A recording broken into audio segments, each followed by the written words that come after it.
here at Dover. 8 years ago, Derek Hope joined the short list of Dover Conquerors by mastering the mile with a victory. But since 1990, it's been a 246-race winless streak. But today, he starts third, hoping this third-place start will help redeem what's been a very frustrating season. While starting alongside Cope is rookie Kevin LePage, who looks to build on a career-best qualifying effort of fourth. He has only one previous Dover start, so LePage doesn't care about taming the monster. He just doesn't want to antagonize it. Bobby Labonte starts fifth. Now, he's had a good season, 2 wins in 1998, but in 12 career starts here at Dover, he's winless. Alongside him, Jeff Gordon. Folks, what else can we say about the 24 car? He's got 19 top 5 finishes and 10 wins. Here at Dover, he's got 3 visits to victory lane.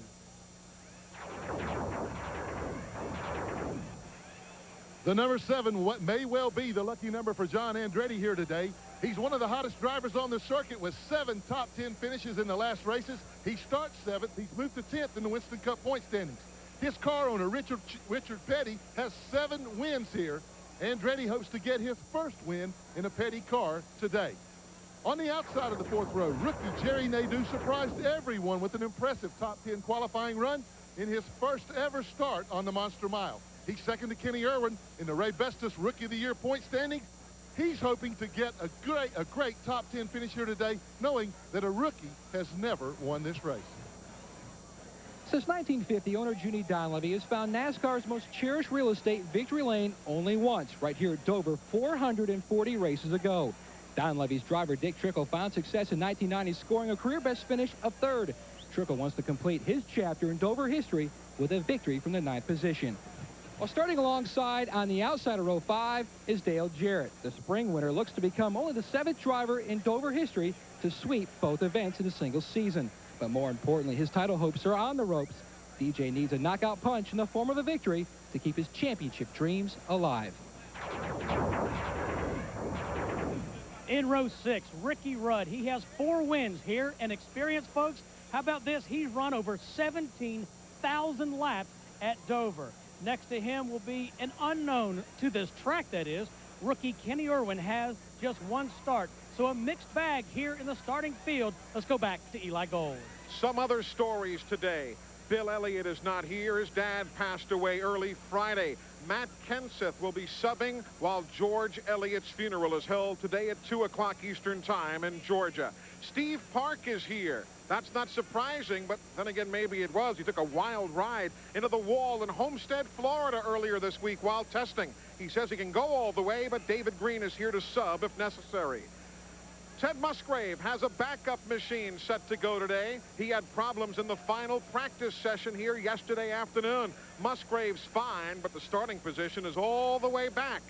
Right alongside Dale Earnhardt, who today starts with the past champions provisional all the way back in 43rd starting position.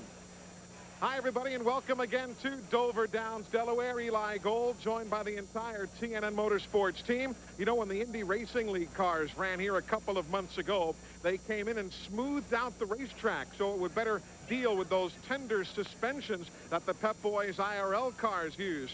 And Buddy Baker, as a result of that, we're seeing a lightning-fast white lightning racetrack. Well, anytime you smooth the racetrack, it was already fast. When you hook up 740 horsepower to the rear tires better, make it more friendly to the car in the middle part of the corner, you're going to have great speed, making the track not only quick, it lives up to its billing. White lightning. And when you talk about the stories here today, well, there are so many of them. Dick Bergman, why don't we summarize all that's gone on since we all checked in here late Thursday night? Well, as Buddy explained, we have something of a new racetrack for the drivers to face this afternoon. And as our pit road reporters have explained, there are so many who have an absolute legitimate shot to win this thing. But they also call this place the Monster Mile. It is a place that can reach out and grab a guy's hopes and chew them up and spit them out. While at the same time, the dreams of another can come true. We are expecting an exceptionally intense and competitive race today. There are some young drivers like a Matt Kenseth making their very first NASCAR Winston Cup start. And then there are the veterans making their 600th career starts here today. That's right, 2 gentlemen with that honor. One going from all the way back at the tail end of the field and one from the middle of the field. Milestones for both this afternoon. Nobody loves cars more than I do. Each one is a work of art. So when the maker of all these chose a new antifreeze, it got my attention. General Motors now uses the deck school technology of Haviland Extended Life Antifreeze in virtually all its new vehicles. The same patented formula you can use in your car for 5 years or 150,000 miles. So do what GM did. Switch to Haviland. I use it in my car. I only wish this were it. A lot of folks in Johnson City, Tennessee will tell you when you need a part for your car, go to AutoZone. The parts are top quality, the prices are low, and the people are helpful, like Gary Jennings. You see, when it comes to auto parts, folks will tell you Gary really knows his stuff. Oh, sure, they know there are other parts stores in town, but when it comes to getting the right part, the right price, and good advice from folks like Gary, there's just no place better than AutoZone. I feel a presence. Harold, is that you? Harold?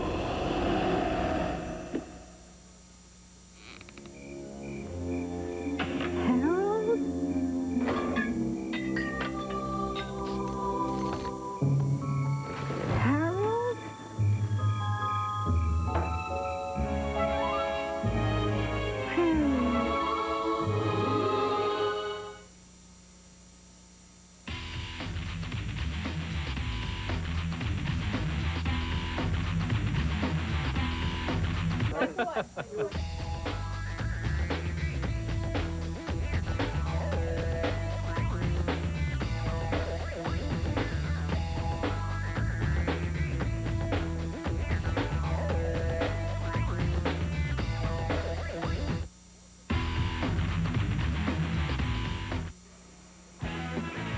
TNN Motorsports live coverage from the Monster Mile is being brought to you today by Texaco. Texaco, a world of energy. By the more than 2,500 AutoZone stores across America, AutoZone, the best parts in auto parts. By Miller Lite, who reminds you that every Miller Lite is sold ready to drink. And by First Plus Financial. At First Plus, you don't need equity, you just need a home. Dover Downs International Speedway on the Delmarva Peninsula, where Delaware, Maryland, Virginia come together. We're just about an hour's drive south of Philadelphia, about an hour and a half to the northeast of Baltimore, Maryland. Let's take a look now at the starting lineup for today's race. Mark Martin won this race from the pole a year ago. Rusty Wallace won the pole in May. Derek Cope, the 1990 winner, and Kevin LePage, best start by a rookie this year. Bobby Labonte and Jeff Gordon sharing row number 3. John Andretti from 21st to 10th in points in the last 10 races. First race here for Jerry Nadeau. Dick Trickle, he and Dale Jarrett share row number 5. Ricky Rudd, Kenny Irwin, row number 6. Fellas, some very interesting names near the front of the field. Well, it is. Kevin LePage really runs well on, as a matter of fact, his best run ever, I guess, that I've ever watched him was at Bristol, a racetrack that is very similar to here as far as the middle part of the corners. Back in row number 12, Ernie Irvin, he's been quick here this week, along with Terry Labonte. Johnny Benson and Todd Bodine, fastest in second round of Bud Pole qualifying. Jeremy Mayfield starting 28th, but Dick, in final practice yesterday, he was near the top of the speed charts. He sure was. Watch Mayfield. He has run very, very well here at Dover. Today could be the day he wins his second. Darrell Waltrip, he's in on speed. Did not have to use a provisional this weekend, and Darrell was kind of proud of that. He said, if we can show some progress, as he told us on our telecast here yesterday. Eli, he was very, very proud. He didn't have to take a past champion provisional. You know, he's really getting his operation turned around again. I looked for Darrell Waltrip to move up through the field quite well today. There is the man who did take the past champions provisional, Dale Earnhardt, starting in the shotgun spot, 43rd starting position. There's a good overhead view of Dover Downs International Speedway. This racetrack description brought to you by Ford, makers of vehicles that are built to last. 24 and 9 degrees of banking, and I guess it basically means you can't relax at all. Exactly what it means. And you can see the straightaways with 9 degrees of banking. If you get in trouble on the high side of the racetrack, you're into the inside wall in less than a half a second. Look at those grandstands just ringing this 1 mile track. 107,000 fans on here. And those grandstands may not look at it from this angle, but they're 11 stories tall. As they see the AutoZone race analysis, brought to you by the more than 2,500 AutoZone stores across America. AutoZone, the best parts in auto parts. 400 times around this racetrack. If you're running well, you're going to start lapping some guys fairly quickly. Very, very quickly. And one reason, Eli, is when you're up front, like the guys on the front row up there, you have a clear racetrack. Everybody else is having to deal with people they're coming up on and kind of watching the guys in front of them. The leaders can run wide open as they catch the back markers. You see the middle of that turn there? You see that white patch on the racetrack? That's not really a patch at all. But that is one of the areas that was shaved down when the Indy Racing League teams came here. And as a result, it's really made this track quicker than ever, because through the corners, entering and exiting the turns, you're really able to drive in deeper now because the car just feels so much more comfortable. We're going to be on board with Rick Mass today from 41st starting position. And Darrell Waltrip from 33rd starting spot. He'll be giving us a ride in the Tabasco car. And he surely knows his way around this racetrack. And you're right, he is revitalized. The team has struggled as they've tried to move into this new car, but doing better. Jeff Burton starts 27th with the Steel X-Side onboard cameras. And Ted Musgrave, who qualified 21st, but with the backup car, goes to the tail end of the field.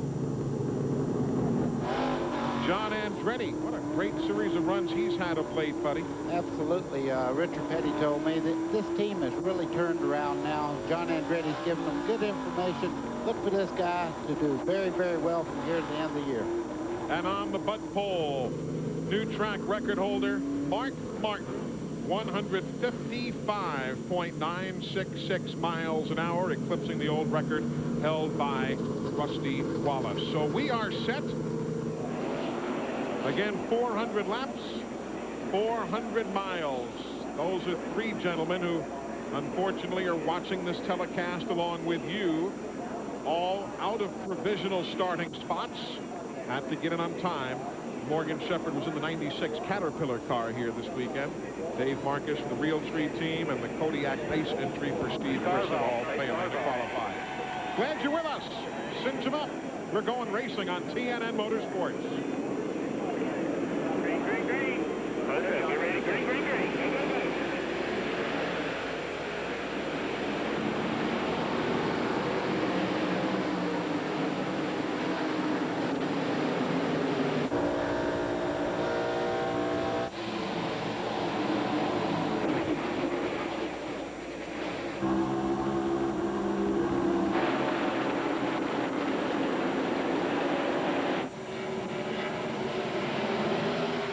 Basically a clean first lap, but Rusty Wallace grabs the lead going off into turn number 1. Just made the move while Kenny Wallace and Buckshot Jones looked as though both men brushed the wall coming off turn number 2. Eli, look at Derek Cope right there doing a great job in the 30 car. Right now, just behind Mark Martin. As you look back at his car coming off turn 4 and down the front straightaway, you can see the front ends on these cars really getting a lot of travel here. Have to run very soft suspension to get good side bite in the center part of the corner. Jeremy picked up 4 spots on that start. He was running very well on the outside.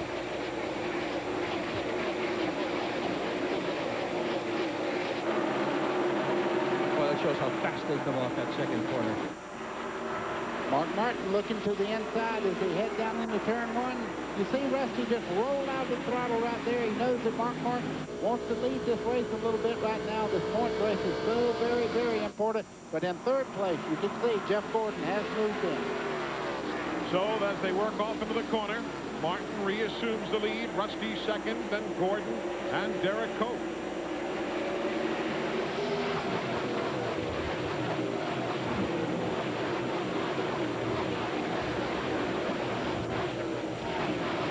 Well, you saw how close some of those guys came to the wall. And again, a couple of them already had hit the wall on lap number 1.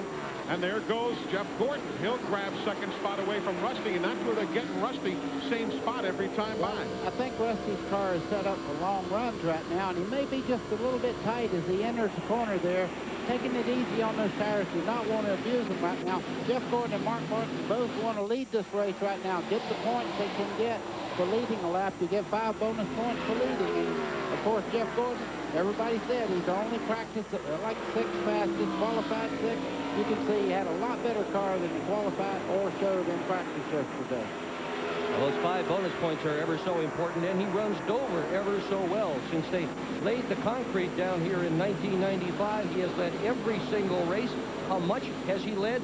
44% of the laps run, and Kenny Wallace in trouble already. Steve Burns. Yeah, big trouble. He has a Robert Yates motor in there, and that thing has given up for the day. A blown motor for Kenny Wallace. They're going to the garage area. He did not make a mile of racing today. Kenny Wallace moving on to join Andy Petrie next year. Hoping for a good finish here in the 81 car today. Not to be the first retiree. There's Jarrett running an 8th spot right now behind Jerry Nadeau. Of course, Jarrett winning when we were back here in late May. Remember all those fuel stops from lap 389 on towards the end of lap 400.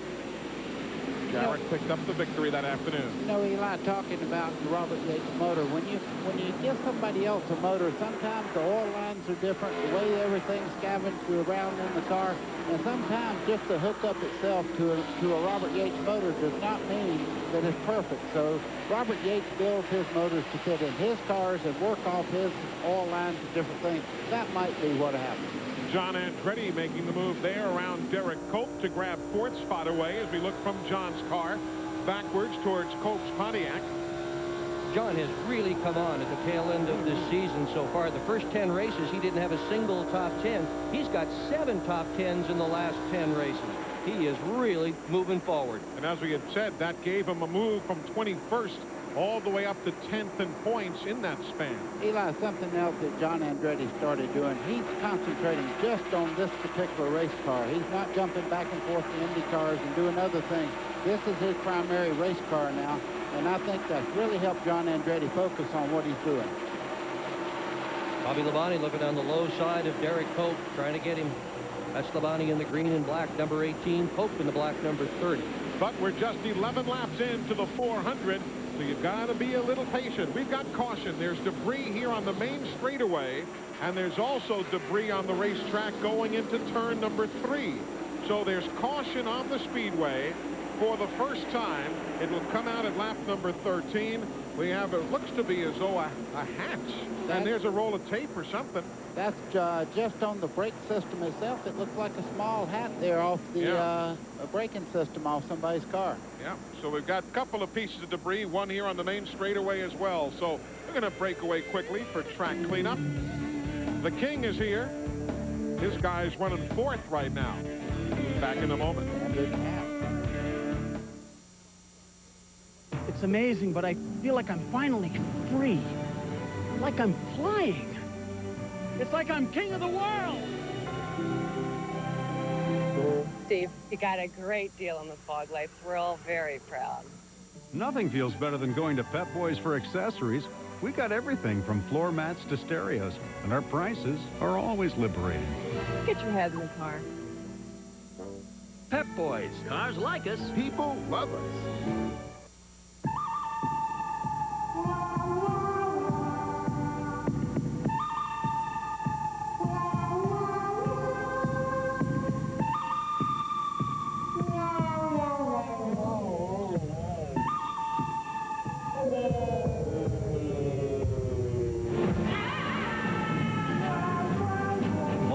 Synthetic motor oil. Even at 475 degrees, nothing outperforms Mobil 1. That looks tasty. It's a big king. I got this one for free. Gonna eat them both? Not if you let me play baseball. Baseball? Smell how, Coach. What position? Shortstop. No, second base. And I want a bat, too. Welcome aboard, slugger. The Flame Broiled Big King. It's like a Big Mac, but tastes better with 75% more beef. Buy one now, say it just tastes better, and get a second one free. How'd you boys like to play ice hockey? If you ask us, it just tastes better. There's a certain amount of pride that comes with doing it yourself, and Peerless makes it easy. So go ahead, let everyone know. I installed my own faucet this weekend. I installed a Peerless, the do-it-for-yourself faucet. The more power, the quicker the flash, the brighter the smiles. Introducing new Duracell Ultra with a concentrated power force to get more life out of your high-tech devices. New Duracell Ultra. More power, more life. This week on NASCAR Garage, we'll go behind the scenes and under the hood to meet the new man calling the shots for Hendricks number 5, Andy Graves. Plus, find out what inspectors look for in the fuel system, a performance report on transmissions, and more.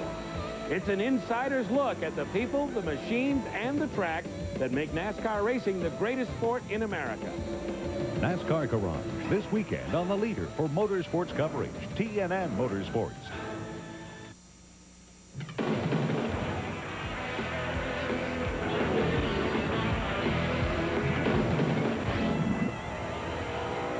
Back with you at the Monster Mile, and you can log on and join even more with experiencingcountry.com, your personal source for all things country.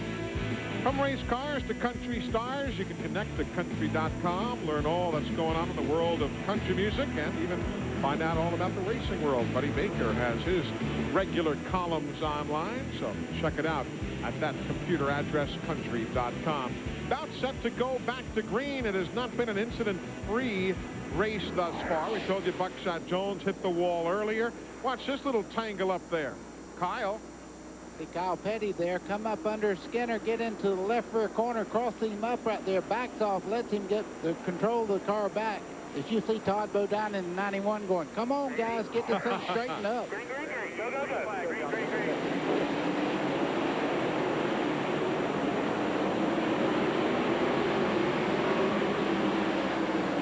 Mark Martin's led since lap 4.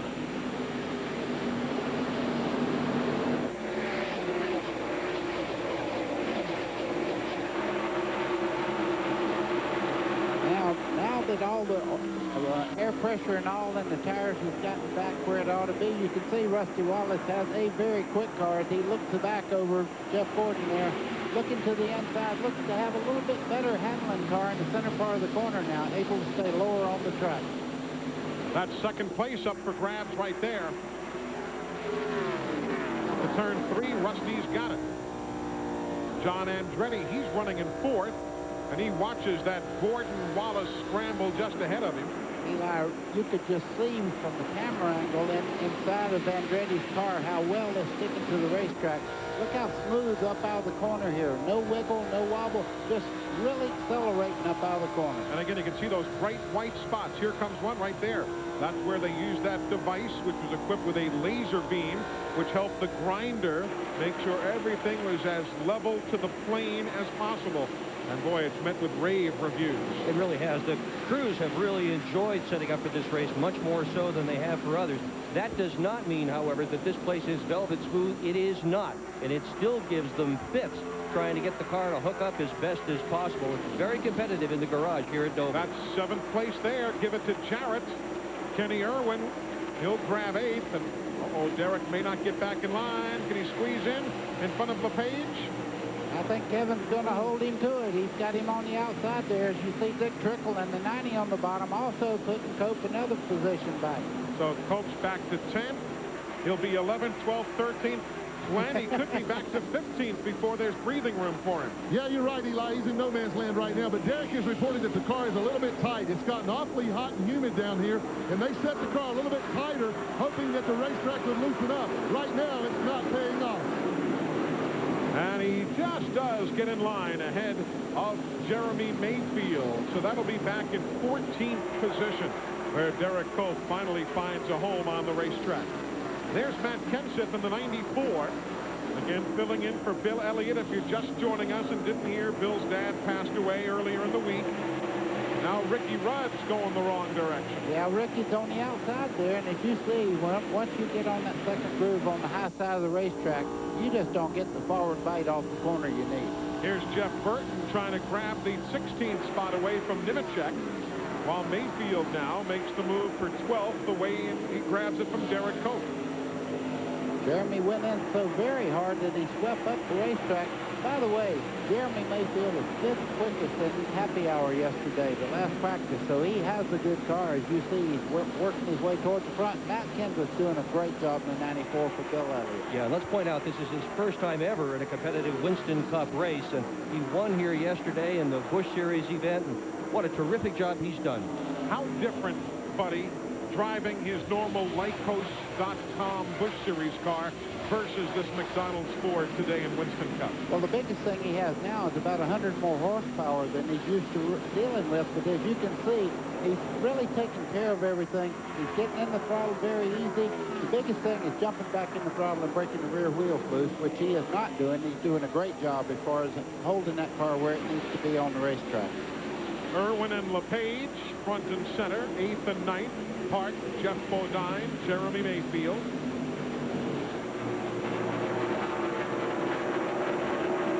Here's Kyle Petty. Remember, he made a pit stop, has fresh tires, came in during that debris caution at lap number 14.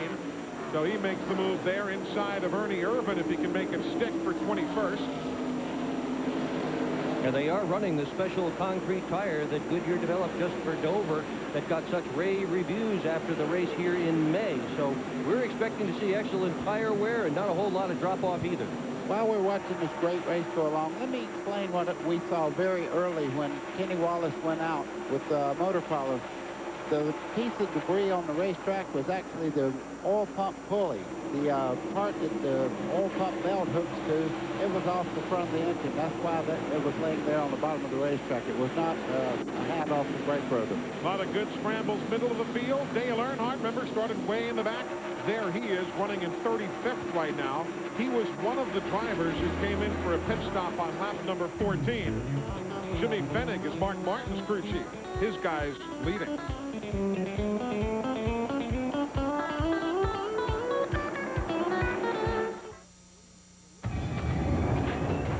Where will the world's next great city be built? It could be Russia, China, Brazil, or maybe somewhere in between. Whatever it is, wherever it is, make something great. Stanley.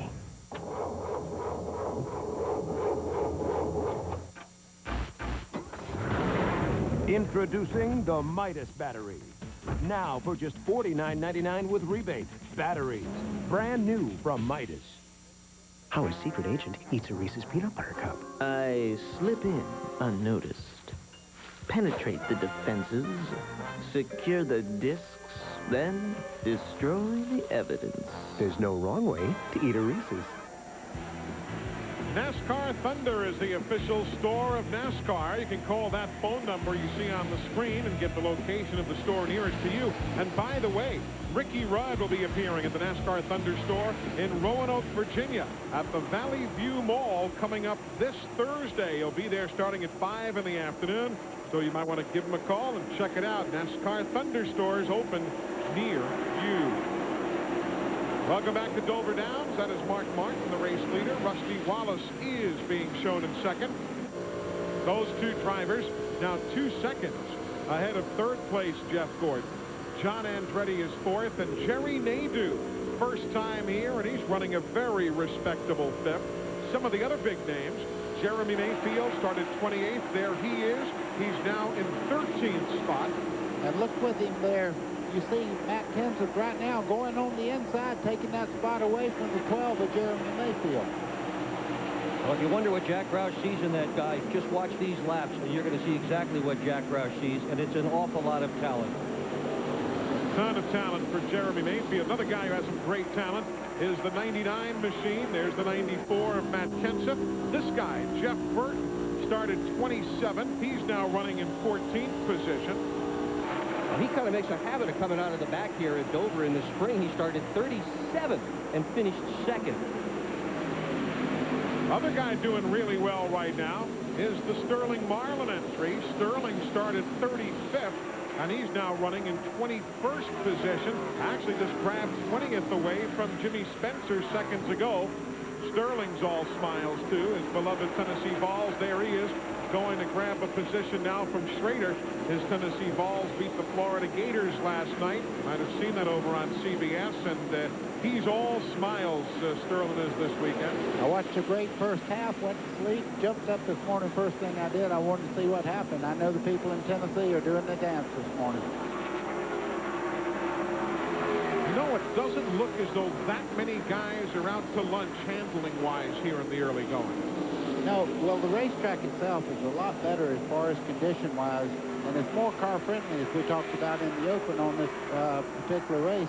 You can see those spots there. They took a jump out of the corners. You used to kind of jump off into turn 1, jump off into turn 3. They smoothed it out, made it much more friendly to the car as it enters the corner. Of course, let you drive in a little deeper, too. Yeah, get the speed up there where it's really dangerous if you do lose it. That's probably what attributed to the track records we saw in both divisions here this weekend. Well, yeah, and they're also, it caused the drivers, some of them at least, to change their line. They're able to run the racetrack with a wider sweep than they ever did before. It's a little bit more distance, but it's a whole lot more faster on entry. That might have been too wide of a sweep for Ricky Rudd there in the number 10 machine. He just lost the 24th spot to Chad Little. There's Ricky, and he is riding up the track just a bit. He's one of those who is not to have the best of handles here.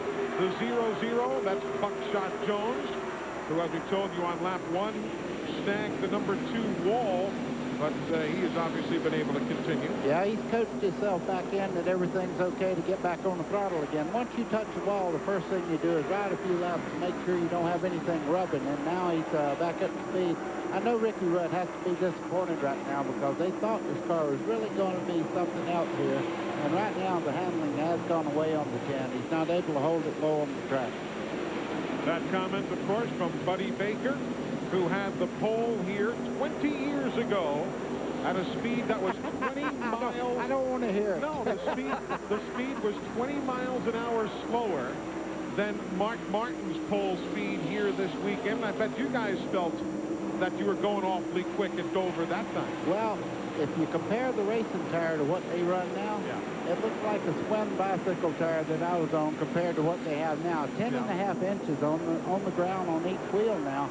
And it really, really says a lot about how well Goodyear has come up to the task of making these things so good through the corners. So many drivers running up high this early in the event that could well bring in the second groove, so we'll see an even more competitive race as this thing wears on. There's the Duralube aerial camera high overhead, Dover Downs International Speedway in Delaware.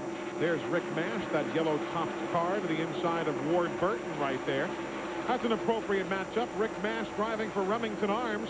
Ward Burton won the Remington Arms shooting benefit this week, Tuesday, up in Richmond County, North Carolina, at the Summer Duck Farm. Ward won that contest, which benefits the Winston Cup Racing Wives Auxiliary, and it was taped for TNN. We'll be showing that to you just prior to the Rockingham race. Yeah, people don't get all upset. It was clay pigeons, clay pigeons. Clay pigeons. Well, there's Mark Martin. He's going by the Ted Musgrave car. He's about to put Dale Earnhardt a lap down, now in 38th position. Mark's just having his way right now. We've had only one very brief caution. Otherwise, it's been clean and green.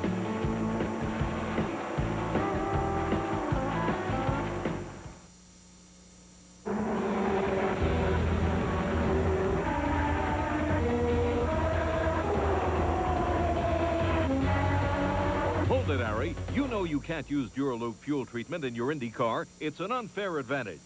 I'm not allowed to use this product in my Indy car, but in my road car, I want the Duralube advantage. Duralube is scientifically formulated to clean, condition, and protect your fuel system for a smoother running engine with more power and less harmful emissions. Duralube fuel treatment, tomorrow's technology today. My cat is my life. Some people say it's because I'm middle-aged and single, but I say it's because my Mr. Boots is quite a decorator. Once, I saw one of his huge fur balls and thought, what a beautiful shade of beige. It'll look great on my deck. Nice. So I took it to True Value. Can you match this? Then she created a perfect match. There you go. Thank you. I let her keep the fur ball. We don't want to keep that color to ourselves. It's the race you've waited for all season, and now it's on TNN. Don't miss racing history. Daytona goes under the lights in the Pepsi 400, October 17th at 8 Eastern, only on TNN Motorsports. You could win a free trip to the biggest party in Nashville, the Grand Ole Opry 73rd Birthday Bash, October 15 through 18, presented by Coca-Cola, IGA, and Southwest Airlines. You'll get a trip for two to Nashville, accommodations at the Opryland Hotel, tickets to the Ryman for Bye Bye Love, the Everly Brothers musical. See the Grand Ole Opry live, the stars backstage, and more. To enter, visit the Coca-Cola display at participating IGA stores. And you could be hanging with the new stars, superstars, and legends at the Grand Ole Opry. He attended college on a javelin scholarship, but it was music that won his heart. And Garth Brooks has won the heart of millions of fans, becoming the top solo artist in U.S. music history. Now he's earned 4 CMA Award nominations: Male Vocalist of the Year, Album of the Year, Vocal Event of the Year, and Entertainer of the Year. Get the results on the CMA Award Show, live on CBS Wednesday, September 23rd at 8 Eastern. And keep watching for more of Garth Brooks all week during TNN Salute to All Stars Week. Who's going to be leading at the completion of the 50th lap?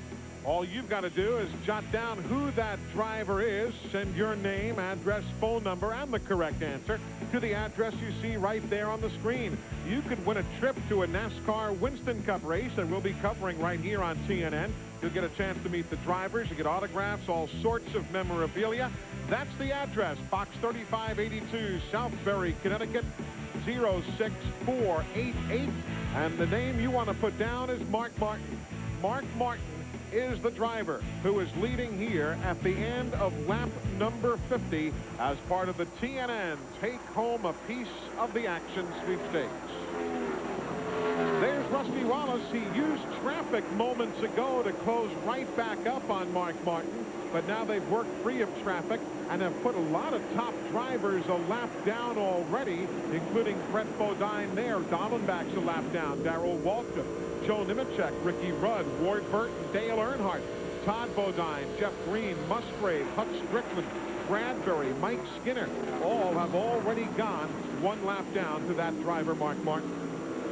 As you said, Eli, when they were going through traffic, Mark Martin was very, very careful not to do anything, maybe get himself into a wreck. And Rusty Wallace got within a half a car length of him. When they hit this free air, let me tell you, Mark Martin showed him, hey, I got a great car today. Mark is quickest by a significant margin. Last lap, 142.778. As he gets ready to put Rick Mast the lap down. The second best lap was Rusty Wallace, 142.146.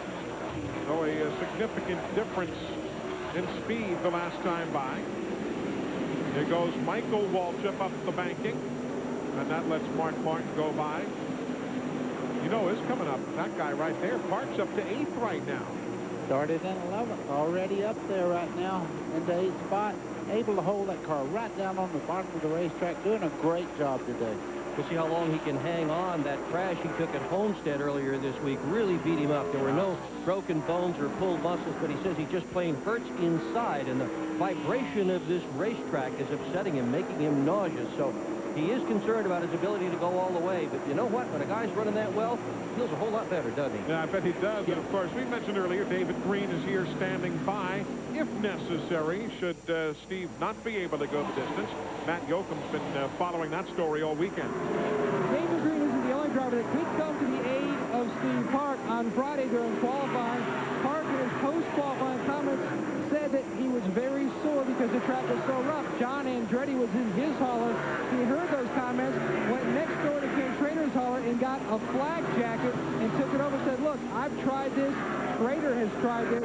See if it will help you. He did try it in practice, but it was still a little sore, so he decided to not go with it. He said today he is expected to go the distance. He felt pretty good at pre-race time. He said, but I am still very, very sore. We've gone with a softer shock package to try to give him a little bit more of a comfortable ride. Meanwhile, up front, Mark Martin's just put Rich Bickle a lap down, and look, he's closing in on Terry Labonte and Jimmy Spencer to put 24th and 25th places down. Folks, we've only gone 57 laps, and he's already lapping up to 24th spot. Yeah, and Jimmy Spencer was really quick in practice yesterday. He's going by race cars right now that you don't expect to go down, especially the 5-car there, Terry Labonte. He always runs well here. Look, he closed about 5 car lengths in that one corner there. Well, this helicopter shot also shows us a lot of the different grooves that'll be taken. The leaders down low, a lot of the guys experimenting now. I mean, might as well. You're going to go a lot. Look at Cope. He starts up front, and here he is about to be lapped 58 miles later. Incredible. Qualified third, and you can see Mark Martin in the center of the corner there. Looks like he's running 30 miles an hour faster than Cope as they come out of the corner. And it almost happened instantly because we said before, look, a lot of guys didn't look to be all that much out to lunch. And now, all of a sudden, they're using all of the heck. Labonte was halfway to Wilmington, Delaware there. That was the old Harry Gant. It was before they put the white topping on this concrete racetrack. You can see Cope way up high there. You can see him sweeping around everybody now, holding on and just trying to get to the first pit stop so they can adjust on these cars. Well, Harry Gant won this fall race 3 times, and some of the times he won this thing, you'd think he was going to scrape the wall at every lap. He ran so high. And I bet if he's sitting home watching this thing, and I bet he is, he's thinking, I ought to be there. The racetrack. And Handsome Harry won this race by over a lap back in 1991, so that groove worked that day. Fellas, at this point, only 22 drivers on the lead lap. When are we looking at the regularly scheduled pit stops?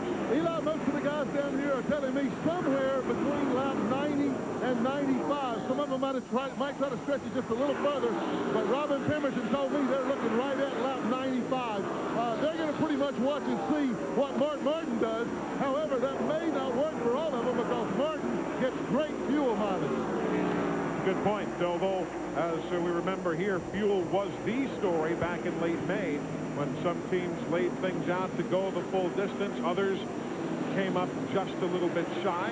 There's a swap right there. 5th spot. Jarrett now ahead of Jerry Nadeau. Though Nadeau still having a spectacular run here in that Cartoon Network entry, number 9. That's a pretty color, isn't it? Yeah. Whoa, that's ugly. I wouldn't even want to mix that paint, much less put it on anything. I am not going there. Sitting here, how do I save him? I don't know what to say. We are coming right back. More from Dover, Delaware in a moment.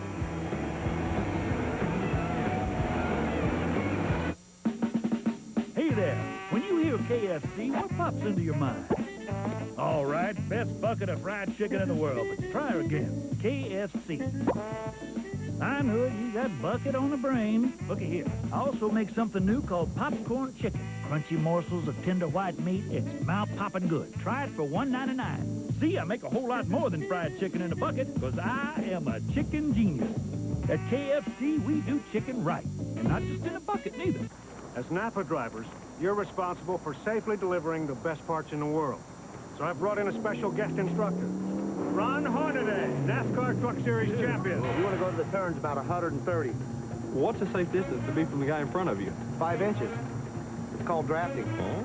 All right, get in the truck. I'm going to have to show you. You getting all this down? They're going to can me for this.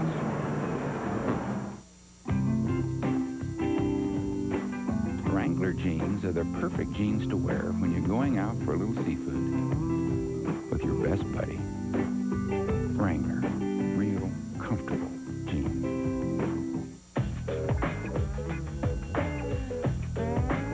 Wrangler jeans, perfect when you're training your dog or when your dog is training you. Wrangler, real comfortable jeans.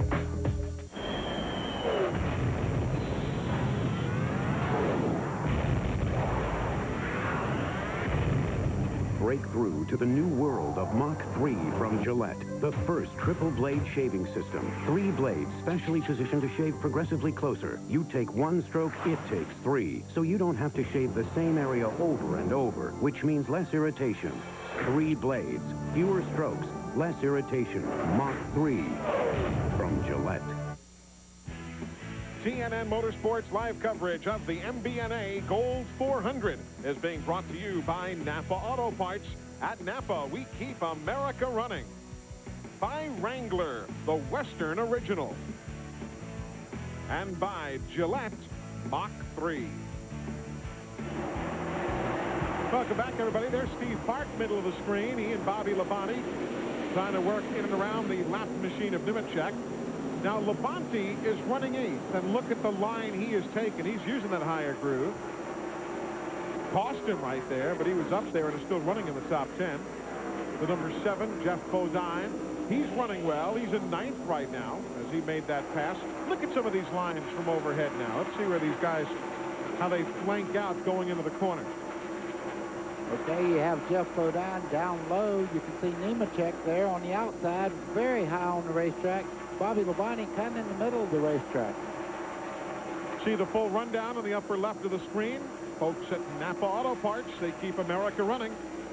Letting you know where everybody is running here today. Hey, by the way, congratulations to Rick Corelli. The High Plains Drifter picked up the win on the NASCAR Craftsman Truck Series yesterday at Gateway International outside of St. Louis. You might have seen it right here on TNN Motorsports.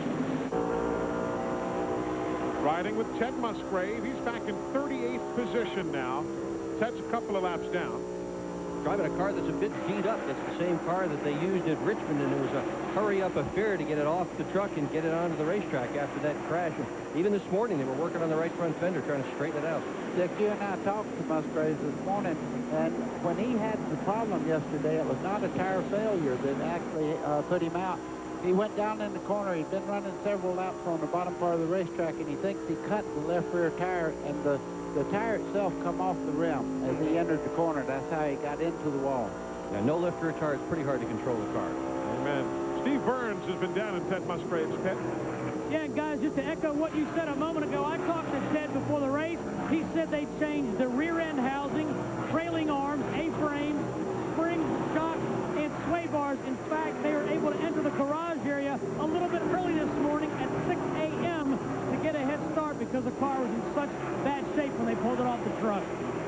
There you see Jeff Burton in the 99 just getting around Musgrave. Now Burton is in 10th place. He's on the lead lap. As we mentioned, Musgrave and Nemechek right there alongside of him or not. He might be the only car right now that can run as low as Mark Martin runs through the corners. You can see Jeremy Mayfield there going way up the racetrack as Mark Martin goes by. And Jeremy just went a lap down. He's in 18th spot. We're going to let you pick out who's here now. There you see the leader staying in the upper right of the corner. Down low, you've got Mark Martin leading, and you can pick your favorite as they come by. Running in second there, Rusty Wallace.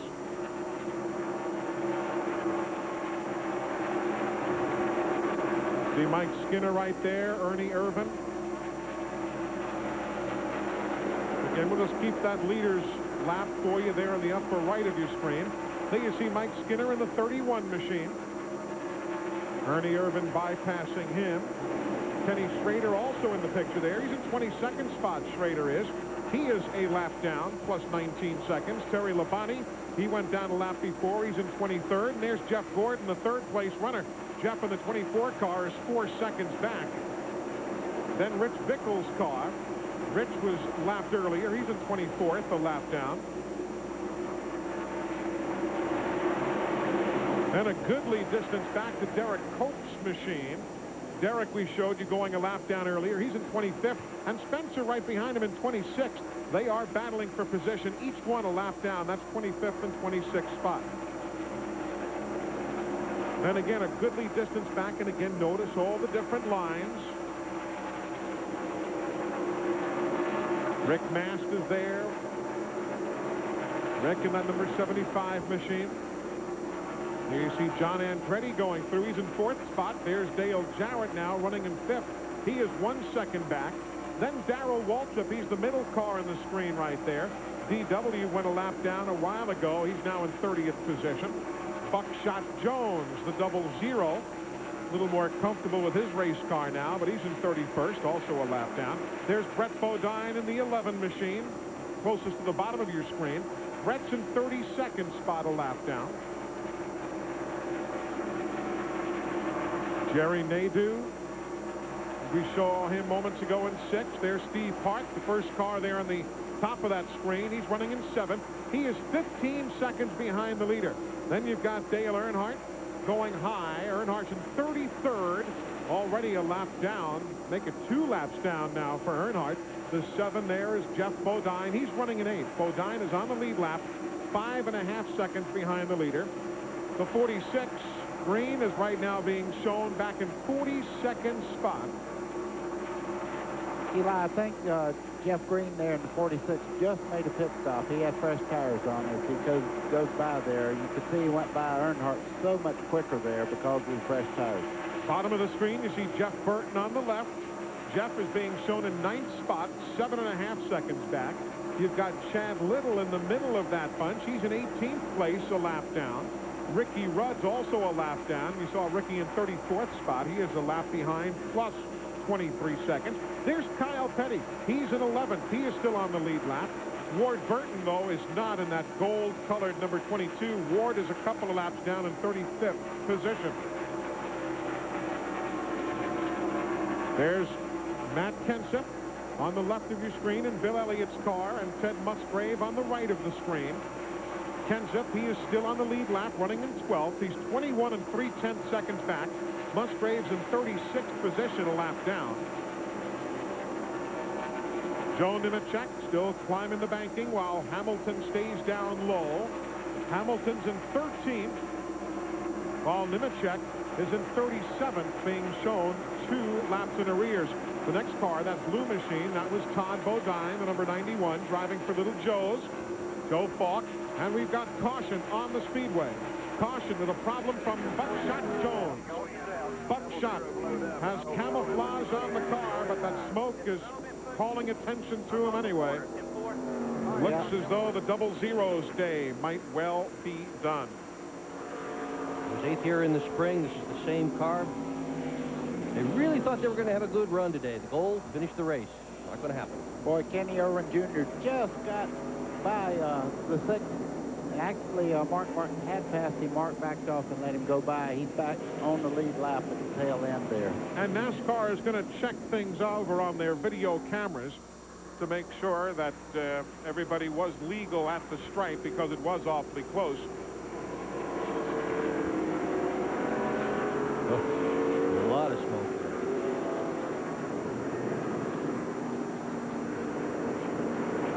The crew looking beneath the hood of the Buckshot Jones car. This caution comes out at an opportune time, too, because we were closing in on that pit window that Glenn was telling us about earlier.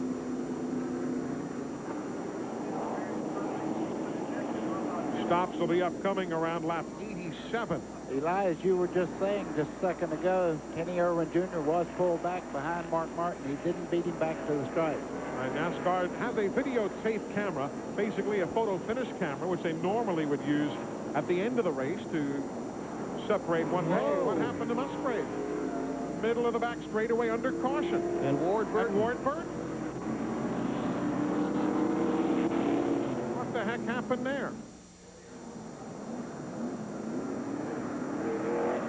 Don't know exactly what happened. We'll follow up on it, though, because pit stops now are upcoming. All the leaders are in. These stops at lap number 87, Glenn, just when you said they had hoped to be able to come in. Yeah, Eli, Mark Martin had already given us word, or his crew had already told us that they were going to come in on lap 95. Mark is in right now. We have 4-tire change. There will be no adjustment. I asked Jack Rouse if they were going to make an adjustment on the car. He looked at me and said, "Are you crazy? No, we're not going to change this car." Also, Rusty Wallace says they will not change his car at all. We've been watching the lap times right before the caution came out. Jeff Gordon was posting the fastest lap time, and Mark Martin just beats Rusty Wallace out, followed by Jeff Gordon. You saw that overhead camera from Rusty Wallace's pit, sponsored by Gillette Mach 3. We appreciate them helping us get those special views. We go back to pit road. And Jerry Nadeau just had a stop. He had to back up because Ward Burton hit it just in front of him. And Ward Burton has some heavy damage to the left front of the MBNA Pontiac. They're going to put the left front tire on now, but there's some pretty severe damage to the left front sheet metal of the number 22 of Ward Burton. Eli, I'm looking at Jeff Burton's car. The right rear corner of that car is caved in to the point that he's actually running sideways as he goes in the garage area right now. Yeah, he's not tracking correctly at all. You can see what Buddy was talking about right there. Hard hit in the right rear corner.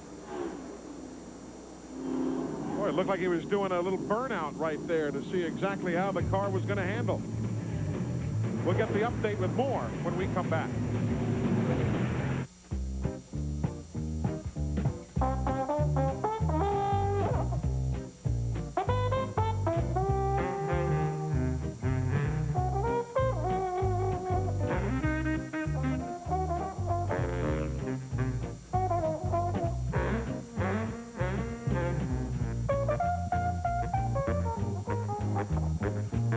What a touch to feel a cut. The fabric of my life. Oh, yeah. What's for lunch? Cranberry and jelly. Ham and cheese. Another day. Morning, boys. How are you? Morning, Mr. France. Nice looking shirt you got on there. These drivers are ready, and they are looking sharp. Right you are, Chuck. There's the green, and the chase is on. Chase Authentics Apparel. That's why it's all the The Intimidator. chase is on. It's a fight to the finish. Congratulations. Thanks, sir. Had a good run today. Thanks a million. Nice shirt. Nice shirt. Thanks, you too. Thank you. Nobody loves cars more than I do. Each one is a work of art. So when the maker of all these chose a new antifreeze, it got my attention. General Motors now uses the deck school technology of Haviland Extended Life Antifreeze in virtually all its new vehicles. The same patented formula you can use in your car for 5 years or 150,000 miles. So do what GM did. Switch to Haviland. I use it in my car. I only wish this were it.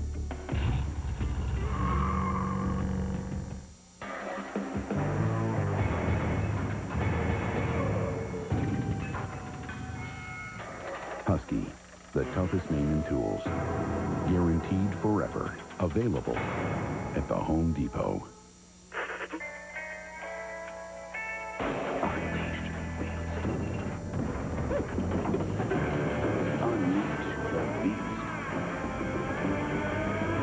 Unleash the beast, Milwaukee's best. Saturday on TNN Motorsports. It's life on the edge.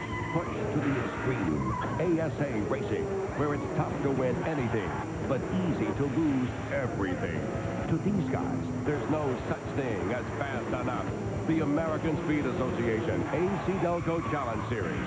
It's racing that's always a rush. Don't miss the North Carolina Sweet Potato 400 live Saturday at 4 Eastern, only on TNN Motorsports.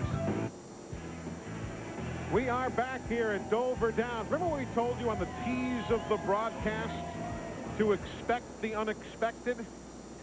Amen to that. Here's what happened under caution, riding with Ted Musgrave. Now look way ahead of him. You'll see the two Burton brothers get together. Watch Ward right there. Looks like they were all wound up as they caught up with the guys near him or something. That's what happens when cars running 100 miles an hour come up on cars running 30 and there's nowhere to go. You could see him lock up the brakes. I know he didn't mean to get into his brother, but he did. And that's why Ted Musgrave then spun there to try and avoid plowing into the whole lot. Steve, what is Ward's car owner having to say? And we're with Bill Davis, Eli. Bill, what did Ward say about the incident? What happened? He just said he ran into somebody in the caution and messed up the nose. He didn't know what happened. We saw the damage to the left front of the car. Is it drivable? Can you continue? Well, it knocked the radiator out. They'll be right back. They've got to put a radiator in it, and we'll be back out just, to ride around.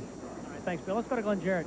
Okay, thanks, Steve. We're down with Jeff Burton. The car is jacked up, and they're working on the right rear, as you can see. The problem is the rear end. I believe the rear end housing is bent. Also, the right side trailing arm. You can see the guy with the air socket right there taking it loose. They've got to change the trailing arm. I can't tell right now if the actual tubes are bent or if it's just bent the trailing arm and cocked the rear end around. We hope that that's all that's wrong. We're getting ready to go back to green. Jeff Burton is going to be here a while. Yeah, because the guy that Ward ran into, as Bill said, Ward thought he ran into somebody. Turned out to be his brother, apparently, in that get-together. All right, back to work now. Rusty Wallace is the race leader. Mark Martin in second.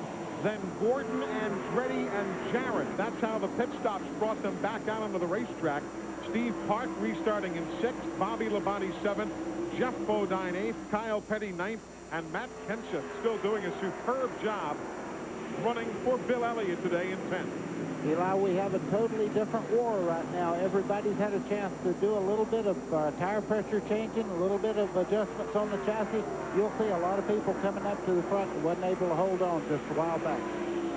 Here's one of them right here, the 24 car. That thing had been pushing. Didn't see him put a wrench in that, but they can sure make a lot of adjustments by air pressure in the new tires that they put on. There are only 12 cars, however, on the lead lap. And we are not even a quarter of the way in. I should have said, except for that sixth car, Mark Martin. You know, he's one of the most physically fit of all the drivers out there. Works out every morning at 6 o'clock for at least an hour and a half. Physically fit, got one of the best race cars out there. Mark Martin, you know, a total package with that team. Well, you can say what you want about all the different lines all the different drivers are taking here today. Mark Martin seems consistently to be able to run through the corners lower than anybody else, hold the car down there, and that is where he's doing his passing as well.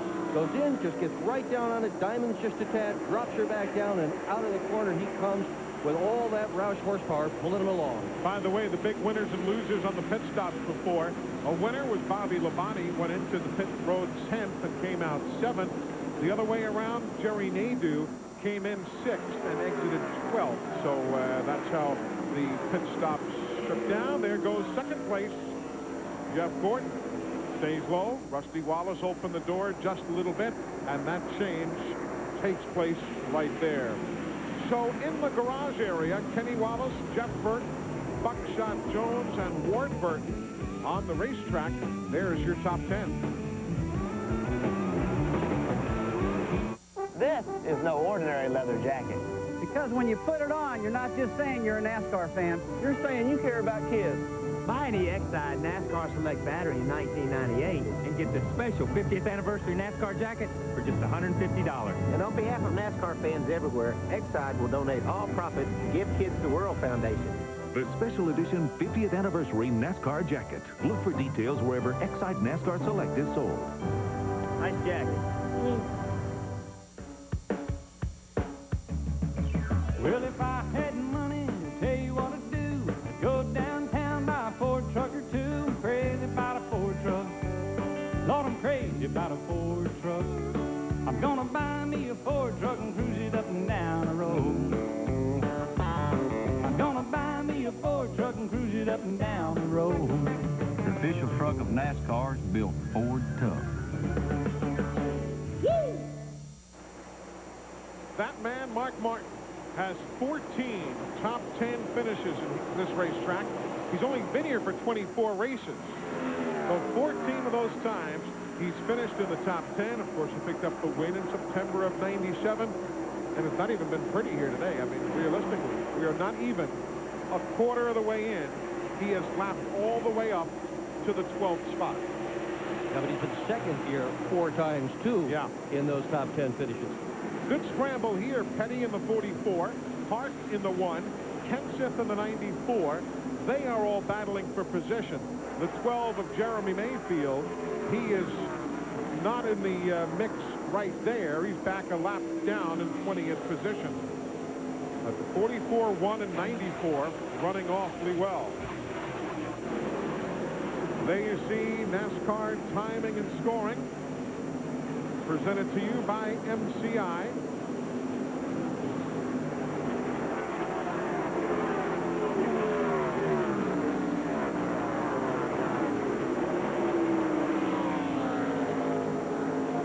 Eli, it looks like Nadeau there in the cartoon car is moving back up. You see him right behind Kenseth there in the green car. He dropped back on that pit stop, but he's reeling the back end right now and having some great lap time.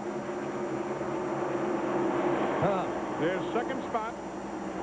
Same thing happened not long ago as the race started. The 24 there, Jeff Gordon went up to second.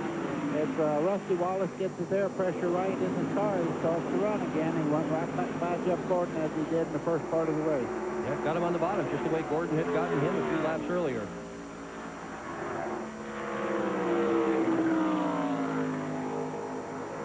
Rusty has been so strong today. Yet to lead a lap. He's only led 1 time since they concreted this place for just 4 laps. Dominated just before that. He won 3 in a row before they laid the concrete down. good this afternoon. Won the fall race in 93, swept the races here in 94. Let's go to the garage area. Okay, guys, the work continues on Jeff Burton's car. You can see Jeff's wife, Kim, there right in front of him. She's talking to Jeff right now. Jeff, you had a great race car, but what a bizarre incident. Well, it's not your day. It's not your day. Car X-I-4 was really, really fast, but what happened was the pace car couldn't pick us up the first time, so we had to go around again, and on the back straightaway, everybody got jammed up, and the cars behind me just didn't get slowed down. It's a real shame, but, you know, things happen. Yeah, you can hear the obvious disappointment in Jeff's voice. He did have a great race car, guys. By my lap times, he was one of the top 4 quickest cars on the track before that incident happened at that first caution. And, of course, in the you're hot and you're not department, Jeff Burton had posted 5 straight top 5 finishes coming into the race here today. And fresh from victory lane, look at that scramble. Back and forth, Gordon and Wallace. One time one's in second, next time the other guy's in second.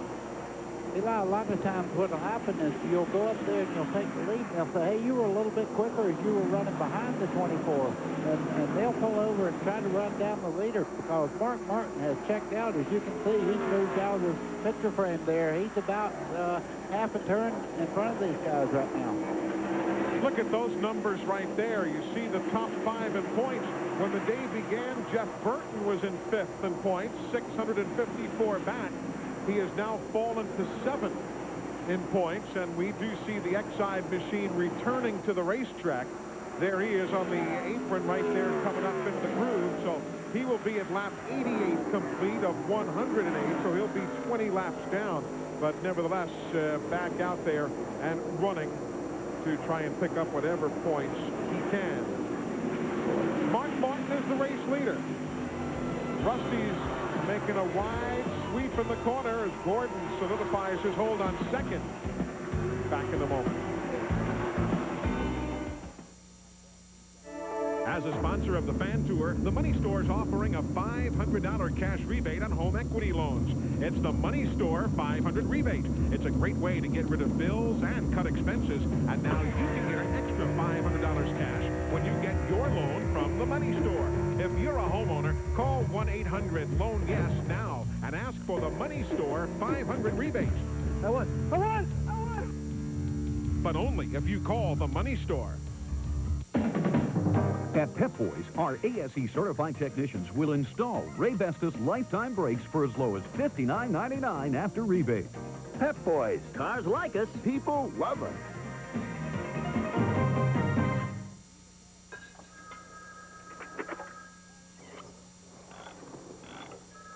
Some people have shrinks. Some people have their garage.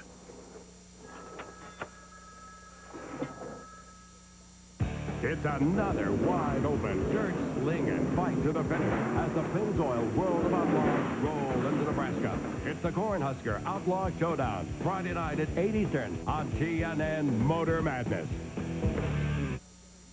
In NASCAR, recycling scrap metal is a job description. Here you go, buddy. Man, these NASCAR rules are tough. And you can do your part, too. Rusty found his true calling. As Miller Lite presents TNN Motorsports, take home a piece of the action sweepstakes. Man, these Freddie parts make great planners. Watch the MBNA Gold 400 Sunday, September 20th. On a postcard, write down who's leading at the end of the 50th lap. Send it in by October 3rd, and you can win a trip to the Duralube 500 or the AC Delco 400. I hope they spell my name right. You think it'll matter? Plus a piece of a car from one of these guys. Hey, I hear Wallace Scrap pays top dollar. You'll meet one of the drivers, get a tour of pit row, and see the race in the TNN Luxury Suite. You gotta watch TNN to win. Then you'll be qualified for one of 2 grand prizes, a Kawasaki Prairie all-terrain vehicle or a day at the Richard Petty Driving School and this one-of-a-kind 98 Pontiac Grand Prix. Hey, maybe you should enter, Ricky. Are you old enough to drive yet? Brought to you by Outback Steakhouse, Kawasaki, and Serengeti Eyewear. Take home a piece of the action today.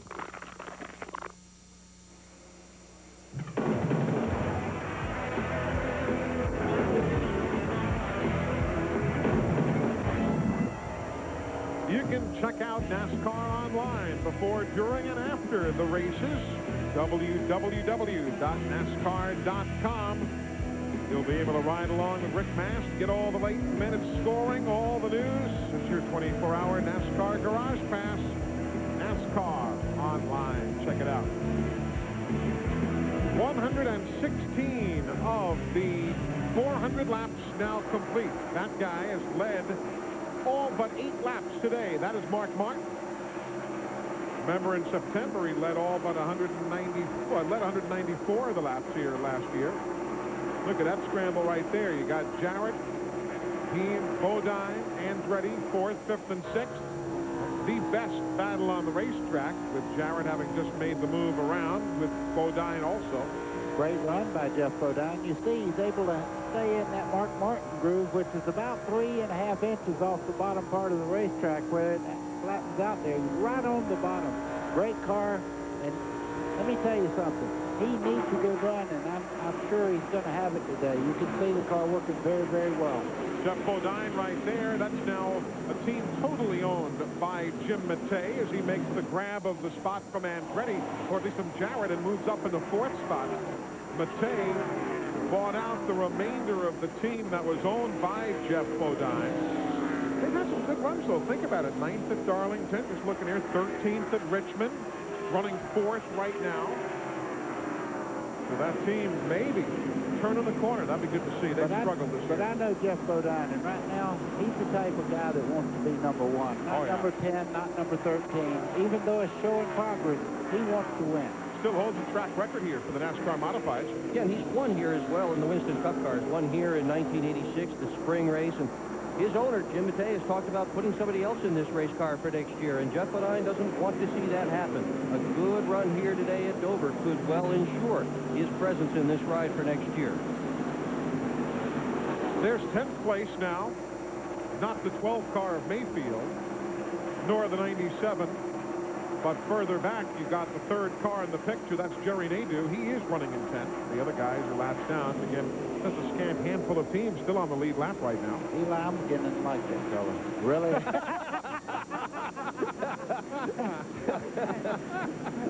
This car, I mean, he's doing a great job. Jerry Nadeau, everybody says he has tremendous talent. You see, getting great forward bite out of the corner there as he moves up beside Chad Little.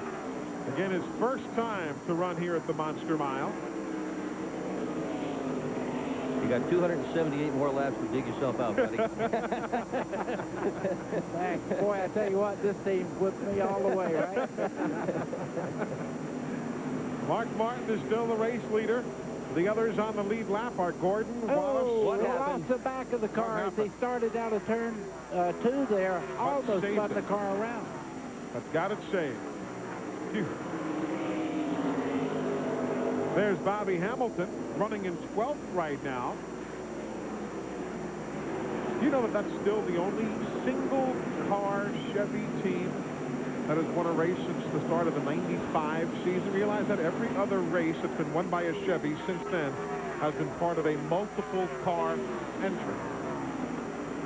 Boy, but when they're right, it's like they have 15 team members. Because when they went to Martinsville this year, Bobby Hamilton, he passed cars on the outside, inside, anywhere he wanted to. And this team has so much talent, so much depth that they'll be back. Now, Craig Breedlove couldn't have beaten him at Martinsville, the land speed record guy. They struggled here, though. They really have. I saw the car owner this morning who said that they basically threw a bunch of weird stuff at it to try and make it run today. Larry McClure just kind of shook his head and said, well, that's what he wants. It's obviously working. The weird stuff started them in 37th, and now they're running up in the lead lap at 11th. So you're right, it has worked.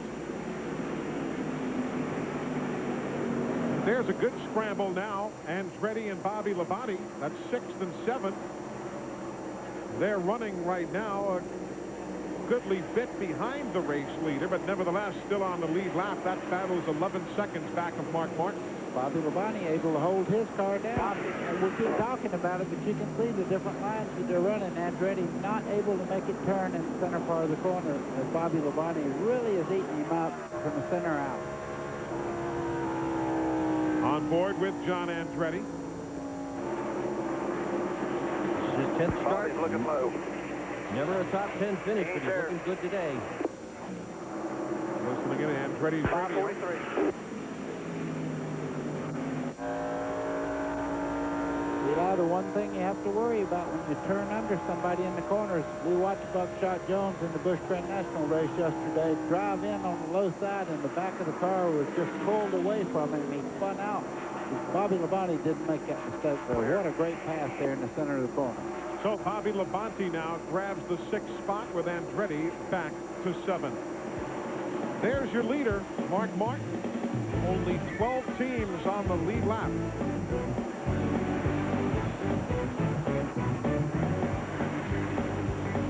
This is NASCAR. This is you. And this is us.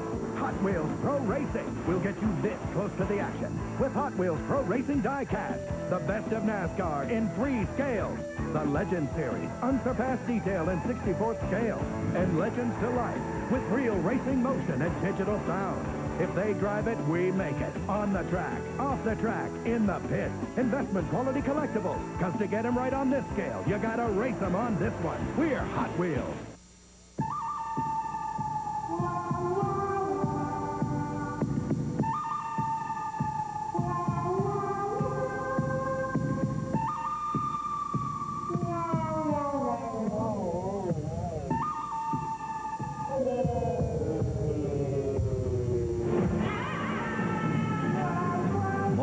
Synthetic motor oil. Even at 35 degrees below zero, nothing outperforms Mobil 1. They come from all over for the most agonizing test of endurance motorsports has to offer. The heavyweight championship of off-road racing. The legendary Baja 1000.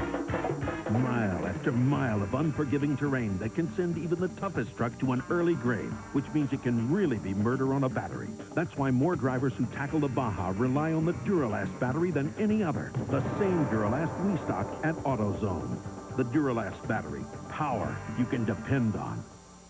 This is for Anyone who looks at things differently. This is for the green light. This is for Saturday night.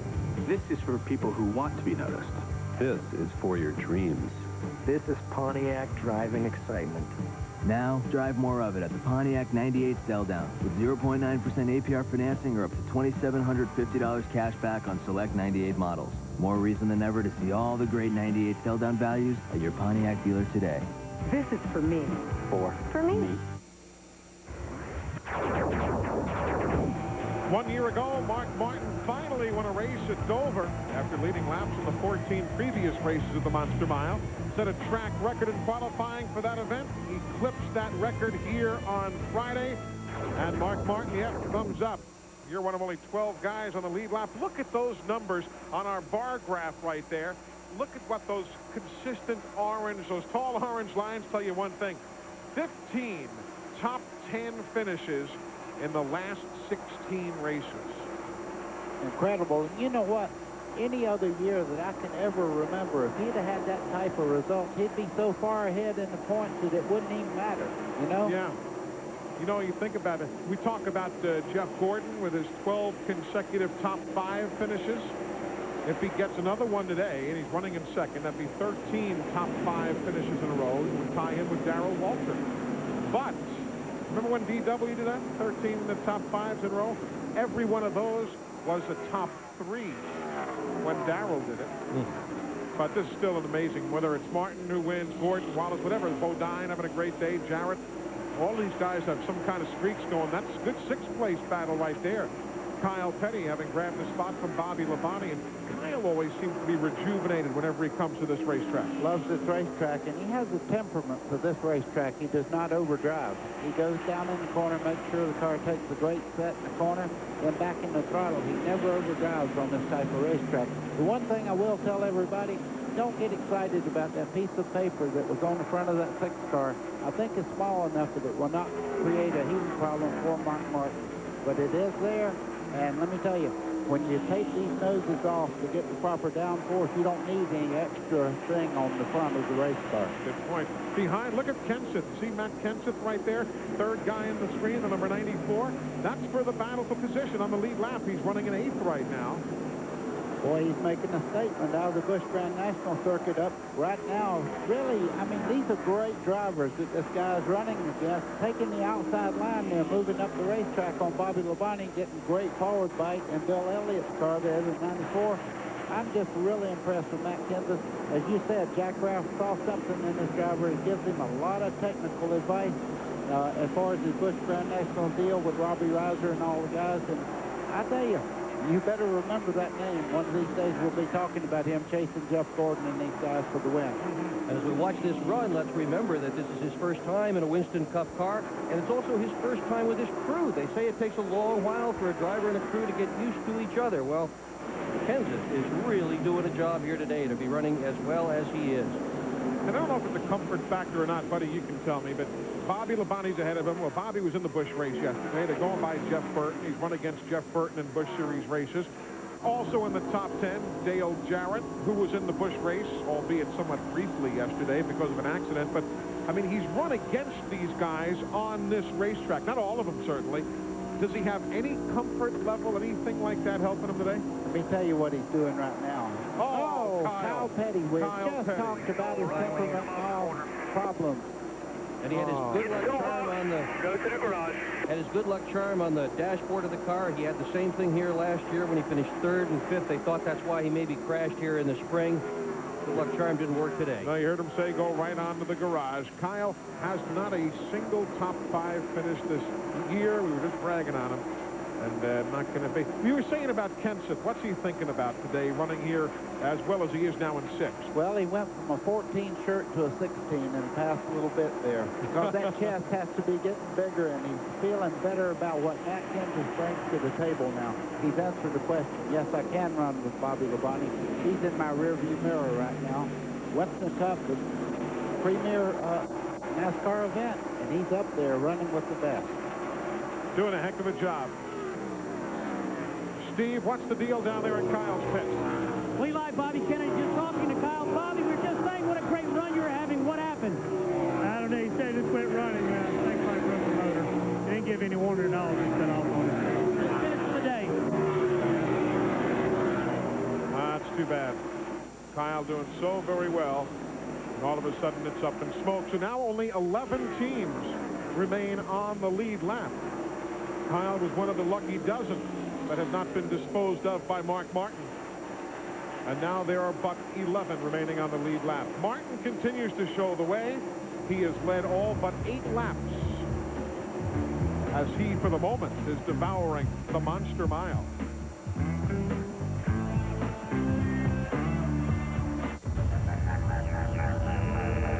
On a clear night in the outback, they say you can see every single star in the sky. And people come from all over with one thing on their mind: food. That looks like a steak knife to me. Some juicy steak. Tender chicken. Fresh fish. To barbecued ribs. And up ahead, ladies and gents, dinner. You'll see things you won't see anywhere else. Outback Steakhouse. No rules, just right.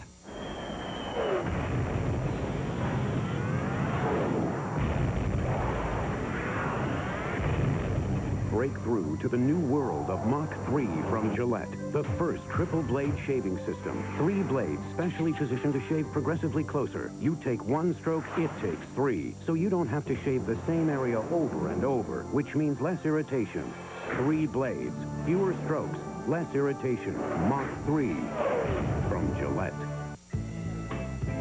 So, I read an article that says they think about it every 8 seconds. I wouldn't doubt it. It seems like the only thing Dave ever wanted. They have one-track minds. It must be something biological. Yeah. Or genetic. Men, they're all the same. Hey. You read my mind.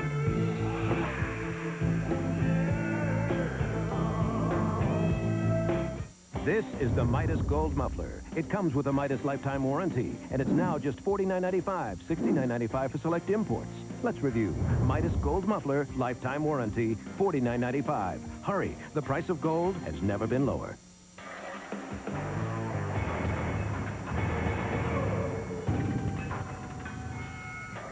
Husky, the toughest name in tools. Guaranteed forever. Available at the Home Depot. This week on NASCAR Garage, we'll go behind the scenes and under the hood to meet the new man calling the shots for Hendricks number 5, Andy Graves. Plus, find out what inspectors look for in the fuel system, a performance report on transmissions, and more. It's an insider's look at the people, the machines, and the tracks that make NASCAR racing the greatest sport in America. NASCAR Garage, this weekend on the leader for motorsports coverage, TNN Motorsports. Remember when Rusty Wallace won 3 events in a row here at the Monster Mile? 1993 and 1994. September 19th, 1993, dodged several wrecks. It was a big one at the end of the day as well. Rusty went on to win the first victory for him here in Dover, Delaware. And look at that, 9 top 10 finishes. Rusty looking back towards Sears Point Raceway. Good, solid run. And there he is in third right now. Only 2 6/10 seconds behind the leader. So while there are only 10 cars on the lead lap, Steve Park went a lap down before.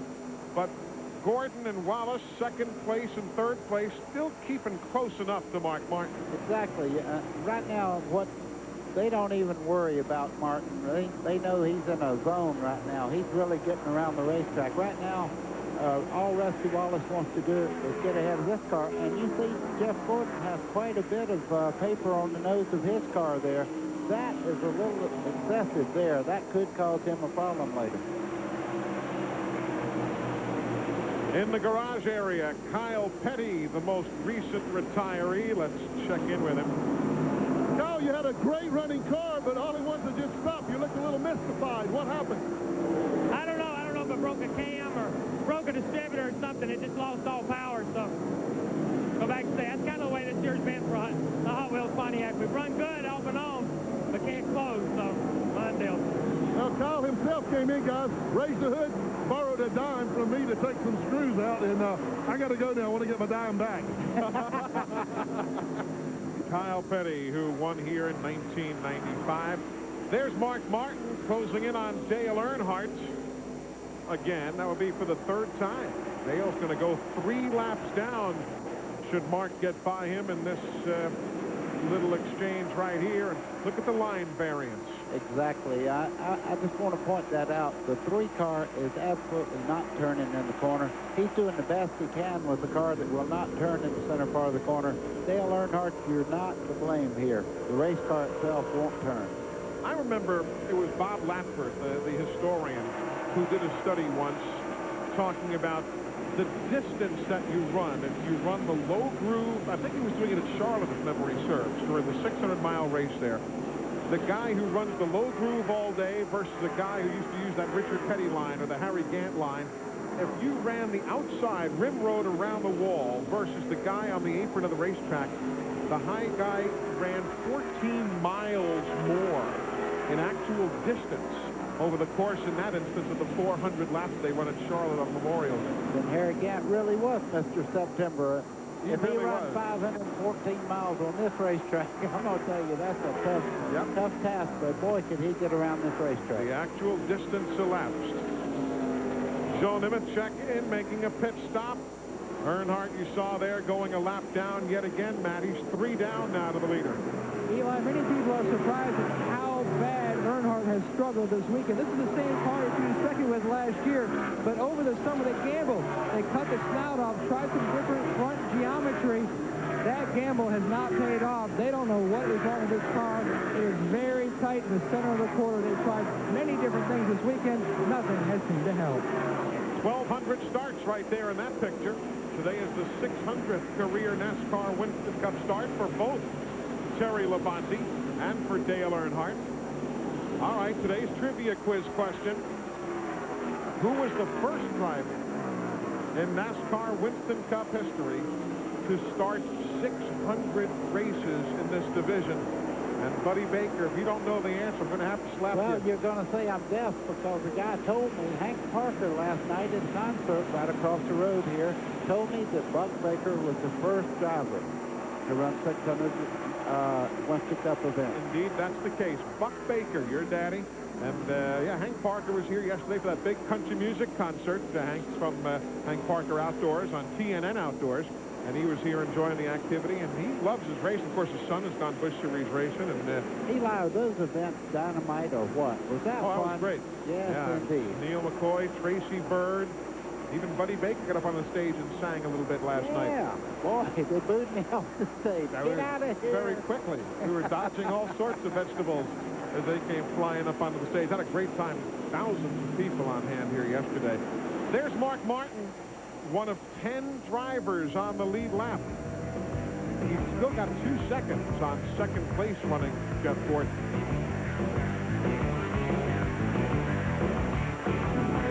Nobody loves cars more than I do.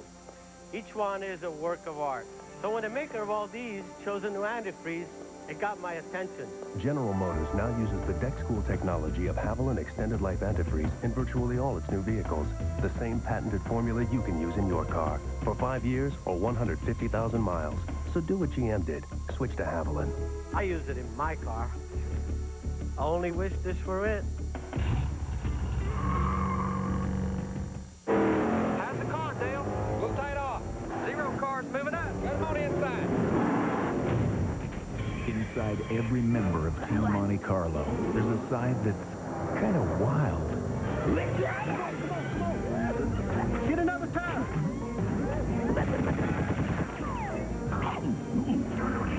Team Monte Carlo. Animal. Pardon me. This year, they're hungrier than ever.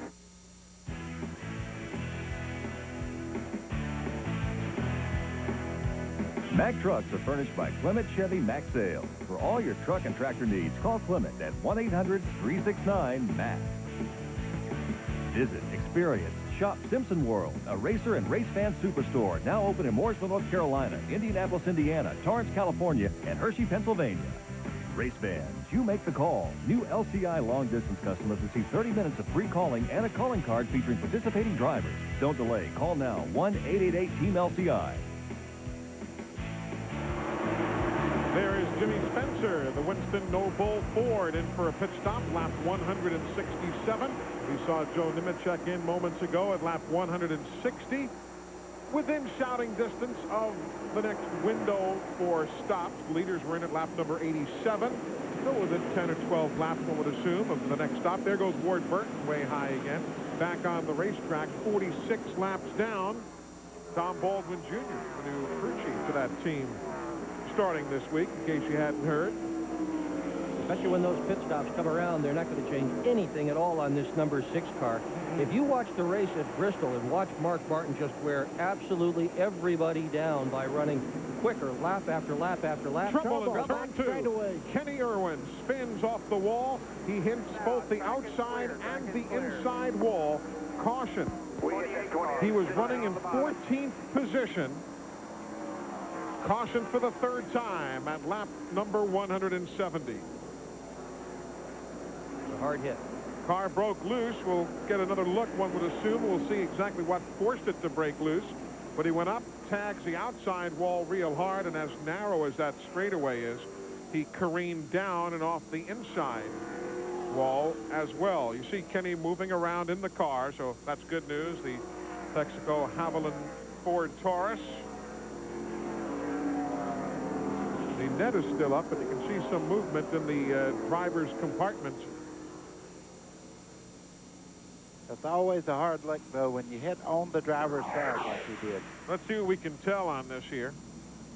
Already sideways. Andretti and LePage right behind him. Boy, right on the driver's side. Yeah, and across the racetrack, that's at 9 degrees I was talking about, into the inside wall, still with the driver's side. Tough to tell whether he had any help, but nevertheless, tough 2-wall ride for Kenny Irwin, of course, leading the NASCAR Rookie of the Year competition. Nadeau, he's in 9th today and still set to pick up some points. All right, pit stops as you see. Lap 173. Let's go to Matt Yoakum. Jeff Gordon enters his pit stall. He's been fighting a tight race car for about the last 120 laps. The car started out loose and it's gotten progressively tighter the rest of the day. They are going to make a wedge adjustment on the car, 4 tires plus an air pressure adjustment. Now let's go to Glenn Jarrett. Okay, we're down in Mark Martin's pits, and also a 4-tire change. Behind him is Rusty Wallace. I saw a chassis adjustment made to Rusty, also 4-tire change. Mark Martin barely beats, just barely beats Jeff Gordon out. You know, I talked to Jack Rouse right before that caution came out. I handed him a note. I said, hey, man, you're killing us. You're killing the show. He said very diplomatically, okay, Glenn, I'll tell Mark to slow down for you. I don't believe him. Yeah, right. Oh, my. Right now, only 10 cars on the lead lap. Bobby Hamilton was close to be going a lap down. That caution comes out at a good time for him. And they're tending to Kenny Irwin. We did see him moving in the driver's compartment, but a couple of pretty mean licks off both the outside and the inside retaining wall. Those are the spotters high atop the grandstand here at Dover. Every time you start your car, you're waging a war against friction. The battle lines are drawn. Now, how are you going to fight back?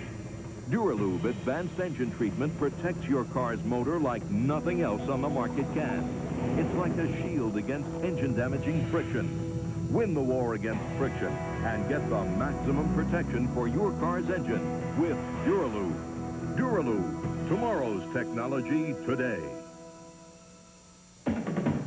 At Pep Boys, our ASE certified technicians will install Ray Vestas lifetime brakes for as low as $59.99 after rebate. Pep Boys. Cars like us, people love us.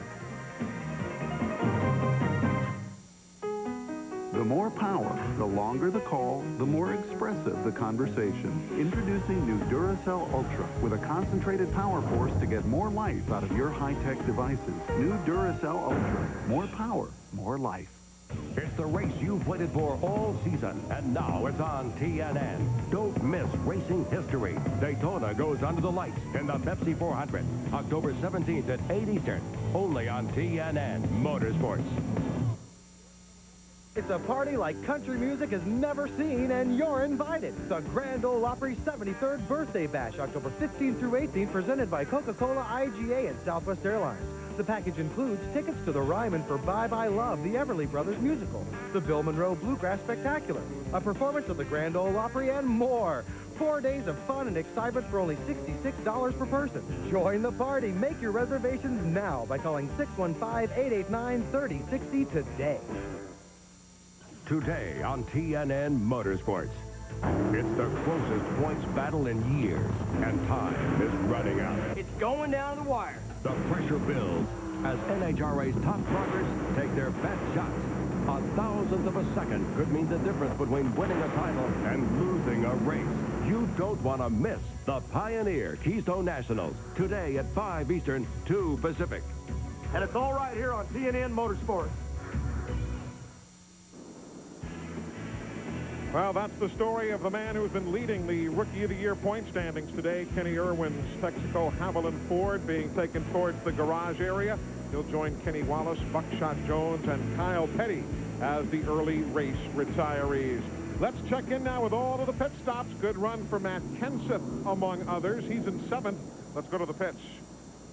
And Eli, Joe Caroni's here, the crew chief. Now, Matt Kenseth had been talking about a bad vibration before this most recent pit stop. Joe, we heard Matt talking about a bad vibration. What can you tell us? Well, it sounds like we have a broke valve spring or something. At first, he could hear it and not really feel it, so we thought maybe a pipe broke, so we looked on the pit stop to see if a pipe is broken. Doesn't look like a pipe's broken. We're just going to have to wait and see here. All right, let's go down pit road to Matt. Well, Steve, John Andretti has come out of pit road in the 9th position. He was fighting a very, very loose race car. They made some adjustments with the air pressure. They also added a spring rubber to the right rear. Now let's go to Glenn Jarrett. Okay, thanks, Matt. We checked with the guys in Bobby Labonte's pit crew, and they said that they made no chassis adjustments whatsoever on Bobby's car. Right now, they're just trying to get to the three-quarter point of the race and stay in or around the top 5. Bobby is in 5th place right now. He likes the way the car is running, except for one thing. It's not as fast as Mark Martin, of course, and nobody is. But no changes right now to report. So that's what's taking place down on the pit lane while track cleanup continues. We've seen Jeff Bodine in yet again. Bobby Hamilton making another pit stop here at lap number 176. Well, a pleasure to have with us in the booth right now a couple of guys who sing professionally. You know, of course, Buddy and Dick and myself will sing every now and then, but you guys do it for real. Joining us, Neil McCoy from Atlantic Records, who sang the national anthem today, and MCA recording star Tracy Bird with us. Guys, good to have you with us. Glad to be here.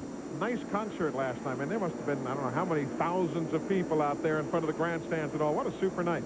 It was. I'm sorry, Tracy. It was actually. I know from my end, I thought a lot bigger turnout than I thought was going to be there. I don't think they knew. Me too. It really was. I think we estimated we had about 20,000 people out there watching that show last night. It certainly looked like it. It was a lot of fun. Great crowd too. 20,000. It sounded like about 50,000. There you see Matt Kenseth coming back in again. Tracy, I know you're tied in with TNN Outdoors as a promotional spokesperson, and you know, it's a natural. You got NASCAR, you got the country sound, you got the outdoor life. It all kind of goes hand in hand. It sure does. I mean, I told that crowd that last night. I said, y'all are NASCAR fans, and I asked them if they love to hunt and fish, and now everybody in the whole crowd screamed and raised their hands, and I said, well, that's my kind of people right there, and it is. I think you see that correlation, and you know, not in many sports except for NASCAR, where you can be pretty much for sure that these folks love country music and that they love the outdoors and they love this racing for sure. Neil McCoy, how's the new CD coming? Doing good. It's been out. We're actually in the studio now working on a new one. Really? So as soon as you say you got a new one, then you start working on another one. But That's right. we're working on one that should be. I'll go back in the studio the 1st of October and work on it. Hopefully it'll be out at the start of the year. But everything's going good for us. We just stay out there and keep doing these concerts and hopefully making fans one show at a time. Well, I wish we had more time. I wish we had a camera up here in the booth because Buddy and Dick were in the back doing the watermelon crawl, and it's something to see. Guys, thanks for coming by. We'll see you on the air on the 28th of September. Thank you very much, y'all. Neil McCoy, Tracy Bird joining us. That's Jack Roush. He doesn't sing.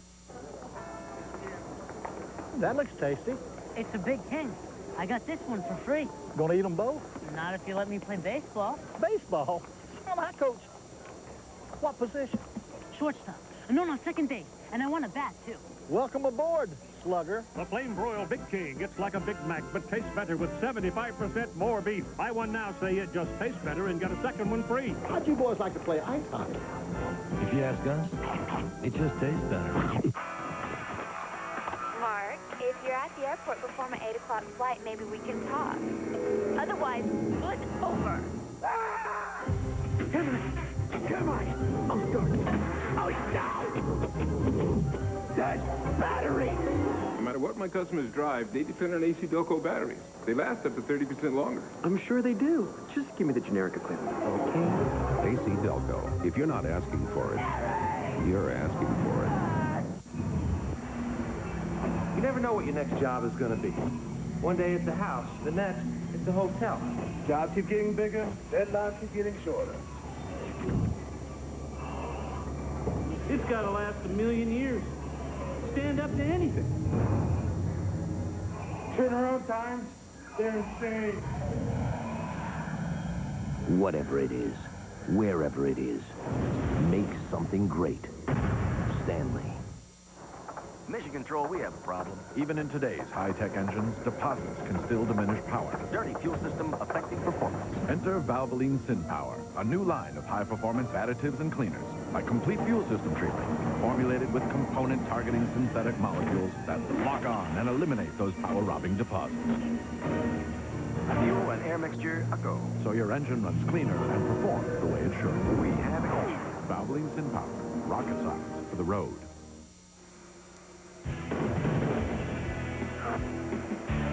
Well, the Monster Mile picked off Kenny Irwin moments ago. We saw him moving around in the car and finally got him out and on he went. There was the race off pit road. Jeff Gordon led it, picked up 5 points, his bonus points, because he did lead lap 174 through 179. But now we're back to the status quo because at lap 180, Mark Martin right there reassumed the top spot. Almost status quo, but look at the 88 car. Dale Jarrett moves in here on Rusty Wallace. He's on the high side, the bottom side. He's doing anything he can, trying to get up towards the front. Dale Jarrett is flying. That's the Hot Rod Lincoln. Remember when Michael Crennivan built a Lincoln, tried to persuade Ford Motor Company they ought to run Lincolns? Well, they decided they didn't want to run a Lincoln, so he stripped all the running gear off it, and the 88 guy said, we'll take that bare chassis. They did, and this is also the car that won here in May 1998. Hot Rod Lincoln having a good day. Yeah, Mr. Hot Rod Lincoln watching as Rusty Wallace just grabs the second spot going inside Jeff Gordon and might just bring Jarrett right there with him. Well, Jarrett's on the quarter panel of Jeff Gordon there. You can see him looking on the inside. Gordon a little bit out of position, but has a great car, and it pulls off the corner there. He maintains third spot. The guys on pit road were telling us, by the way, that the problem for Matt Kenseth, they're still having an intermittent miss in the engine, but it's not getting any worse, not getting any better, but they just can't quite pinpoint what the problem is. The problem is they had to come back in and lose a lot of track position. That's the real problem that he had just now. And Kenseth has driven such a great race, gotten all the way up to sixth spot. Such a bad thing to happen right here as he was really moving up through the crowd. And I think he would have been in the top 5 before very long. For the time being, though, still on the lead lap, running in the 8th spot. Bobby Hamilton's also still on the lead lap. There he is coming off the corner. He also repitted, yes, as did Jeff Bodine. Bobby Hamilton and Bodine coming in at lap 175 and 176 after coming in initially at lap 173. You can also probably notice on your screens that it's not nearly as bright out as it was earlier. It was brilliant sunshine. Now some significant cloud covers moving in. Weatherman hasn't said much about any rain or anything, but you wonder what this is going to do in the overall scheme of things. Well, it makes the chassis man want to take a hammer out of the toolbox and hit himself on the thumb, because you're working to make the car work when the sun's out, and all of a sudden the racetrack changes, and it helps some cars, hurts some cars a lot better. So right now they're kind of guessing, and the drivers are giving feedback. The car is now doing certain things. It stays this way, we'll have to adjust to it. Well, the concrete tracks are not nearly as fickle as the asphalt tracks, however, and when the clouds come over, they certainly do affect the cars, but it seems more to affect the engines than the suspension on the concrete racetrack. Black asphalt heats up a lot when the sun hits it, cools off a lot when the sun goes away. Dick, I agree with you, but one thing I always remember, where they're running is dark. You can look in the corners, and where they go around and around the racetrack, you have the dark part of the racetrack. Like that right there, that's still a little sensitive to heat. Oh, yeah. There you see the action around 6th spot. Jerry Nadeau in the number 9 car. John Andretti in that blue and red number 43. That is 4 positions, 6th and 7th. Jeff Bodine, who's running 10th, by the way, word from pit road is he may have a power steering problem. Remember when he was the guy who actually introduced power steering to NASCAR Winston Cup racing, brought it south from his modified days. He's brought a lot of stuff here, including the full-faced helmet. Yep. And the seat that he wears could well become more popular. He's one of the more innovative drivers.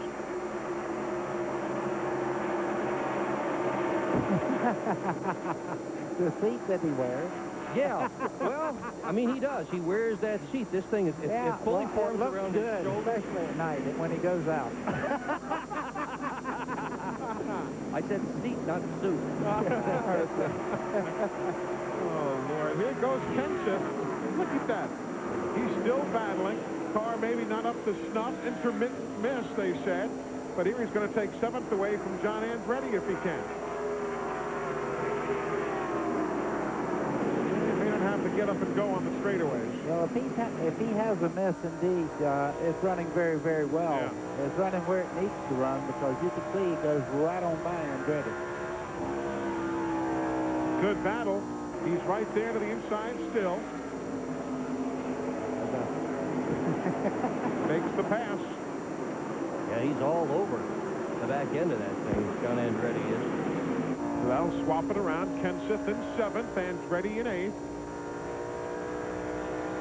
The car back there, the number 12, that's Jeremy Mayfield. He's a lap down, running in 12th. We mentioned it yesterday, but it's worth mentioning again. Buddy, you were in that car. Well, not this particular one, but Buddy tested with Mayfield at Talladega early last week. 194 miles an hour, said the Birmingham newspapers that I read. We're getting a report that Labonte got into the wall just a second ago coming out of turn 4. But, yeah, it was fun, Eli. It's always great to get back in a race car and feel what they do to these race cars to make them hook up and actually handle as well as they do. It's amazing how good they drive at 194 miles an hour. again here. Let's see if Labonte did tag the wall. Oh, now you talk about no man's land. Look at the back of that car trying to get around. This is where a guy earns his money. Terry Labonte kept that car off the wall. Yeah, stayed off the wall. What a great job of driving. Tough to hang on up there. It's full of tire debris and all the stuff that's been kicked up during the race, and to hang on to it, not hit the wall. There's Bobby Labonte, left of your screen. That's green number 18. He is in 5th spot. Steve Park behind him is a lap down in 11th. No, I don't want... How physical is this? You know, we talked... You showed me something. I don't want this to sound funny, but Buddy came walking in today. We don't wear the same shirts all day before we get on the air in case we spill gravy or something on it. And as we were changing shirts before airtime today, Buddy had a bunch of black and blue marks on the side from the time you spend in race cars. You do a lot of testing for a lot of these guys. That's well known. Is it that physical that you just get bruised up like that? Well, let me just put it this way. A marshmallow like myself. Those guys that do this every week are in perfect physical shape. Mark Martin, for example, his body weight is down there with professional weightlifters. When they do a show or go for Mr. Universe or what, their body fat is like Mark Martin's as far as his condition. Right now, I'm not in that type of condition. Every time I go and test, I look like somebody beat me with a blackjack. I've also seen your hands when you get done with it, too, and sometimes they look like raw meat. This is tough stuff any way you slice it. There's Mark Martin. His lead is a second on Rusty Wallace. Between pit stops, the crews just wait for their next turn to perform. This is for anyone who looks at things differently. This is for the green light. This is for Saturday night. This is for people who want to be noticed. This is for your dreams. This is Pontiac driving excitement. Now, drive more of it at the Pontiac 98 sell-down with 0.9% APR financing or up to $2,750 cash back on select 98 models. More reason than ever to see all the great 98 sell-down values at your Pontiac dealer today. This is for me. For me. With new spark plugs, you get improved performance for a while. But only Bosch Platinum has a pure platinum center electrode that's heat-fused. So Bosch Platinum reaches its self-cleaning temperature faster for full engine power and improved fuel efficiency over a longer performance life. Which means you'll replace a lot of other things before you change your Bosch Platinums. Bosch Platinum, the ultimate spark plug. I thought you were starting to go gray. I was, but I never did. So what happened, the miracle? You can't tell? Tell what? I use Just for Men. That's hair color? Even your barber can't tell you use the hair coloring called Just for Men. Simply shampoo in, then rinse. In only 5 minutes, this unique Just for Men formula blends away the gray, actually matches your gray to your real color. I never would have guessed. Just for Men. So natural, even your barber can't tell.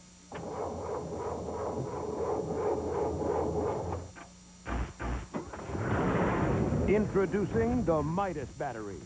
Now for just $49.99 with rebate. Battery. Brand new from Midas.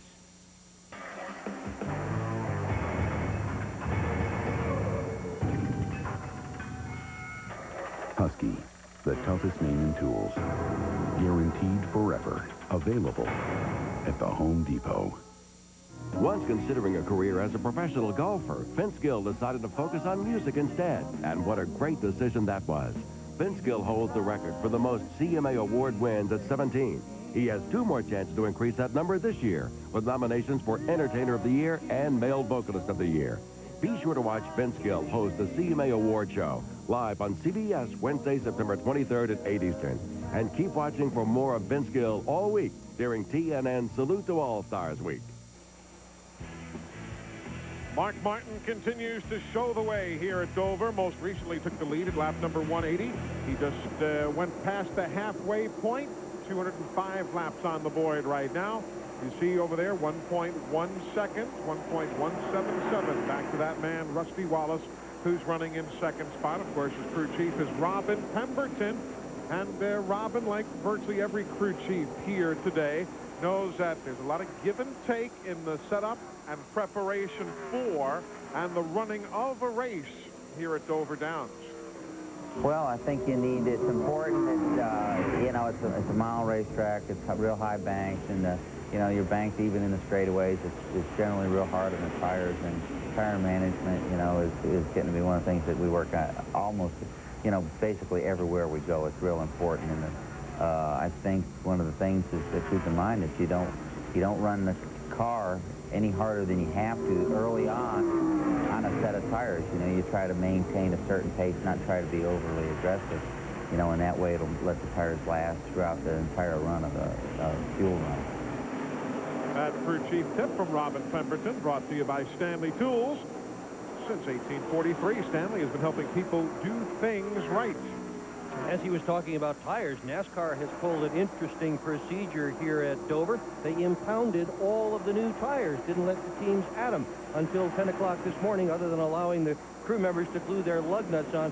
More of the NASCAR effort to make sure that everybody's got the same level playing field with the rubber on the race cars. That's the remarkable story watching on the racetrack right there. Kenseth just goes around Labonte, Bobby Labonte, and now takes fifth.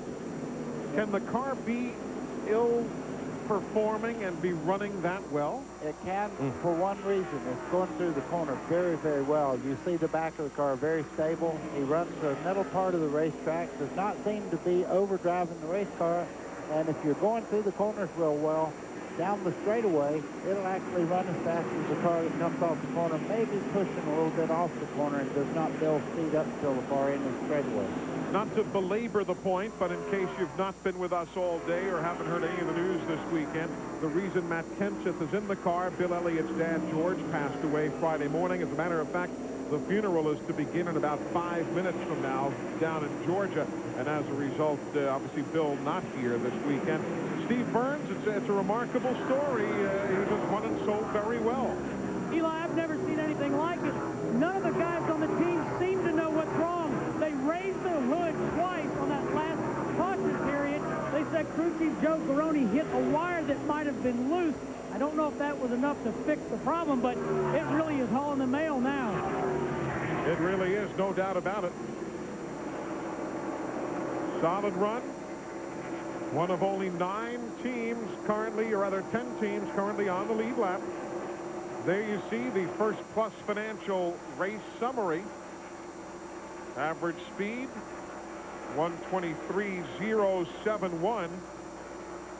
The record for the 400s here, 132 and change. Remember, First Plus Financial bringing you that race summary. At First Plus, we're working first for you. Eli, we're just now, as far as Kenseth is concerned, he's in uncharted water right now. Yesterday, the race was over at this point. Now he's starting to go into the second mode where the car does things that he's not accustomed to. Now, whether he gives the pit crew the proper feedback to change that car around from here to the finish, he's in uncharted water, and so we'll just see. Yeah, we talked about physical fitness. He's in great shape, this guy is, but he's never run 3 and 3.5 hours here at Dover. Never run 400 miles in his entire life. This is going to be it. He's run 400 laps, but he's never run 400 miles until today.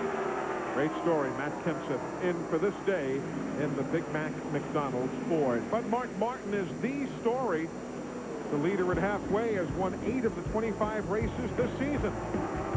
Mark was leading at halfway today here at Dover.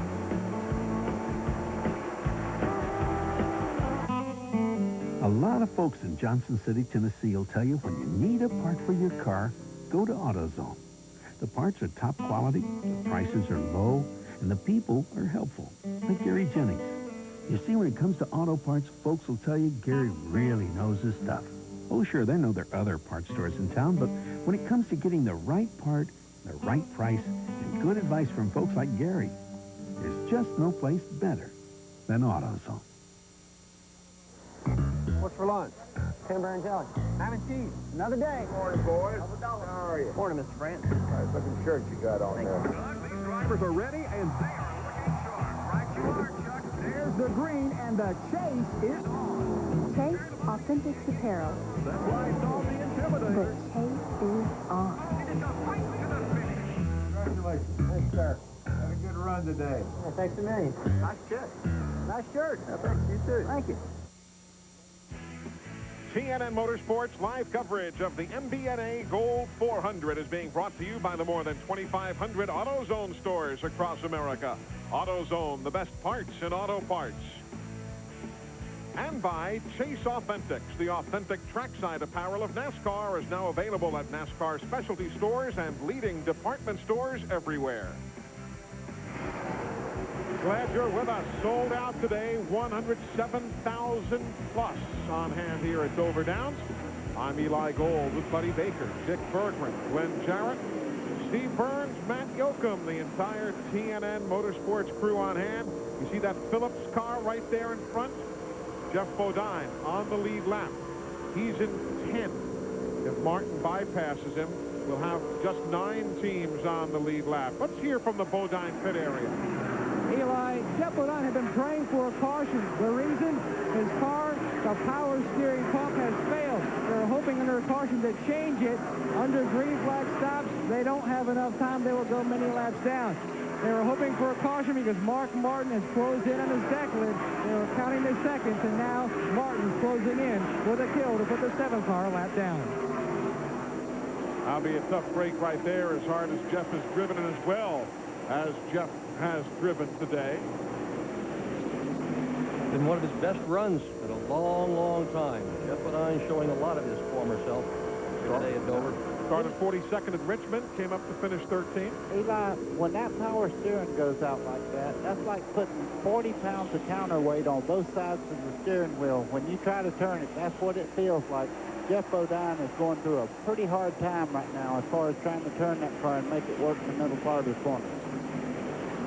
MCI bringing you timing and scoring from NASCAR. Remember, 10-10-3-2-1. New number, but same great savings from MCI. Inside of Todd Bodine in the 91. Todd's running in 24th, a couple of laps down.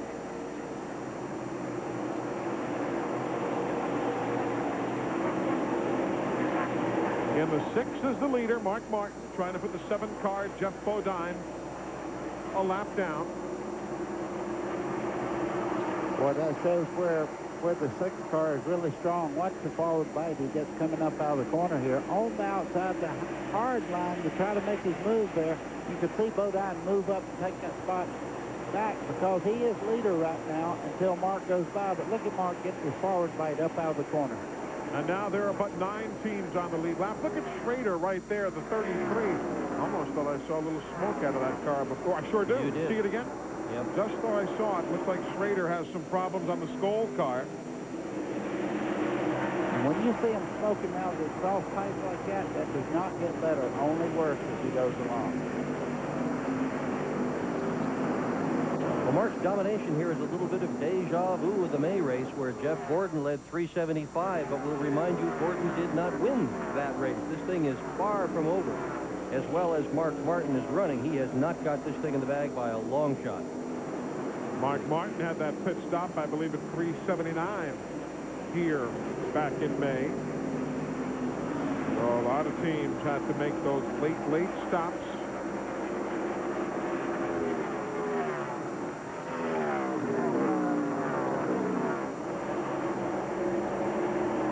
There you see Mark Martin showing the way. You'll pick up your favorite as they come by here. There's Jeff Bodine, Todd Bodine, Rusty and Gordon and all the rest. Earnhardt there. He's in 26th, 3 laps down. Mike Skinner, Steve Park and Mayfield, Gary Bradbury, Kenseth and Labonte, Little, Rudd, Terry Labonte, John Andretti in 8th. Brett Bodine, there again comes Mark Martin, your race leader. Just 9 teams on the lead lap.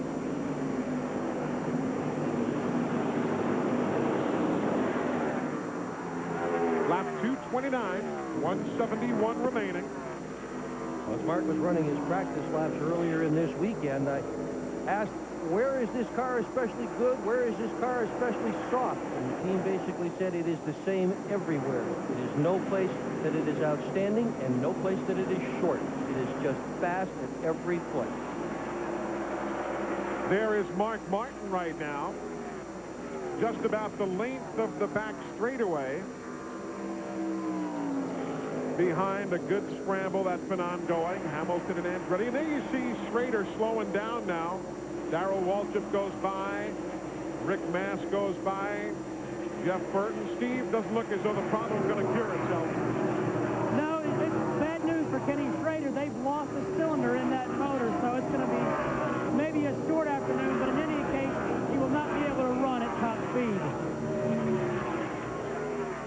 Tough break there for Kenny Schrader, who, of course, had hoped to be able to get himself back on the winning ways here today. He's won here both in Busch Racing and in Winston Cup. One of his 4 Winston Cup wins here. One of his 2 Busch Series wins here. I want to explain that camera just a second ago. You can see that flapper back there. That's a little piece that's about 3 inches long that's bouncing there. That's not the whole back of the car doing that. That's just where the mount is for the little camera that looks back. And that thing's only about the size of your hand, so that's not the back of the car jumping that bad. Good point. There you see Kenny Schrader off the pace now just a little bit more, back in 31st position. Ken Schrader's first and only Winston Cup win at Dover was the last time he won a Winston Cup race. June 2nd, 1991, Schrader led the final 78 laps after a tooth-and-nail kind of battle with the intimidator Dale Earnhardt.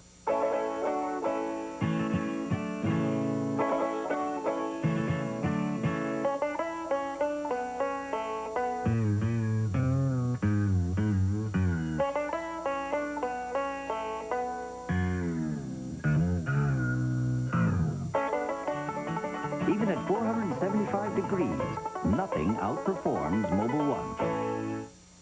Mobil 1 0W30. Superior protection when you start your car. Hurry up! We're missing the best part of the day!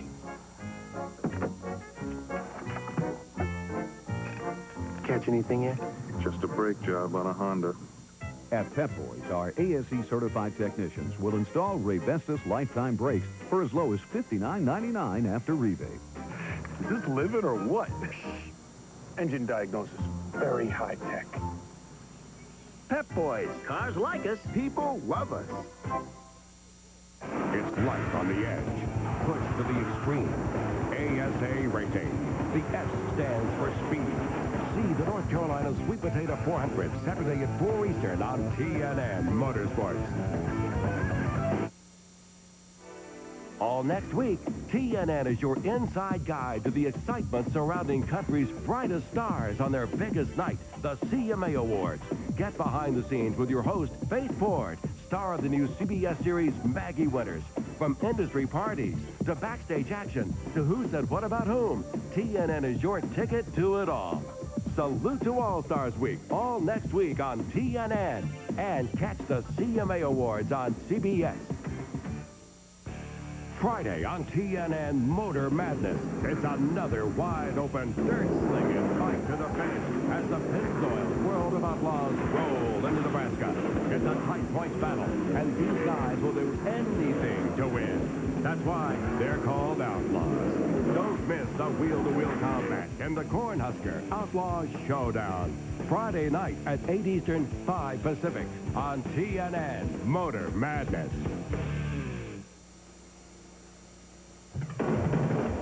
Who's hot? Well, how about Matt Kenseth in the number 94 McDonald's machine? He's made his move convincingly to the front.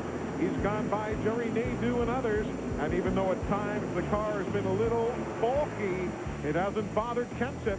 He's right now running in 5th, one of only 9 teams still remaining on the lead lap. Glad you're with us here at Dover Downs International Speedway in Delaware. 241 laps on the board of 400. Mark Martin has shown the way all along with Rusty Wallace in second, Gordon third, Jarrett and Kenseth your top 5. Kenny Schrader is coming down the pit lane now after the problems that we have been documenting for you here in the last short while.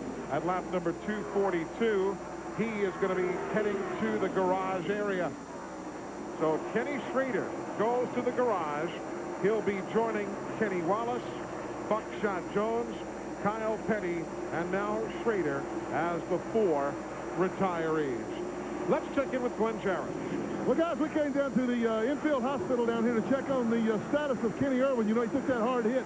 Robert Yates has just walked out. We have been told by the staff here that they're going to remove Kenny from here. They're going to take him to Kent General Hospital in downtown Dover. The caution is coming out right now to allow them to do that. Kenny is consciously complaining of shoulder pain, some back pain, and he got his bell rung pretty good. So just as a precautionary measure, they're going to remove Kenny from the hospital here and take him downtown to Kent County Hospital. Now, this is a racetrack that does not have a tunnel. There is a crossover bridge exiting turn number 2 that pedestrians can use to go across the racetrack. And that is one way to get in and out of the racetrack if you're ambulatory, if you're walking. But there is no tunnel like you have in most racing facilities. There's that crossover bridge that you see fans using going back and forth, but you can't really transport anybody for medical reasons that way. So they bring the ambulance out onto the main straightaway. They will have to open the crossover gate right at the start-finish line, and they'll swing those big gates wide open to allow the ambulance to exit the racetrack. So that is one of the unique features of this racetrack, the Superspeedway Dover Downs International, is without the benefit of a tunnel that goes beneath the racetrack. Again, what transpired back at lap number 170, Kenny Irwin was coming through the corner and went in both the outside and the inside wall. Driver's side there. And then the second hit was again driver's side to the inside wall. So the ambulance now leaving here on the main straightaway. They have opened the gate and they will button it right back up. They will bring in a secondary ambulance to replace the one that has just departed the premises. And they will be opening up the pit road here for regular stops should the teams desire here at lap 244. Leaders came in originally at lap 87, then lap 173, and here they come again, taking advantage of this caution at lap 245. Martin is in, Rusty Wallace, Gordon, there you see the parade down the pit lane. Let's go to the specs. Well, Jeff Gordon is the 3rd car in line. The point leader has been complaining his car is very, very tight. The worst it has been all day. So what they're going to do, they're going to adjust the car. You can see the orange wedge handle. Orange means out. They're going to take a half a round out of the right rear, take a 4-tire stop, also adjust the car with air pressure. The captain has the second can up. Now let's go to Glenn Jarrett. Hey, thanks, Matt. The only thing that Mark Martin is complaining about is that I keep lobbying Jack Rouse to try to get him to slow down. He's not going to do it. They're putting stickers on, and Rusty Wallace, I don't know who won that race.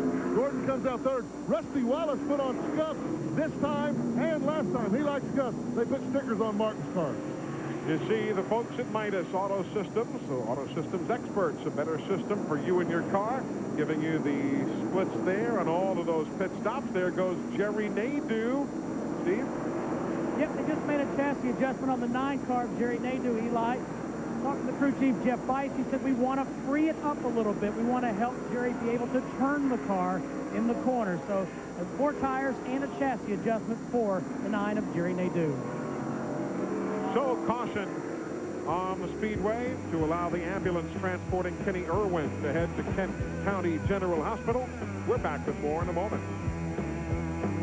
You better believe a pain like this from a soul like this will go on like this, live on like this, and look like this, give you pride like this, 'cause it's true. It's True Value paint, and you can't do better.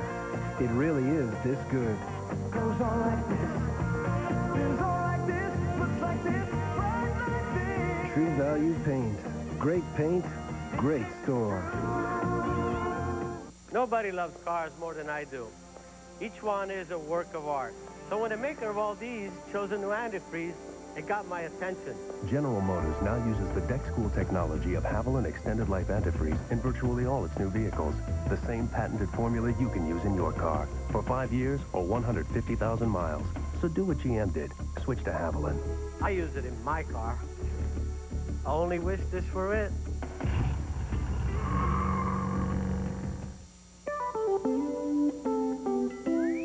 Some things are obvious from the start. Like, things turn out better when you work together.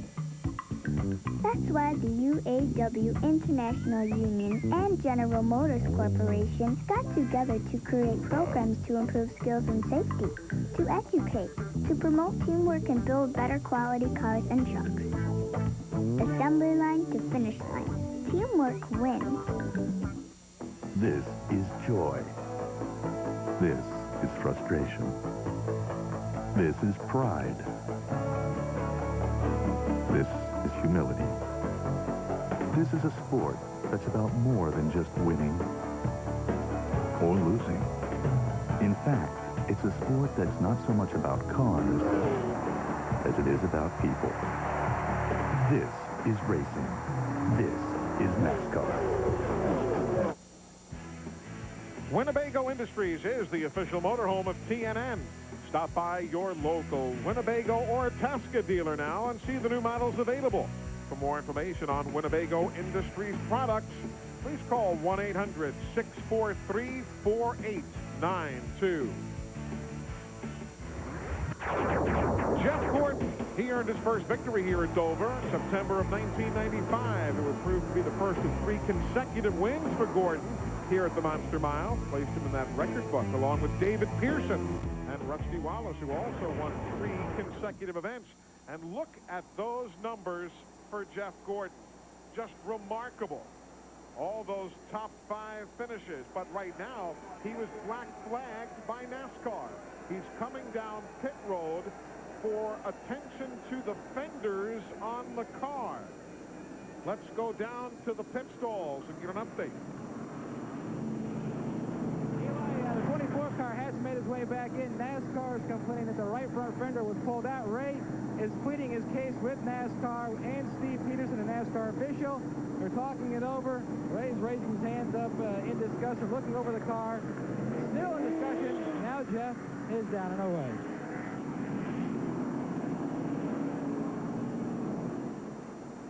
You see Ray Evernham not exactly doing much. He reached in around the and just pulled a little Eli, bit. let's talk a little bit about that. That is downforce. When the fender's way out, it gives the front end more downforce. So if it was indeed pulled out, it made the front end stick tighter. It would keep it from pushing off the corner. So that would be the concern. Now, it didn't look that bad to me, but of course I'm not down there. So Ray making what changes needed to be done. Of course, there are only 9 cars on the lead lap. That's the other thing to remember. So dropping back, you'll lose real estate, but on the scoreboard, you won't lose that many positions. So everybody will move up. Matt, what's Ray have to say to you? Well, let's ask Ray. Ray, what did NASCAR say to you? Why did they bring the 24 car to pit road? We got into somebody and pushed the right front fender in. They claimed that we pulled it out. We pulled it off the tire. They said it was sticking out. You know, and never, ever have I ever seen anybody penalized for pulling a damn fender. We come in, 2 officials right there. It's not sticking out past it. Both of them saw it, but yet we're back in 9th place. Obviously, a very, very disappointed group here in the Rainbow Warriors pit. We're at lap 249. Lots of racing yet to go.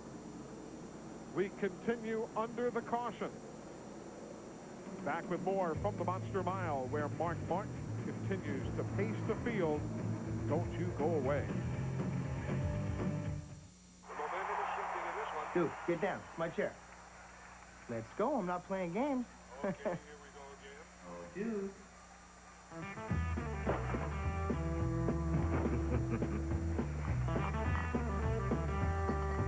He's got him right where he wants it.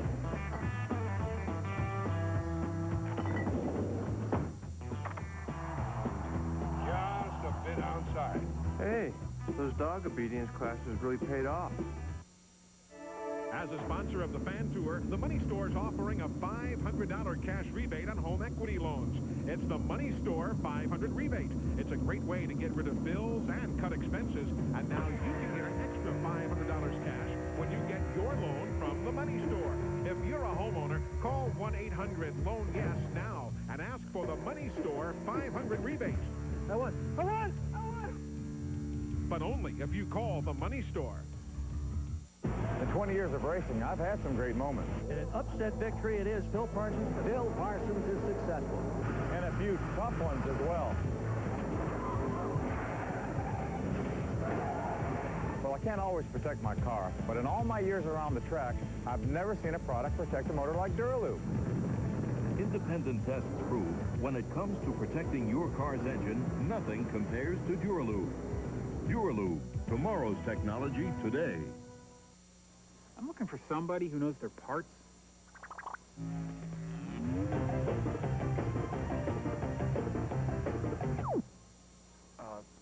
That'll work. For expert advice, go to the pros.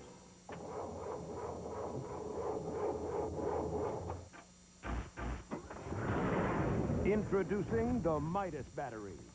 Now for just $49.99 with rebate. Battery. Brand new from Midas. Today on TNN Motorsports.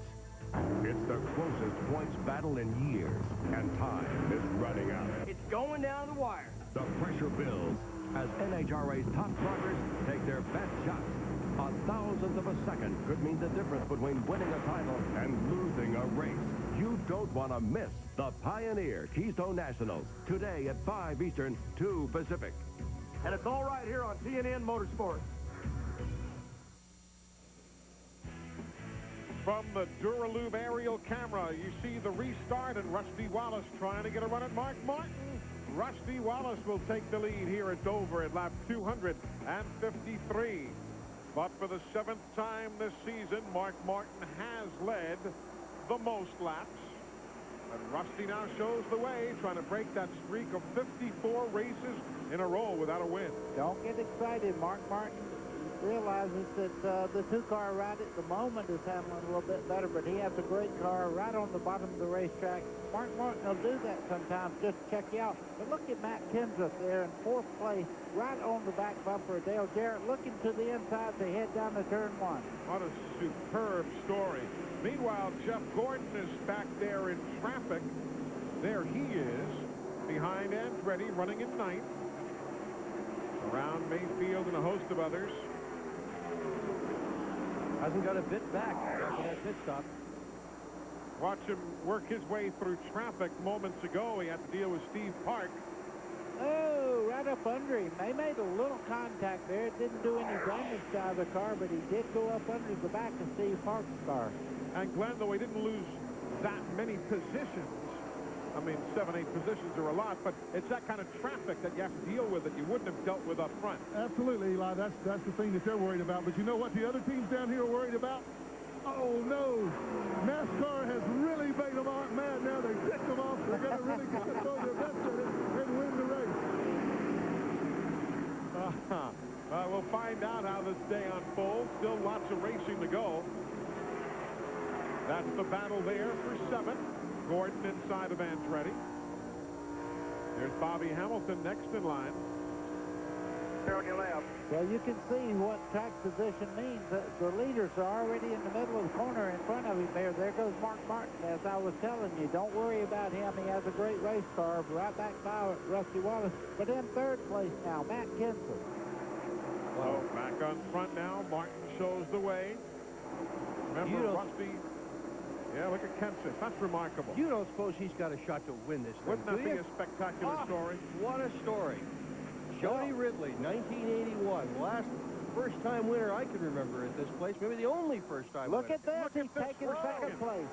Matt Kenseth. Now remember, guys, Rusty Wallace finished 2nd in his first NASCAR Winston Cup race. Remember back in 1980, he was driving for Roger Penske at the time in Atlanta.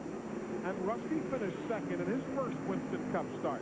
Now, the one thing, if I could just if I had one thing to tell Matt Kenseth right now, don't use those tires completely up. I know it's wonderful to be right up at the front, but don't use the race car up, because right now, Mark Martin's setting a pace out there. If he runs him down, he has to abuse the tires just a little more than I think he needs to at this point.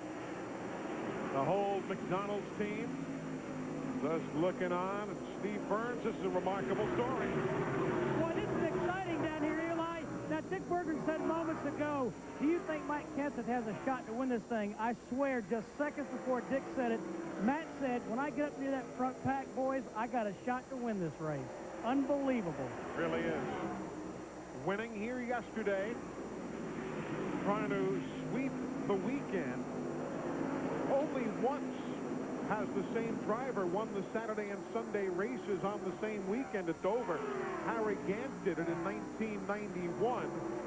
It has happened 14 times in history at various racetracks. There he'll lose a spot to Rusty Wallace. Eli, one thing's happened. The sun is now peeking back out on the back straightaway. The racetrack may change as the sun pops back out. Kenseth's lightning fast under the gray racetrack, but as you see right there, the sun is back out again. For how long, we don't know, but it's there. Still significant cloud cover around. 1 second now, the lead for Mark Martin.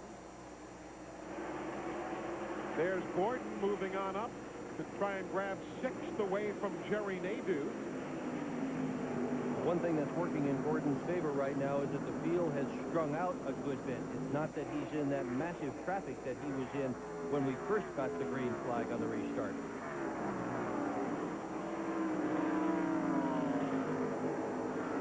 Attrition, though, has not been that high.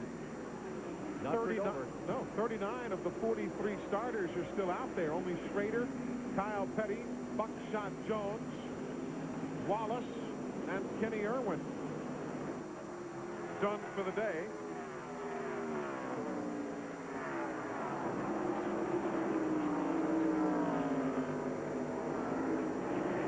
Pretty good speeds here at this track as Gordon now moves to the inside of Sterling Marlin.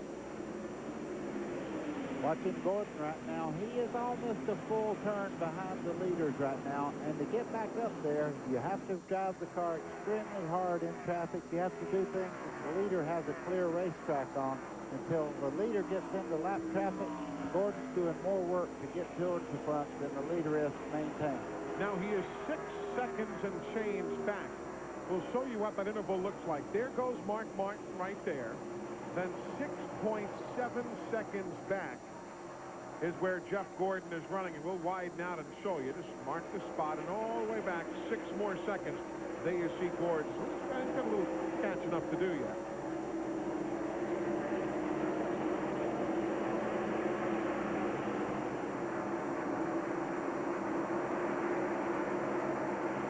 I would hate to have to gain ground on that particular race car. I keep looking for something he's doing wrong. I can't find it. If he wins today, it'll be his personal best ever in a season of Winston Cup racing. It'll be his 6th victory. Of course, we count the Winston at Charlotte. Makes it number 7, but point races, 5 is the most he's ever won. He has won 5 so far this year. Today would be 6 if he can grab it. This is a dominating run, though not the most dominating year ever. You guys are probably here. The year before I started covering the sport, back at 75, David Pearson won here by 7 laps over second place Cecil Gordon. That was not that unusual in that day and time to see multiple lap margins of victory.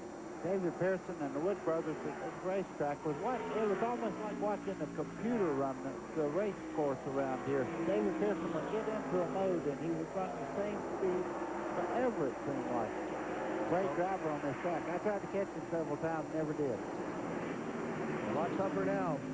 The rules are so restrictive and so tight, and NASCAR polices these cars to try to keep them even, but look what's happening.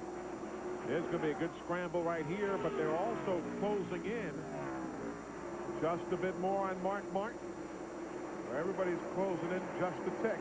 Makes you wonder if he says, I have a great race car, why abuse it? I may just set a good pace out here, and if they start getting too close, I'll pick up the pace. 129 miles remaining. Still lots of racing here at the Monster Mile. Mike Beam and the whole McDonald's team cheering their man on.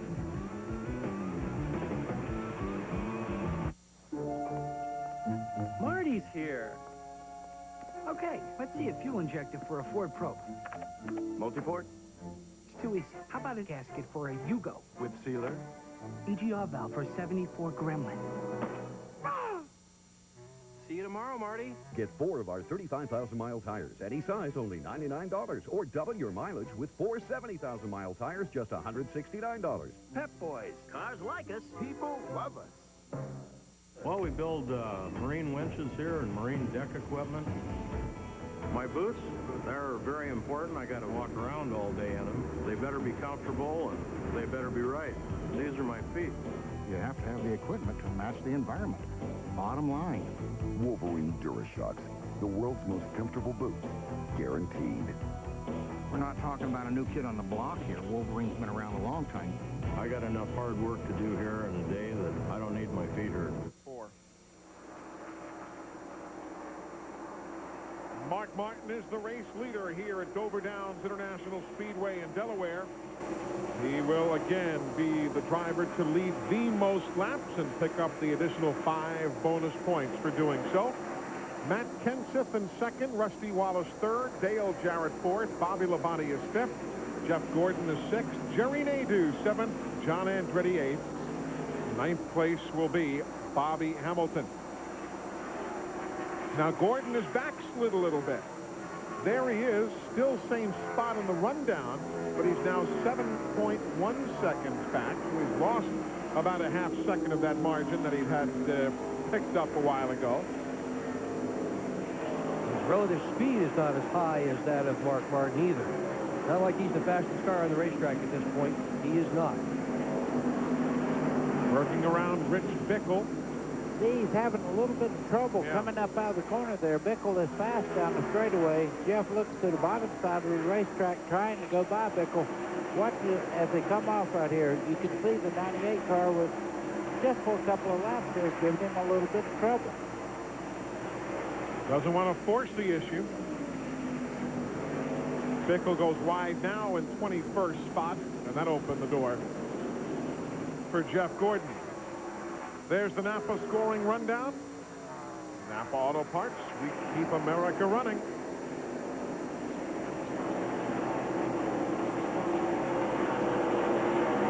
First place back to second. There it is. 1.7 seconds back to Matt Kenseth. Long way from Cambridge, Wisconsin to this kind of center stage, isn't it? Boy, oh boy, but I tell you what, he's rung the bell around the country to let everybody know Matt Kenseth is not just the Grand National driver. He's the driver, period. And it's not been a fluke either. I mean, he's had to drive this car today, dealing with traffic. The hood's been up on it a couple of times. It's not been a gimme by any stretch. His Busch Series car owner, Robbie Reiser, used to race against him and decided that Kenseth was so good that when Reiser decided to step aside, get out of the seat, he said, I want him to drive the car. And yesterday it was a brand new car that Robbie Reiser and the fellows brought for him. They hadn't even tested it anywhere. They really had no new car blues in the practice runs on Friday. I went out and took her to the house there yesterday and grabbed the checkered flag. Been that kind of a weekend for Kenseth, but pretty good run thus far for that guy right there. That's the ultimate story here today. Mark Martin just continuing to eat up the real estate. You know, this makes our job so much fun. We were doing the race, the first race that Matt Kenseth ever won when he beat Tony Stewart off turn 4 there in Rockingham. And now to see him up here in second place in the Western Cup race, I tell you, it makes you feel good about what you do. In such a short time. Yeah. That was February. Look at how far he's come. 1.9 seconds back. We've got Ward Burton and then Matt Kenseth. Burton in the garage earlier today. He's 50 laps down in 39th position, Ward is.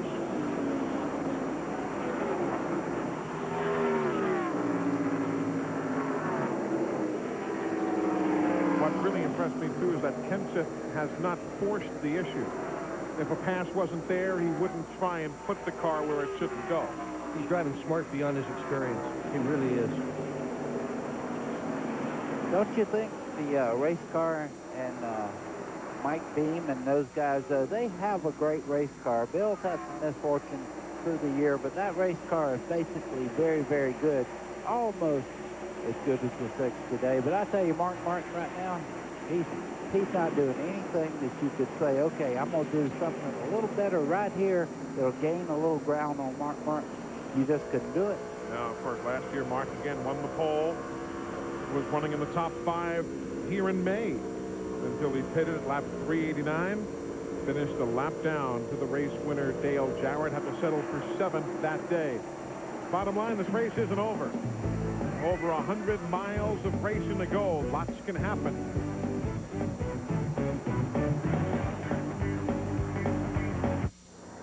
What's for lunch? Timber and jelly. Ham and cheese. Another day. Morning, boys. How are you? Morning, Mr. France. Nice looking shirt you got on there. These drivers are ready, and they are looking sharp. Right you are, Chuck. There's the green, and the chase is on. Chase Authentics Apparel. That's why I saw the Intimidator. The chase is on. Congratulations. Thanks, sir. Had a good run today. Yeah, thanks to me. Nice shirt. Nice shirt. Yeah, thanks. You too. Thank you. Where will the world's next great city be built? It could be Russia, China, Brazil, or maybe somewhere in between. Whatever it is, wherever it is, make something great. Stanley. It's the race you've waited for all season, and now it's on TNN. Don't miss racing history. Daytona goes under the lights in the Pepsi 400, October 17th at 8 Eastern, only on TNN Motorsports.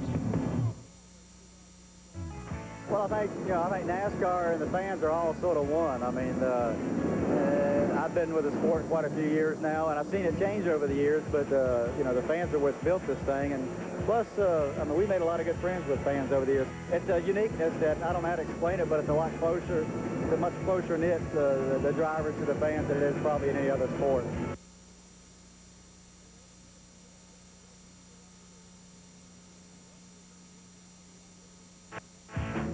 We're really fortunate. We got fans that have been with me when I started, and they're not fair weather fans. They're very loyal. They, like I say, we're going through a tough year right now, but they're not bailing out in the droves, and they're hanging around, and they want to see us win another race this year and keep that streak alive. So anytime you start feeling down a little bit, start looking at some of these fan letters you get, and it pumps you back up again.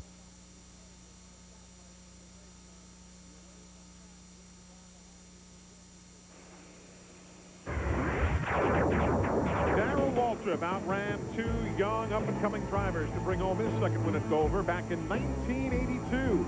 Waltrip edged 22-year-old Kyle Petty by those car lanes right there for the checkers. 26-year-old Bill Elliott finished a close 3rd that same day. There you see Darrell Waltrip's season. Of course, we're looking at varying race teams right there, you've got to remember. But that's been the up-and-down kind of year that Darrell Waltrip has had. Riding with him now, he's in 24th spot here today, and we've got a problem here on the main straightaway. And caution. That's just stay high and you'll be okay. Jeff Burton, who comes to a stop near the end of the pit wall, heading towards turn number 1. And caution is on the speedway for the 5th time today. Lap 292, 108 miles from the finish. He drove it directly into the garage area right now. You see him taking the window net down. I was very concerned that he might have re-injured himself. He got hurt at New Hampshire, but he looks to be okay. He's shaking his head. I'm okay. He was 29 laps down after being involved in a problem, an accident earlier in the day. Back at lap number 85, he had gone to the garage at that time. And now Jeff Burton brings out caution for the 5th time. Now, as I said, 108, 107 miles from the finish. Fuel. And you just said in the broadcast not long ago, Dick Berggren said Mark Martin gets great gas mileage. We'll see. Jeff Gordon last time when he did not have that great gas mileage, they had the wick turned up on the motor. Ray Evernham has taken a more moderate position this time. They don't have it turned up quite as much, so he should get better fuel mileage. Will it be enough? Well, here they come down pit road. It'll be lap 294, 106 miles to conclusion. All the top runners are in. Nobody is staying out, obviously. Kenseth will be the first one to stop. Steve? And that Kenseth comes to a stop. Joe Garone said he did not think they would make any chassis adjustment to the 94. Right side tires going on. They do make a chassis adjustment on the right side, shifting weight to the left. Now the left side tires coming off. 4 tires for Matt Kenseth. Let's check in now with Glenn Jarrett. Okay, Mark Martin is in down here, guys, and this will be 4 tires and fuel. Fuel being the key word here. I asked Jack Rouse if they can make it all the way.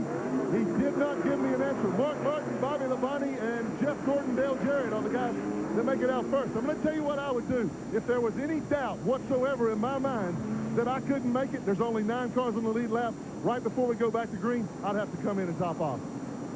Good strategy right there. And there you see how they came off the pit lane.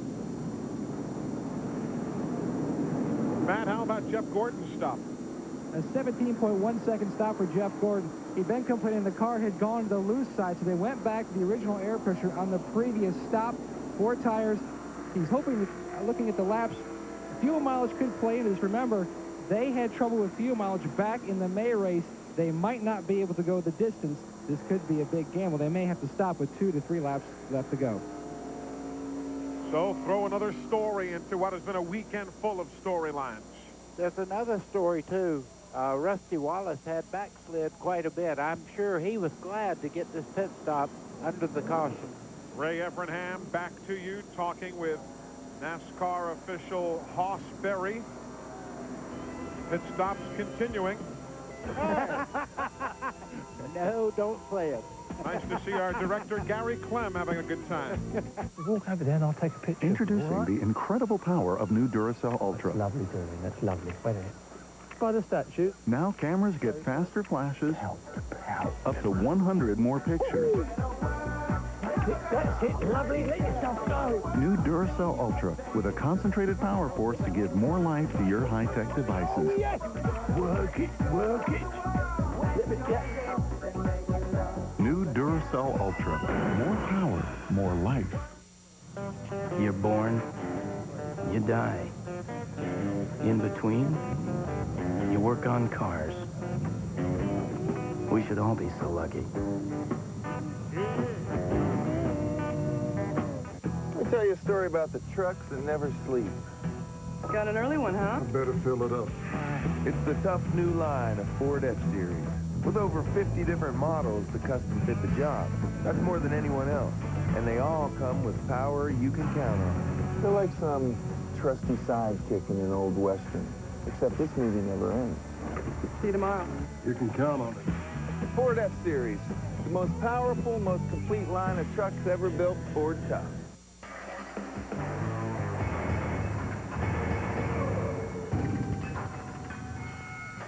Husky, the toughest name in tools. Guaranteed forever. Available at the Home Depot. This is no ordinary leather jacket. Because when you put it on, you're not just saying you're a NASCAR fan, you're saying you care about kids.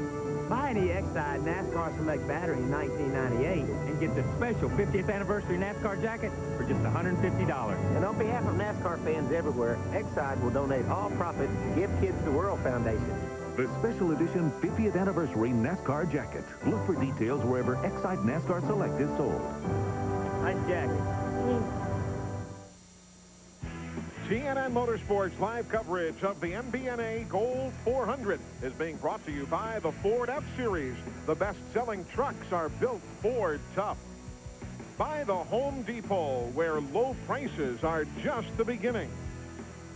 And by Exide NASCAR Select, the official automotive battery of NASCAR. About set to go to racing again. The 1-to-go signal from Rodney Wise atop the flag stand. He's a native of the state of Delaware, and that young fella's been flagging races in front of the grandstand here for many, many years. The reason we're under caution, don't want to forget to show you the look of that spin involving Jeff Burton. Wonder if Musgrave might have nudged him or took the air off the spoiler or no, what? I think Ted Musgrave's got in the back of the 99 there. Jeff Burton had trouble not long ago, and he's many, many laps back, and so did Musgrave. So they just got together coming off the corner there. Now here Jeff goes inside of Ted Musgrave. They'll go through 3 and 4. Right here as he comes up. Listen. Right there. Low wall. Boom!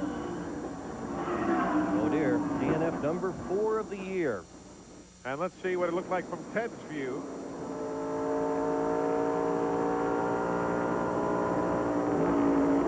Oh, boy. That's too close to Carl there. It is. Interesting. Set to go back to green. Ready. Ready. Green flag. Green, green, green. Good, John. Go, go, go.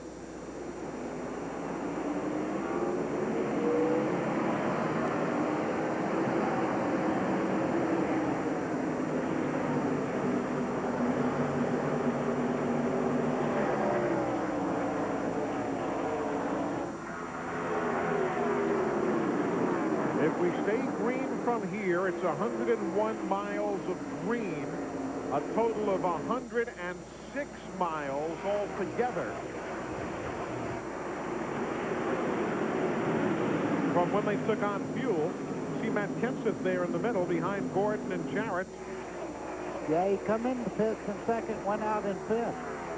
Except for Bobby Hamilton, he repitted. He was the last guy on the lead lap. He came back in and took more fuel. Only one who did. See Mark Martin just move over. Looks like he's in trouble there. The 6 car's off the pace just a little bit. Well, Mayfield went by and got back on the tail end of the lead lap. Okay. Ernie Irvin got by. He's on the tail end of the lead lap now. Well, Mark's so back 10th up and 11th spot. Glenn, what's the deal? Well, they're saying he's okay. I saw Jimmy motion to Jack Rouse and give the okay sign. Their strategy originally was for, he's just letting those lap cars go by so they wouldn't press him. Originally, their strategy was to run as hard as they could and get as far away from the rest of them and stop in for a splash. Meanwhile, Bobby Labonte and Dale Jarrett's crews both say that they can make it all the way. There was no question about Labonte. He gets better gas mileage than a bicycle. Eli, you could hear the crowd just go screaming there. Matt Kenseth and Jeff Gordon made contact in the middle of the corner there. That wasn't the crowd. That was you. No, it was not me. That was a great bit right there. Kenseth and Gordon got together. Sure did. Oh. Jerry Nadeau, bam. Off the wall. Nadeau running 7th. Best finish of the year for him. 15th at Watkins Glen. His best finish on the oval for Nadeau. 21st at both Daytona and Pocono. Scraped some of that green paint off. That right there. All in the top 5. 4th, 5th, and 6th right there. You see Gordon under the 88 car there. Dale Jarrett looking to the inside, going down towards turn 1. Just behind him, Rusty Wallace moving in. Word from the pits, Kenseth's engine is fine, not skipping at this point. Obviously, Gordon's is not either, as he goes on the bottom of Dale Jarrett and takes the spot. Rusty Wallace around Jarrett there. We're at lap 304.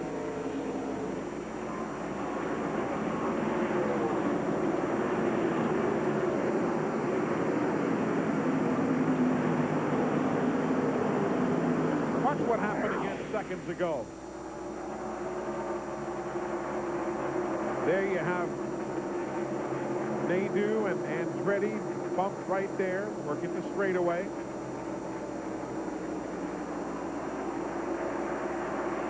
Everywhere you look, there's been some kind of action today.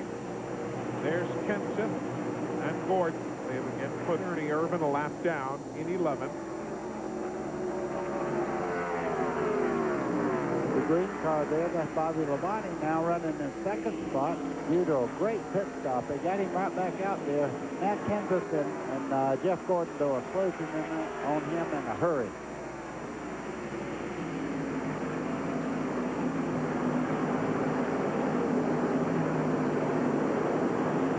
Quick lap last time by was Jeff Gordon's lap. Kenseth second fastest last time, with Mark Martin third. Ernie Irvan in that 36 is one of the few guys that try practice up and down on the racetrack. Most of the guys are just trying to stay as low as possible, but he tosses that car into the corners so hard that he had no choice but to find out what was going on upstairs. And here comes Gordon on the inside against it. He's got third, so Gordon grabs the spot. See if Kenseth can cover it. He does before Rusty Wallace sneaks on through. Irvin and his team thought they were going to have a big day today. Kenseth goes up the racetrack. Rusty Wallace takes the spot away. Right now, Kenseth's car does not seem to be turning as well as it was just before the pit stop.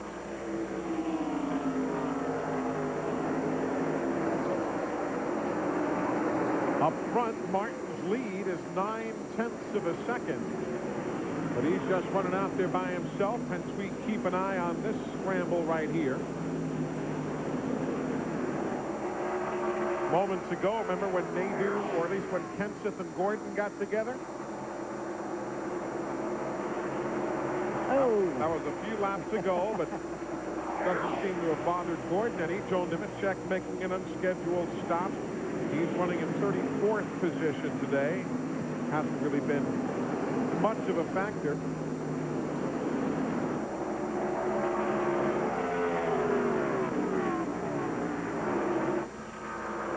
There's second place on back. Only exception is that second car in the picture, Ernie Irvan. Ernie's back a lap down in 11th now.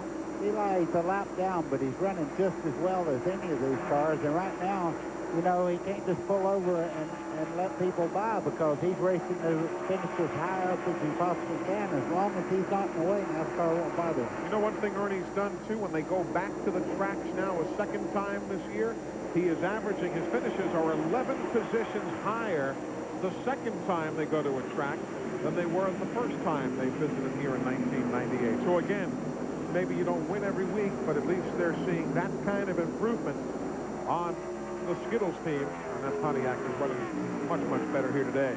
Lap 313 of 400. Overcast time again. That's when Kenseth really runs well. Oh, problems in the corner. We'll update you when we come back.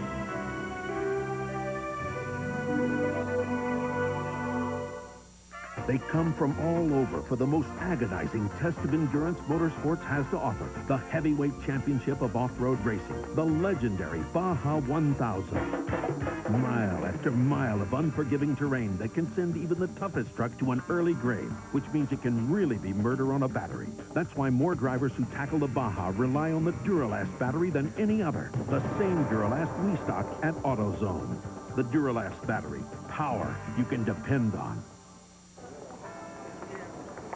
That looks tasty. It's a Big King. I got this one for free. Gonna eat them both? Not if you let me play baseball. Baseball? Son, I coach. What position? Shortstop.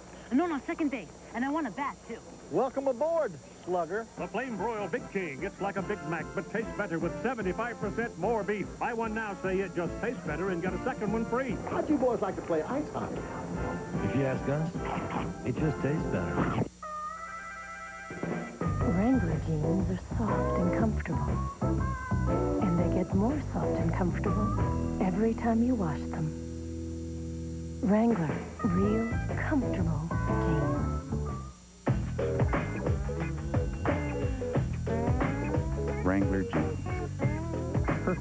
training your dog, or when your dog is training you. Wrangler, real, comfortable jeans. An accident involving Todd Bodine, Mike Skinner, and Jerry Nadeau brings out the caution. Let's go to Glenn Jarrett. And Mark Martin is in, guys. They have, Martin was reporting car a little bit loose. 4 tires and fuel. He's down and away. Bobby Labonte's out second. Rusty Willis also made a chassis adjustment. Matt? The 18 car, Bobby Labonte, made it up to second place, just like in the spring race. With 100 laps to go, he is in the top 3. His car was very tight. They went 2 rounds up on the track bar, 4 tires. Now let's go to Steve Burns. Well, Matt Kenseth came in, and looks like they're going to lose some position on that pit stop. They had a problem on the left rear. Don't know if the lug nuts got stripped or not, but nonetheless, a little bit slow on the left rear, so Matt Kenseth will lose some positions here on pit road. But still plenty of time to get himself closer to the front. Of course, the fuel question now totally out the window because all of the teams on the lead lap have made their pit stops here at lap 316, and obviously no problem going the distance. There is the aftermath of all that took place out at turn number 3. Mike Skinner drove away and took his Lowe's machine directly to the garage area, while Jerry Nadeau right there and Todd Bodine will be towed on to the garage. Nadeau right there running in 8th at the time. Looks like Scooby's all upset there on the front. They had a good run going. Had a good run. Tremendous amount of fluids out of these race cars. They're going to have to use a lot of stay dry to get all this off the racing surface. Let's take a look at what happened up in turn 3, just as we were going to break before. That's Todd Bodine right there in big trouble, backing back up in front of Nadeau there. You see Mike Skinner had nowhere to go into 31 as they get all together there. A lot of damage to all 3 cars. Everybody else does a good job to get by. Again, watch it here. Looks like Todd tangled with the 23, Jimmy Spencer. Oh, hard hit. And there was nothing Nadeau could have done. I mean, not a thing. Nope. Or Mike Skinner. That's sometimes just where you're at on the racetrack. That gets you in it. Here's what Darrell Waltrip saw. Whoa! That Nemechek on the inside that just blew through there. Like Buddy says, sometimes you're in the right spot. Todd Bodine in this instance had problems, and the other fellows had nowhere to go. This has been a good racetrack for Todd over the years. 3 Busch Series wins. There's Jeremy Mayfield, who did remain ahead of the race leader. Remember when he was on the tail end of the lead lap before? So he is now running in the 9th spot and has gotten his lead lap position secured. Let's get an update. Well, guys, I was just going to point that very thing out. And you know what? When he went by Mark Martin and got that lap back, he absolutely drove off and left everybody. He was by far the quickest car on the racetrack at that time. Richard Petty just came by and gave me a raspberry. Jeremy may well be a spoiler. I tell you, he had an awfully quick race car. Well, this time yesterday is when we had final practice, right around 3 o'clock Eastern time. And as we told you in that final practice, Jeremy Mayfield was 5th quickest of everyone, though obviously his qualifying spot had him back in 28th. Time now for our AutoZone Tech Fact, brought to you by the more than 2,500 AutoZone stores across America. AutoZone, the best parts in auto parts. Here's Ray Evernham.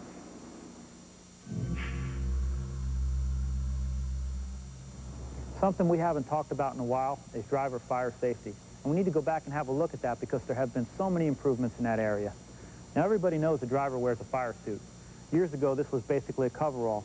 Now it's made of a material called Nomex that was designed specifically to be flame retardant. Underneath of his fire suit, driver wears fireproof underwear, more insulation from the flame. He has shoes that are fire resistant. He has fire resistant gloves, and the inside of his helmet is also made of Nomex.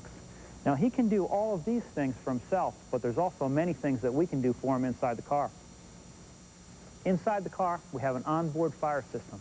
In the event of a fire, Jeff Gordon would have to pull a handle, which would discharge the fire bottle, spraying him with chemical over his right shoulder and under the dashboard, extinguishing the flames. Now, even though we've seen some flash fires in NASCAR Winston Cup racing, we've not seen any injuries due to technology like this. Interesting update from Ray Evernham as you see Jerry Nadeau's car being pulled away. Remember some of those old pictures of Junior Johnson and some of those guys in just a T-shirt, basically. Yeah, you're fixing to say I'm Buddy Baker. Yeah, I did race didn't say that. I didn't say that. Well, this is going to make the cleanup a good bit worse here. Venting all sorts of fluid. So cleanup will continue for a while longer. We'll take care of some business. With 80 miles, 80 laps of racing yet to go, Mark Martin leads as he has most of the day. This is for anyone who looks at things differently. This is for the green light. This is for Saturday night. This is for people who want to be noticed. This is for your dreams. This is Pontiac driving excitement. Now, drive more of it at the Pontiac 98 sell-down with 0.9% APR financing or up to $2,750 cash back on select 98 models. More reason than ever to see all the great 98 sell-down values at your Pontiac dealer today. This is for me. For me. When you get heartburn, indigestion, and pain, don't get these to relieve all your symptoms. When pain this bad grabs you, don't grab these for complete or fast relief. Problems this bad need the 100% solution. Alka-Seltzer, the only one with effervescent power to speed relief and medicines for all your symptoms. Heartburn and pain are no problem with the 100% solution, Alka-Seltzer. And try the best-tasting Alka-Seltzers ever, cherry and lemon lime. Federlight, the official trailer of NASCAR, IndyCar, World of Outlaws, IRL, and a major sponsor of NHRA. Remember to call Federlight for all your trailer needs at 800-800-1230. Radio communications are provided by Racing Radios. For all your racing communications needs as well as scanners, call on Racing Radios at 1-800-669-1522. And by LA West Luxury Vans. LA West vans are available at select Ford dealerships nationwide. Call us at 800-786-VAN. Track cleanup now underway here at the Monster Mile, Dover Downs International Speedway. Of course, they have horse racing here much of the year, so those gentlemen have a good bit of experience cleaning things up off the track. No, he didn't say that. No, I'm pretty sure he didn't. No, I didn't hear it either. No. But we saw that fluid they were putting down, a lengthy cleanup out there. As a matter of fact, they got the jet blower out there now up against the outside wall to try and help remove all the excess speedy dry. There you see Kenseth losing the 3 positions the guys were telling you about earlier down on the pit lane. The others picks up a couple. Yeah. Steve, let's go back to the Matt Kenseth pit stop now. He's been the big story today, running in 8th place. So give us the full detail. Eli, I noticed they were having problems on the left rear, and in fact, they had a lug nut that got stuck in the air gun as they were removing the lug nut, so that's what slowed them down. They finally got it off and then got the replacement tire back on, but it was a lug nut that got caught up in the air gun. So that's the update there. Matt Kenseth running in the 8th spot. Ward Burton's car had stopped on the racetrack, and they have pushed it around to the pit area, and the crew right there going to work. Of course, Ward Burton, as we had mentioned earlier, with a new crew chief here today, Tommy Baldwin Jr., starting with that racing team, having taken over at the start of this racing week. There's Jeff Bodine with his power steering problems. Back on pit road, running in 15th.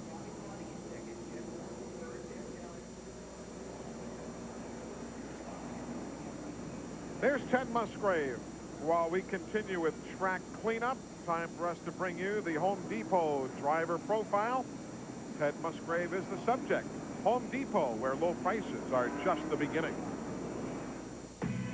Since 1994, Ted Musgrave was part of Jack Roush's operation. That marriage ended a month ago, but the timing of the separation wasn't all that bad. Well, actually, I think it turned out on a good note for both of us because it gives me time to go out and talk to potential sponsors and car owners and crews and go out and run some cars that I wouldn't have been able to drive before. But that's just more or less helping out a situation of a hurt driver or void as far as maybe the driver left and there's nothing going on. They need to keep that sponsor happy. So I'm filling in that area. But at the same token, like I say, you know, keeping my eyes open for 1999. Indeed, Musgrave's experience has allowed him to become NASCAR's super sub, driving that car number 13 today. And indeed, experience is a valuable asset to have. I think that's why people wanted me to fill in a lot, just to try and see what's wrong with the team. If it's not performing well, is it the equipment, is it the driver, what is going on here? And I've filled in some seats, and I've tried to help them, particular people, get some direction. And a lot of them have just thanked me for it, and I thank them for giving me the opportunity to do it too. So it's kind of a handshake, and I'm glad you were here, and I'm saying glad you gave me the opportunity. As for 1999, there'll certainly be a home for the always upbeat Ted Musgrave. I've got to put the pieces together, whether it be a new team with the right chassis, fabrication, engine program, and everything together to make a top 5. There's situations out there where they want me to drive, but I can't fix that type of deal because of maybe different, in-house stuff. So I'm looking at a situation, like I say, where I can take the ingredients that I think could be a top 5 and put that all together. When you get it all together, then you feel good about it. Well, this is the 5th different car Ted Musgrave has driven this year, and yesterday morning I asked him in the garage area, how long will you be in this car? He looked at his watch. That's nothing like Dick May, who was in 5 different cars in this one race back in 1975. David Pearson won that race by 7 laps over Cecil Gordon. 5 cars for Dick May, and still didn't finish the 500 miles.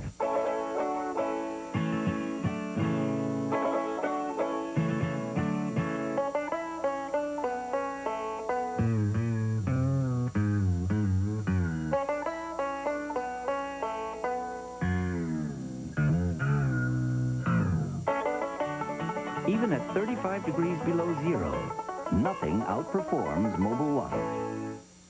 Mobil 1 0W30. Superior protection when you start your car. I got a story. My brother knew these guys who were going to a dance. So on their way, their car breaks down. That's when they see this beautiful girl. Can you give me a ride to the dance? Yeah. She calls, so she asks to borrow one of their shirts. And the next day, they try to get it back. They go to the same spot they met her. Boy. Hello. Your daughter borrowed my shirt last... It been my daughter.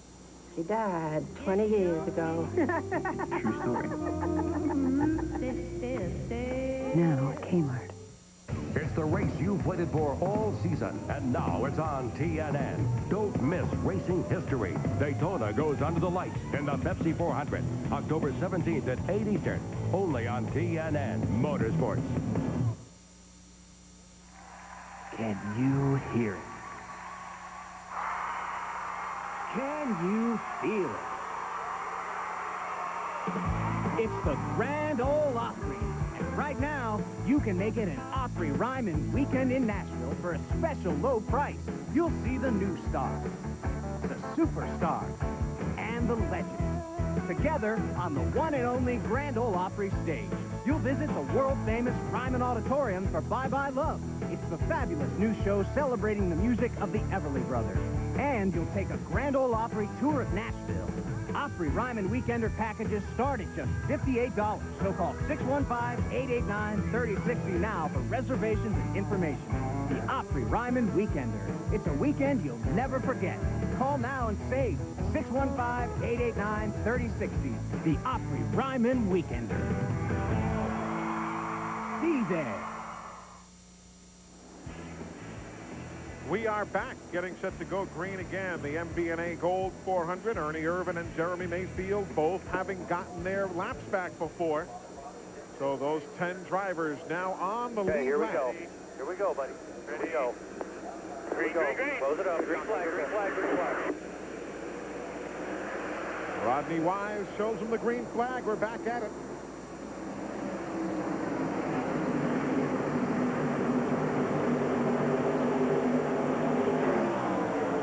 And as Rusty Wallace likes to say, Mark Martin just launched on everybody.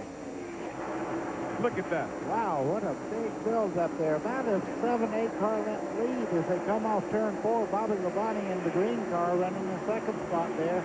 Jeff Gordon just behind Steve Park as they head down in the turn number 1 there. You see Jeff Gordon right on the bottom. Dale Jarrett just behind him. Rusty Wallace bringing up just behind him.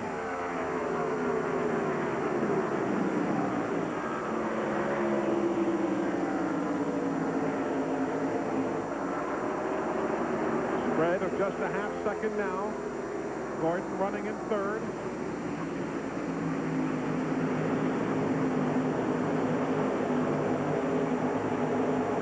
Jerry Nadeau and Todd Bodine, by the way, just fine. Word we had gotten from down in the garage area. Mike Skinner also involved in that accident. Done for the day. Glenn, you got Jerry Nadeau now, I hear, just coming out of the care center? Yeah, Eli, you were right. Physically, he's fine. I imagine emotionally and mentally, he's not so fine. Jerry, you had a great car and a great run going. What happened?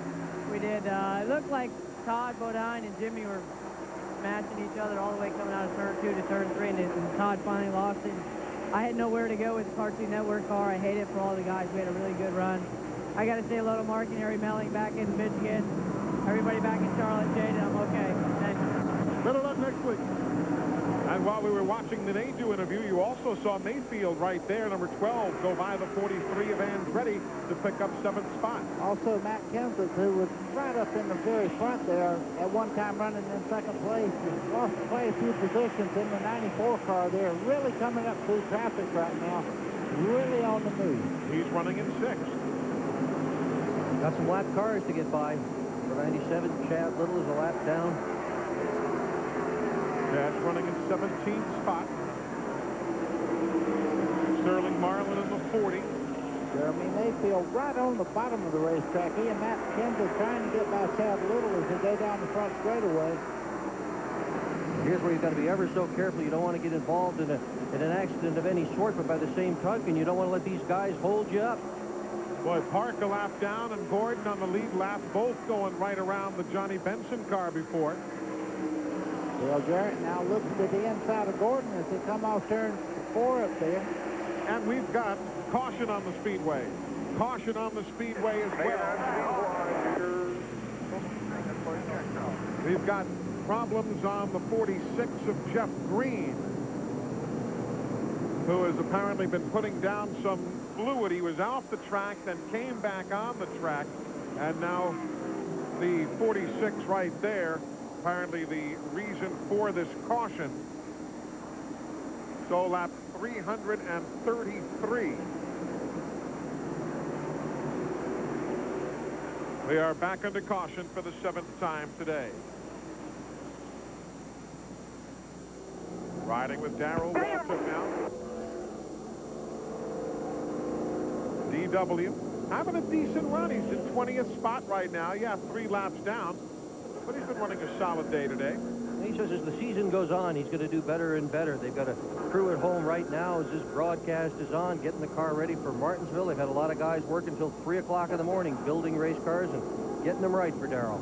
He said next week will be his first new car that he built at his race shop that he's going to use. Right, and they were behind in the engine program as well with all the changes that occurred. Everybody else has got the new SB2 engines, and Darrell really didn't have those built. Well, they're working on that as well. So a lot of effort has gone into getting Darrell Waltrip back where he belongs, further up in the field.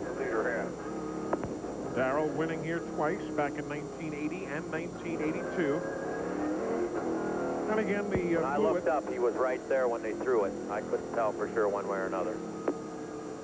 Oil out of Jeff Green's car, bringing out this caution flag, the 7th one of the day.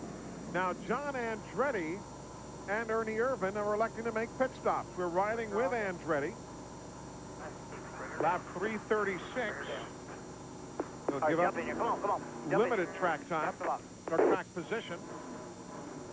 Eli, the reason they're doing that is they were on the tail end of the lead lap. So come in, get fresh tires, maybe get an advantage, go back out. You get to go right back up because you're the only cars on the lead lap. The worst he can finish is exactly where he was running. Exactly. Well, Andretti had been 6th spot before that, so he's going to lose a couple of spots, but he's going to have some good fresh tires on that car to help him pick up the spots that he just lost. Let's check in with Glenn down on pit road. Hey guys, we're just at the entrance of pit road down here into the garage area. And the reason that caution came out was Jeff Green. He was leaking oil. If you'll look, get the camera to show right along here. Jeff Green just came by just a few moments ago, and that was what was pouring out of his car. That was also pouring on the racetrack. Now, Jeff didn't do it on purpose. He didn't even know it was happening, but that was the cause for the caution flag. And if you're new to the sport, that might look like an insignificant little stream, but, buddy, you go over that at high speed, you got yourself a handful, and that's something. You hit that at 180 miles an hour turning in the corner. It feels like it's 10 foot wide when you hit it. So we are under caution. It'll give us a chance to break away and take care of some business. 336 of 400 laps on the board. It's still Mark Martin leading, as it has been virtually since the get-go.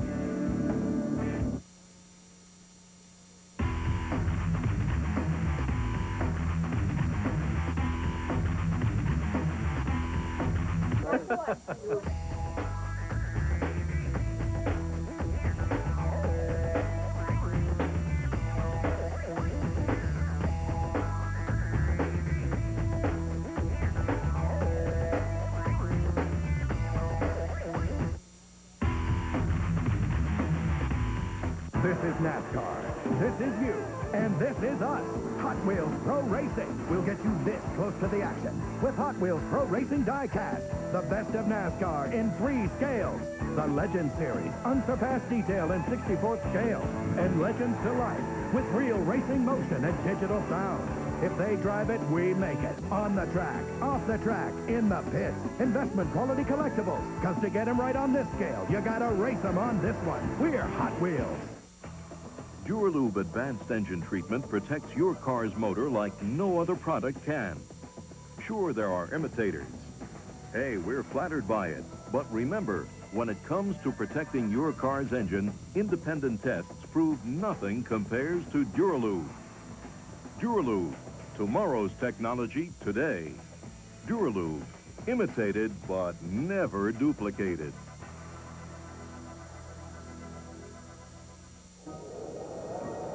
Unleash the beast. Unleash the beast. Unleash the beast, Milwaukee's best.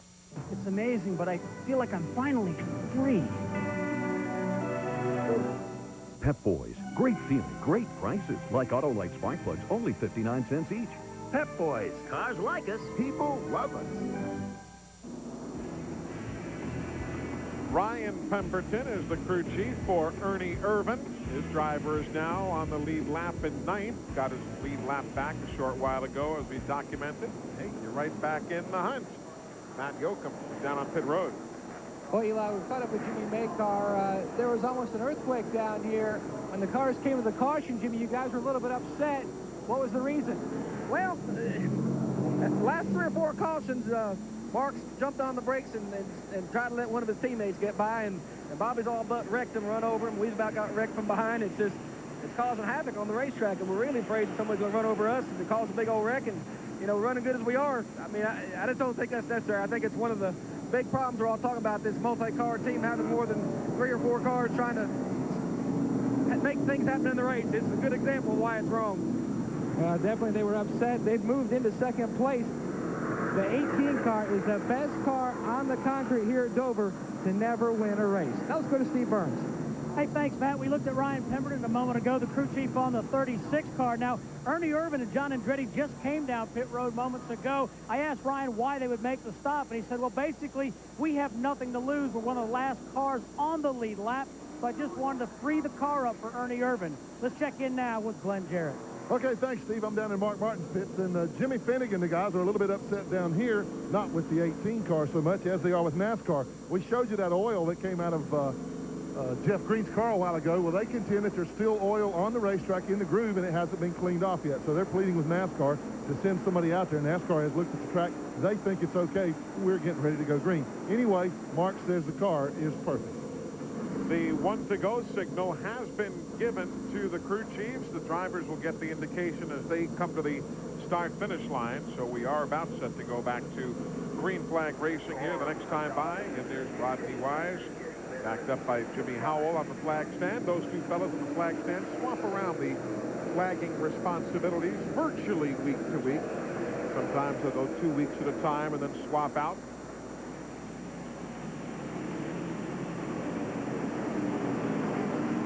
Just wrapping up our 7th caution. Some 47 laps of yellow, 47 miles of caution today. You see them wiggling the cars around. What they're doing, they're cleaning the running part of the tire off to get all the debris they can get off of it, because going around here slow, it'll pick up an inch of rubber that's on the racing surface itself, so you have to clean it off the tires so they'll hold when you go down the corner under power. By the way, if you listen very carefully in the background, you can hear Bob Fry clearing his throat right now. He is set to host the Pioneer Keystone Nationals, the NHRA Winston Drag Racing set over in Reading, Pennsylvania, Maple Grove Raceway. Bob Fry and Steve Evans, the whole crew, set to bring it to you live 5 p.m. Eastern Time today, right here on TNN Motorsports. I knew that was going somewhere. You've never heard Bob clear his throat? It really is a most melodic presentation. Green flag, green flag.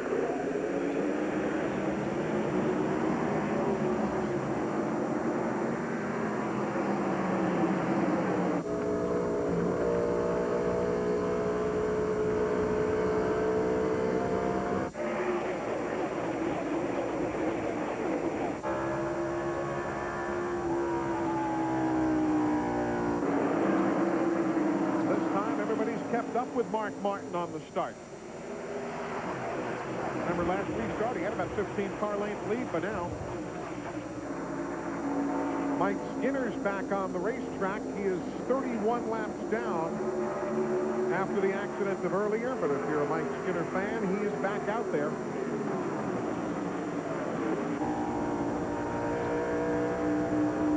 And Andretti's at 10. Obviously well back in traffic after that extra pit stop he made at lap 336. Steve Park there running along in second on the racetrack is a lap down right now. Bobby Labonte and the other cars catch up to him. I'm sure he'll give them the racing groove and let them by. Park is in 11th. Labonte is second. Gordon third. Wallace fourth. Jarrett is fifth.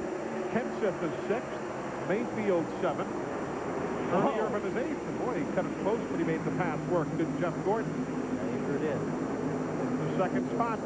Bobby Labonte is so good at this Dover racetrack. He's got 5 top 5s here in his last 7 starts. He won the Busch race here in the spring of 1997.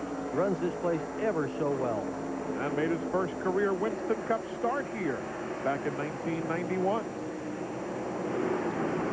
Rusty Wallace right now in good position just behind Bobby Labonte there. Just behind him you see the 88 car, Dale Jarrett.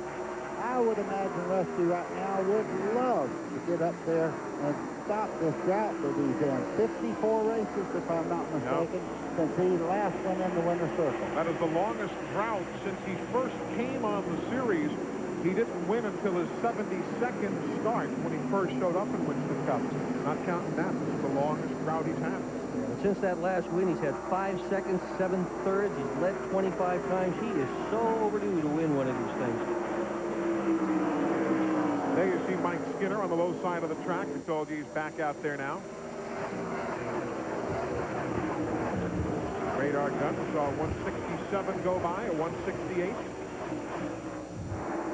That's trucking in a mile. You know, I was just watching those cars go by. There's no such thing as a slow car. We say that. Yeah. We do not imply that they're really slow. What they are is just not up to what the guy leading the race is. You could tell by that shot just a second ago. And here's Kendrick, who had fought all day long to get back into good race contention there. Jeremy Mayfield in the 12, just behind him. That's for 5th place right there. Kenseth's not giving up. No. Coming right back at him. Yeah, slow here is about 142, 143 miles an hour. Yeah, exactly. That's when we say slow car, we certainly don't imply they're running slow. Look at Jeremy Mayfield taking a look on the inside of Kenseth there, with all the way up on the quarter pound coming through the corner. Thought better of it, backed out just a little bit. Now off the low side of the track, Mayfield has it. Jarrett settles back in line. You see Jarrett's car unable to stay on the low side of the racetrack. He's losing ground, getting into the corner. Through the center part of the corner, he starts to gain back what he loses getting in the corner. But right now, I would say Jarrett's car is not handling just like he would like to have it. And your picture looks a bit different now than it did, say, 100 or 150 laps ago. Don't adjust your set. We have now got a heavy cloud overcast. Doesn't look like it's going to rain. Whoa, did you see Jeremy coming out of the corner? Remember, too, when it was particularly cloudy earlier, that's when Kenseth really was making some moves. Jeremy Mayfield in sixth right now. It hadn't been that long ago he was fighting to get back in the lead lap. But boy, he made that really capitalize for himself, as he is right now as fast as any car out there, I think.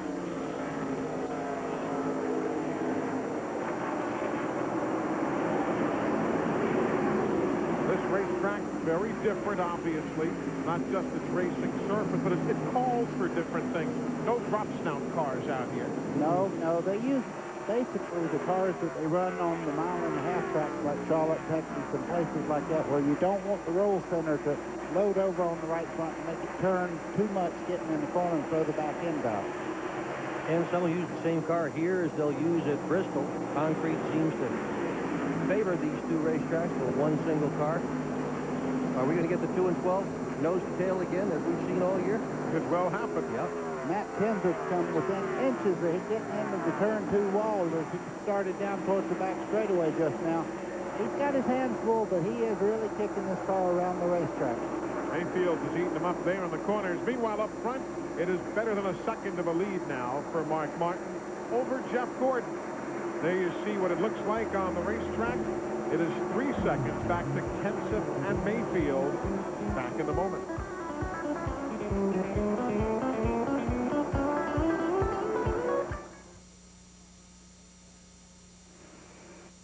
My cat is my life. Some people say it's because I'm middle-aged and single, but I say it's because my Mr. Boots is quite a decorator. Once, I saw one of his huge fur balls and thought, what a beautiful shade of beige. It would look great on my deck. Nice. So I took it to True Value. Can you match this? Then she created a perfect match. There you go. Thank you. I let her keep the fur ball. We don't want to keep that color to ourselves.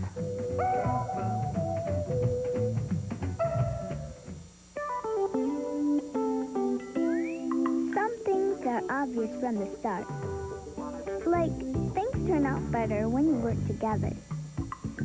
That's why the UAW International Union and General Motors Corporation got together to create programs to improve skills and safety, to educate, to promote teamwork and build better quality cars and trucks. Assembly line to finish line. Teamwork wins.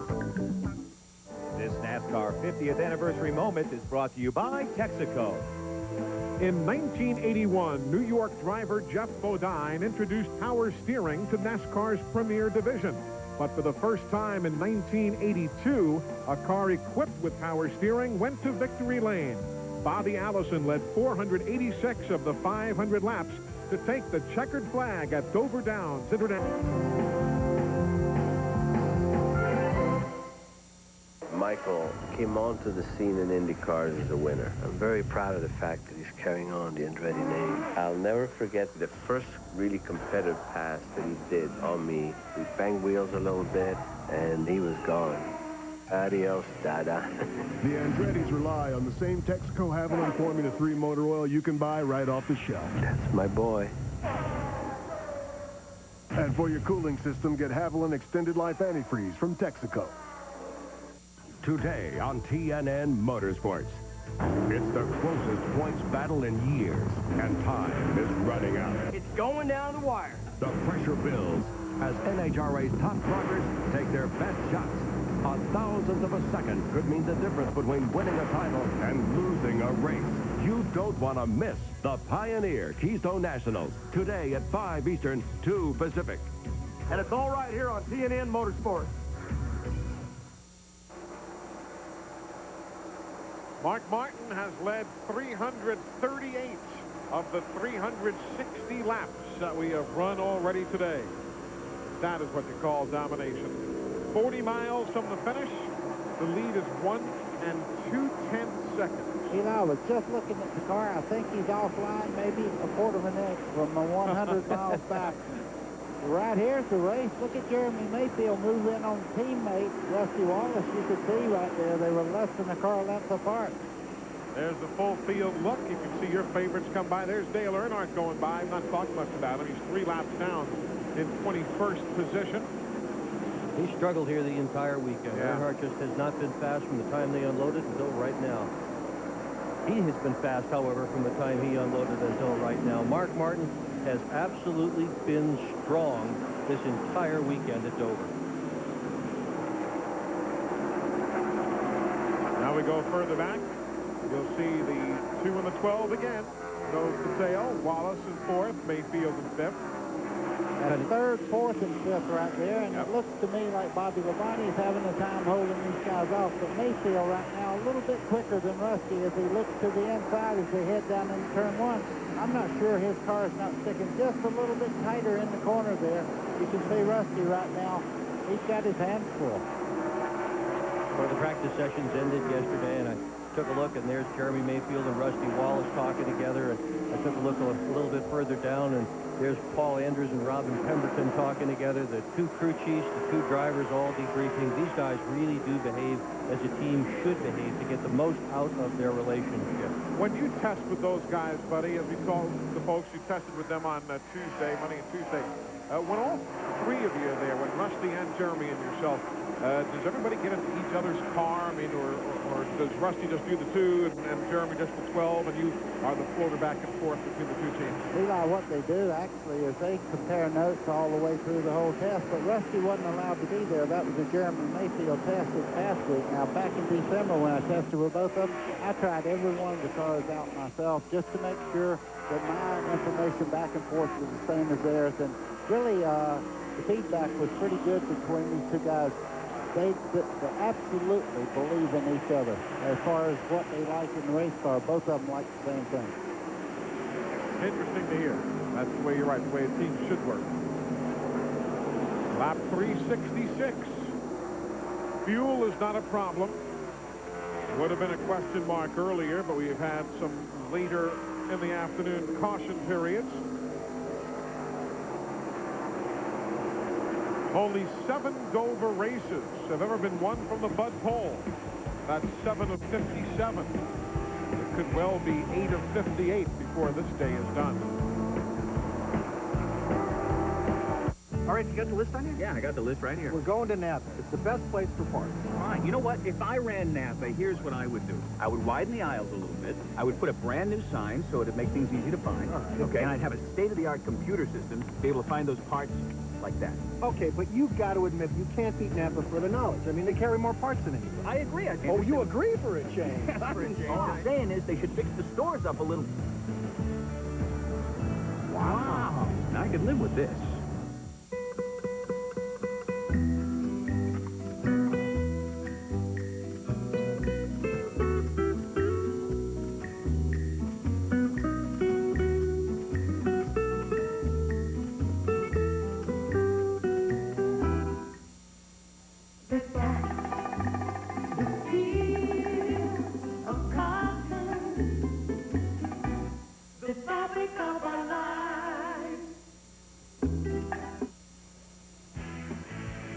Motorsports live coverage of the MBNA Gold 400 is being brought to you by Napa Auto Parts. At Napa, we keep America running. And by Cotton Incorporated. Cotton, the fabric of our lives. We are back. Mark Martin still showing the way. 30 laps from the finish. His lead is now 9/10 of a second. So it varies by a tenth here and there, but basically Gordon's not really able to cut into Mark's lead significantly. Eli, you're exactly right. It just depends on how Mark Martin catches lap traffic, and when he gets a good run around the racetrack, he's still the fastest car out there. Jeff Gordon hasn't given up, though. He's running his heart out right now. Oh, Mark Martin still running well, as we've told you, leading now better than 350 laps. There's Jeff Gordon. He is running in the second spot. He did leave 5 laps early and then some 7 laps middle of the race, so he's picked up bonus points today towards his quest for another NASCAR Winston Cup championship. There you see that championship showdown over the last 16 races. Average finish for both is awfully impressive. Isn't that something? Wow. You know, Martin's kind of given Jeff Gordon a taste of his own medicine today. Mark Martin has finished second to Jeff Gordon 4 times this year. It just seems that repeatedly Gordon leads the most laps. Today, Gordon's getting a chance to get a good look at Mark Martin's back bumper as he runs in second spot. And this will be, if this wound up this way, be the first time Gordon did finish second to Mark Martin when the checker falls. There you see the current point standings as of this very moment. The big loser of the day in all of that is Jeff Burton, who is already in the garage. He was 5th when the day began, point standings-wise. Well, that last time, Gordon picked up some distance because of traffic. There you see Rusty Wallace. He's running in 4th behind Bobby Labonte, trying to break that 54-race winless streak.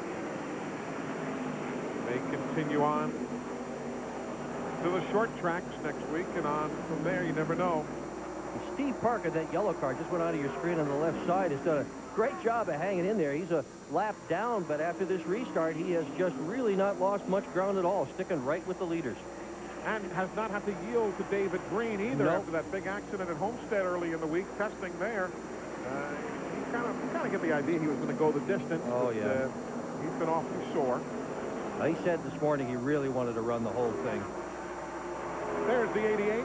Dale Jarrett back in 7th. He's 9 1/10 seconds behind the race leader, Mark Martin. That would lap 377. Matt, he's turning some good speeds, but nobody can hang with Martin. Well, the problem for Dale Jarrett is twofold. First, the car has developed a really bad push. They've been going back and forth. First it was loose on one run, then it's back to tight, and now it's tight again. The second problem, he's developed a vibration. Not exactly sure what the vibration is. It might just be a wheel weight, but all their minds this weekend, though, has been on their all-pro machinist, James Lutter, who's back in the hospital. He's had a stroke and a heart attack. He's watching the race from his hospital room in Mercy Hospital in Charlotte, North Carolina. Folks, he was an all-pro machinist for every single year they handed out the award. That was over a decade that they handed out the award. So really, he's just an all-around world person. Really is. Luter's a dandy. Really is. Luter was the machinist on the 28 car that I was lucky enough to be able to drive to the Daytona 500. Luter, we're all thinking about you. Get well, pal. Definitely. And you know what? They gave him room 24, and he tried to bribe him into changing his room so he could have room 28 instead.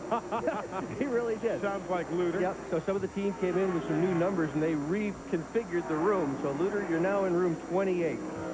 We are at lap 380. 20 laps to go. There's Terry Labonte in his 600th start. 3 laps down, running in 18th place today.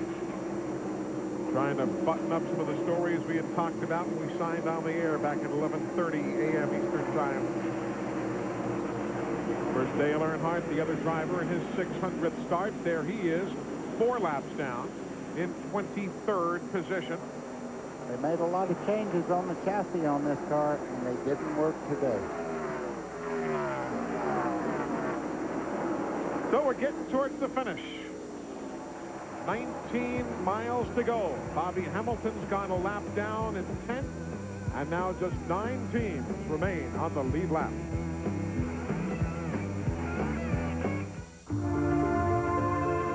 Sleek, sophisticated, stylish, and yet with an exhilarating V6. Chevy Monte Carlo lets you express that hidden part of your personality, just dying to get out. Mr. Freeman. How are you? Tommy? Monte Carlo. The side you show the world is up to you. Cut. Kit Kat break time. 1, 2, 3, 4. Give me a break. Give me a break. Break me off a piece of that Kit Kat bar. Give me a break. Give me a break. I want to take a break with that Kit Kat bar. Are the parts here pretty good?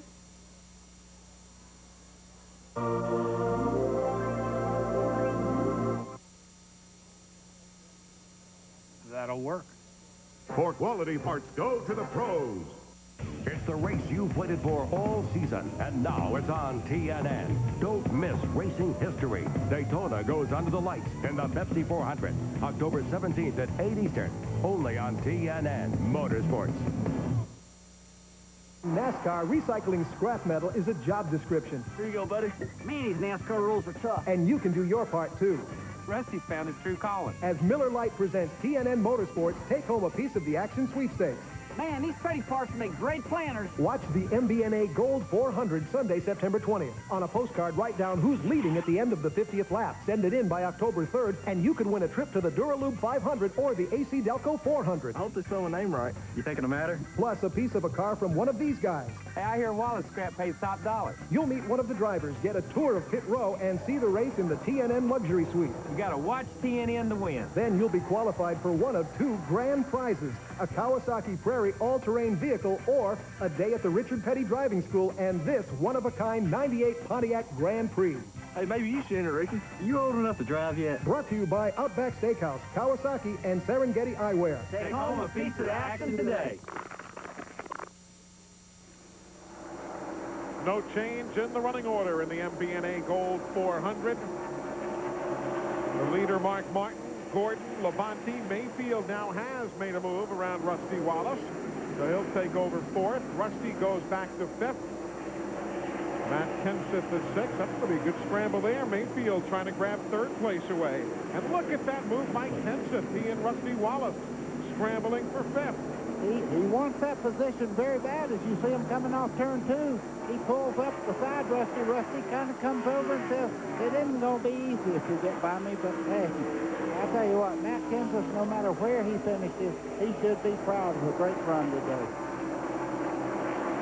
Those cars dancing just a little bit here down the final stages. Tires beginning to wear down just a bit. See, Kenseth has a little more steam right in the center part of the corner. If he can get under Rusty and pull even with him, I think he has the mustard to get him. Look at this. Mayfield's got 5, Bobby Labonte. That was for 4th spot that they had. Grabs 3rd now, does Mayfield. Right behind him, Kenseth. Can he hang on against Rusty Wallace? Right here is where he's strong, but he's on the low side and can't get a great run up. Rusty will pull back beside of him, side by side, down the back straightaway. 10 miles to go. Here comes Kenseth again. He's not going to give up either. What a great show. Oh, yeah. Oh, boy, I tell you what, that's 2 great drivers right there. When I say that, Kenseth has proved how well he can drive today. Can you imagine how good this Kenseth kid is going to be when he gets some experience? Oh, boy. What that did, though, that brought Dale Jarrett right up on the back of Kenseth now. From 1st place, Martin, to 2nd place, Gordon is still a 2nd. Then it is 9 seconds further back to these guys right here. They're a total of 10 seconds back of the race leader, so there's no chance they have to catch Mark Martin. Right now, they're just roaring about each other. Well, there's only 8 laps to go, but I tell you what, Kenseth's going to give it another try, and he's even going to try it on the outside of Rusty Wallace. Wow. Whoa, baby. Oh, I don't think so. Didn't force the issue. No. One thing to be smart, another to be fast. If you're both, it's twice as good. It was real good in 3 and 4. You can see Rusty can hold on in 1 and 2. If Kenseth is going to get him, it's going to be in this turn right here in 3 and 4. He's got Bobby Labonte glad they're fighting with each other. He may not have to deal with him if they continue this. Up front, Martin has now put a little more coal on the fire. He's 1 3/10 seconds ahead of Gordon. As we watch this battle here, middle of the field, 4th, 5th, and 6th.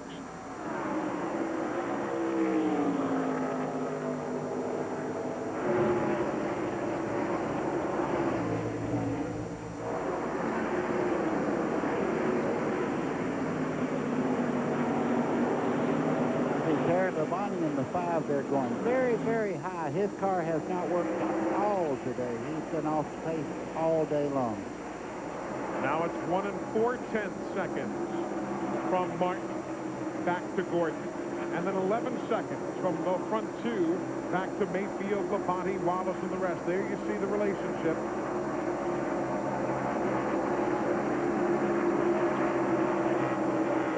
No, Gordon has been driving his heart out trying to close that distance. Has not been able to do it. Well, these are still going on. A good battle right down to the finish. Yep. Wallace in 5th, Kenseth in 6th.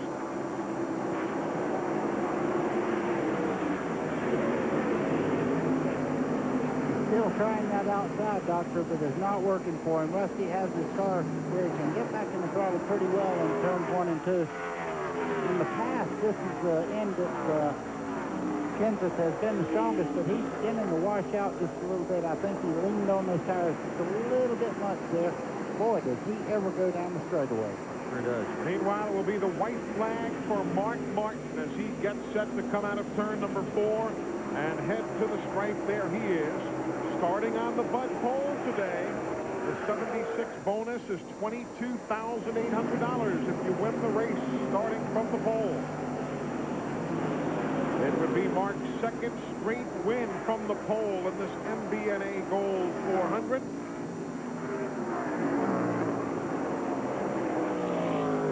His 28th career win. Mark Martin looking for checkers. They fly for him here at the Monster Mile. Jimmy Fennick, you and the guys did it nicely. Gordon 2nd after leading 379 laps of 400. Mark Martin's going to victory lane. Mayfield 3rd, Labonte 4th, Rusty Wallace 5th, Kenseth will finish 6th, Jared is 7th, Ernie Irvin is 8th, 9th is John Andretti. Those 9 on the lead lap. 10th place going to Bobby Hamilton. Good solid run all the way around. Jimmy Fennig and the fellas preparing a magnificent race car here this weekend. If I've ever watched a car do well for the whole distance in the race, it was Mark Martin today. Wow. Only 21 laps did they fail to lead today. Doesn't get a whole lot more dominating than that. Victory lane when we come back. Wrangler jeans are the perfect jeans to wear when you're going out for a little seafood with your best buddy. Wrangler, real comfortable jeans.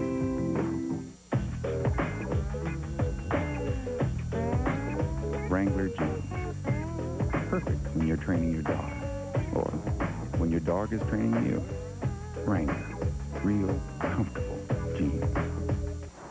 Mission Control, we have a problem. Even in today's high-tech engines, deposits can still diminish power. Dirty fuel system affecting performance. Enter Valvoline SynPower, a new line of high-performance additives and cleaners. A complete fuel system treatment, formulated with component-targeting synthetic molecules that lock on and eliminate those power-robbing deposits. A fuel and air mixture, a go. So your engine runs cleaner and performs the way it should. We have it all. Valvoline SynPower, rocket science for the road. You never know what your next job is going to be. One day it's a house, the next it's a hotel. Jobs keep getting bigger, deadlines keep getting shorter. It's got to last 1,000,000 years. Stand up to anything. Turnaround time, they're insane. Whatever it is, wherever it is, make something great. Stanley.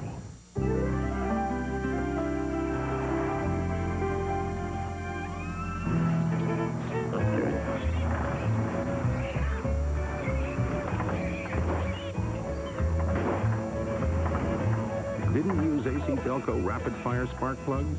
They'll give you quicker throttle response and smoother idle, no matter what you drive. AC Delco. If you're not asking for it, you're asking for it. TNN Motorsports live coverage of the MBNA Gold 400 is being brought to you by Stanley. Since 1843, Stanley has been helping people do things right. And by AC Delco Automotive Parts. AC Delco, it's like buying time.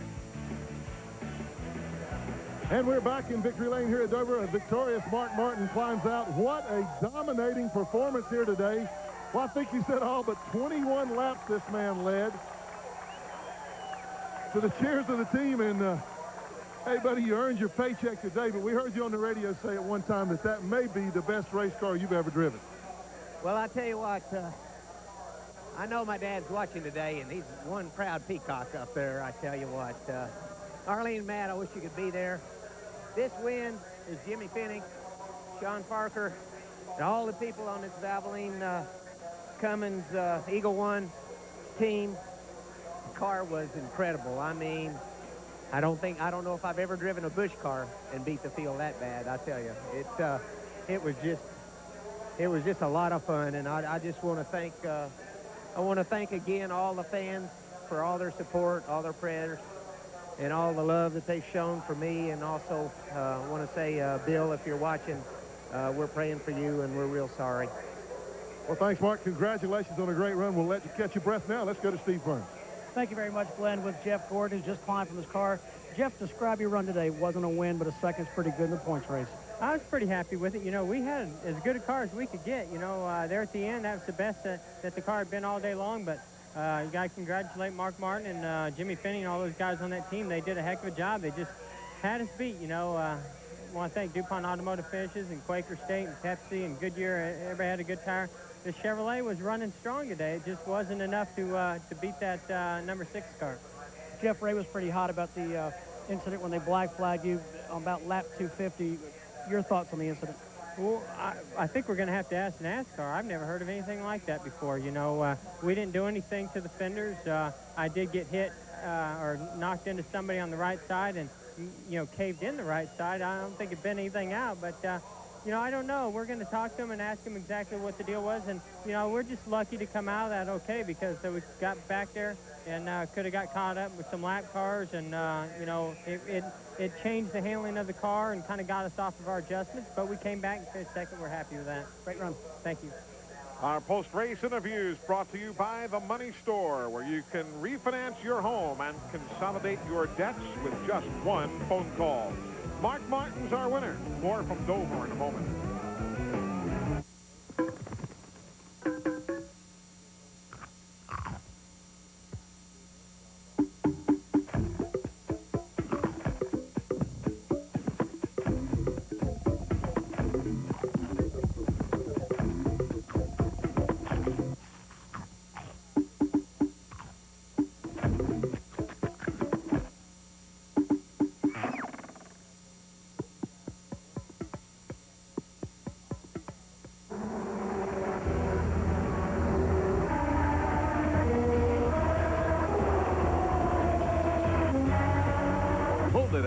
You know you can't use Duraloop fuel treatment in your Indy car. It's an unfair advantage.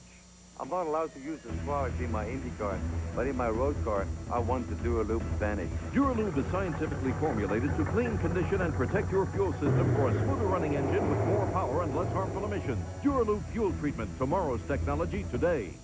It's good to know that in an era of superstars, big corporate sponsorships, and network TV deals, there's an organization that also cares about fairness and sportsmanship, that realizes its fans are the sole reason for its success, and knows it should never go so fast that it can't slow down if there's a good enough reason.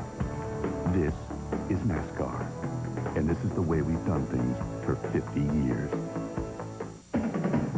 At Pep Boys, our ASE certified technicians will install Ray Vestas lifetime brakes for as low as $59.99 after rebate. Pep Boys. Cars like us, people love us.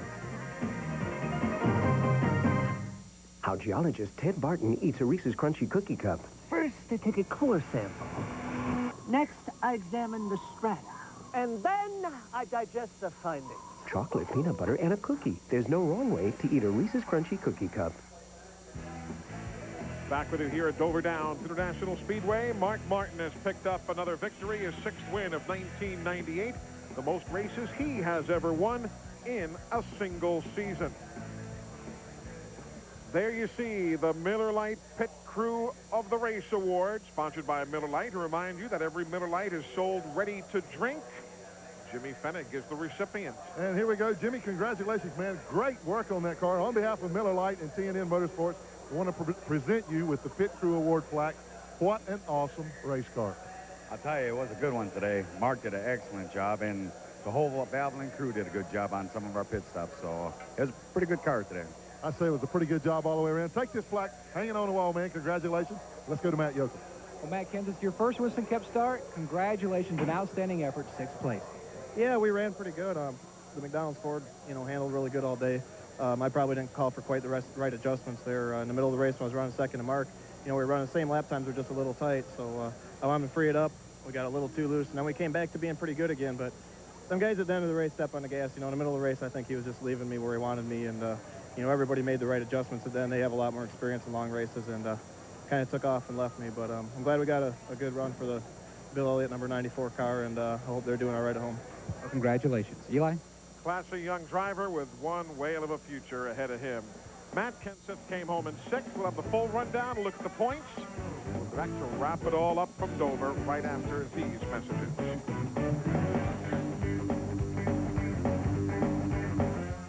Nobody loves cars more than I do. Each one is a work of art. So when the maker of all these chose a new antifreeze, it got my attention. General Motors now uses the deck school technology of extended life antifreeze in virtually all its new vehicles. The same patented formula you can use in your car for 5 years or 150,000 miles. So do what GM did. Switch to Haviland. I use it in my car. I only wish...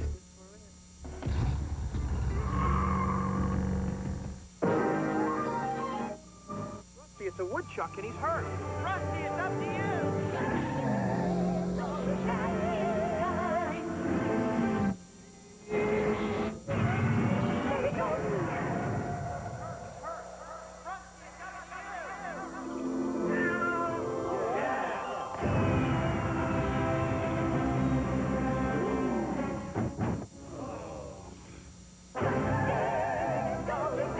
This is for anyone who looks at things differently. This is for the green light. This is for Saturday night. This is for people who want to be noticed. This is for your dreams. This is Pontiac driving excitement. Now, drive more of it at the Pontiac 98 sell-down with 0.9% APR financing or up to $2,750 cash back on select 98 models. More reason than ever to see all the great 98 sell-down values at your Pontiac dealer today. This is for me. For me.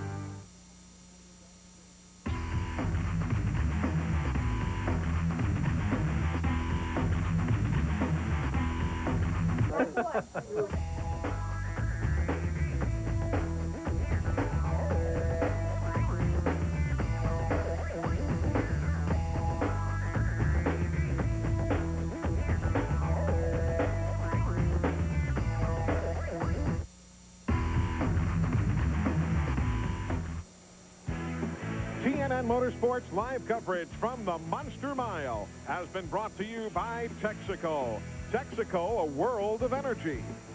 By Miller Lite, who remind you that every Miller Lite is sold ready to drink. By the Wide Track Grand Prix by Pontiac.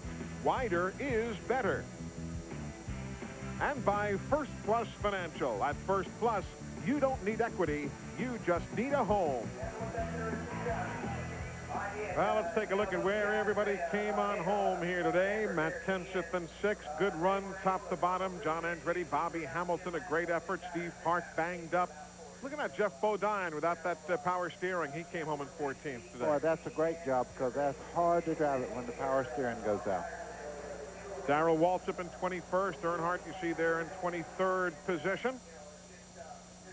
There are some of the fellows who had problems earlier. Kenny Irwin taken to the local hospital here, responding, though complaining of some shoulder pain and so on. They'll be checking him over here at Kent General Hospital.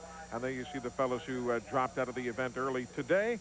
There is the Texaco Haviland Point recap, and it shows you the spread. And look at the fall for Jeff Burton today, guys. Dick, he was 5th when the day began. Yeah, all the way back down to 7th now, 780 out. Tough day for Jeff Burton.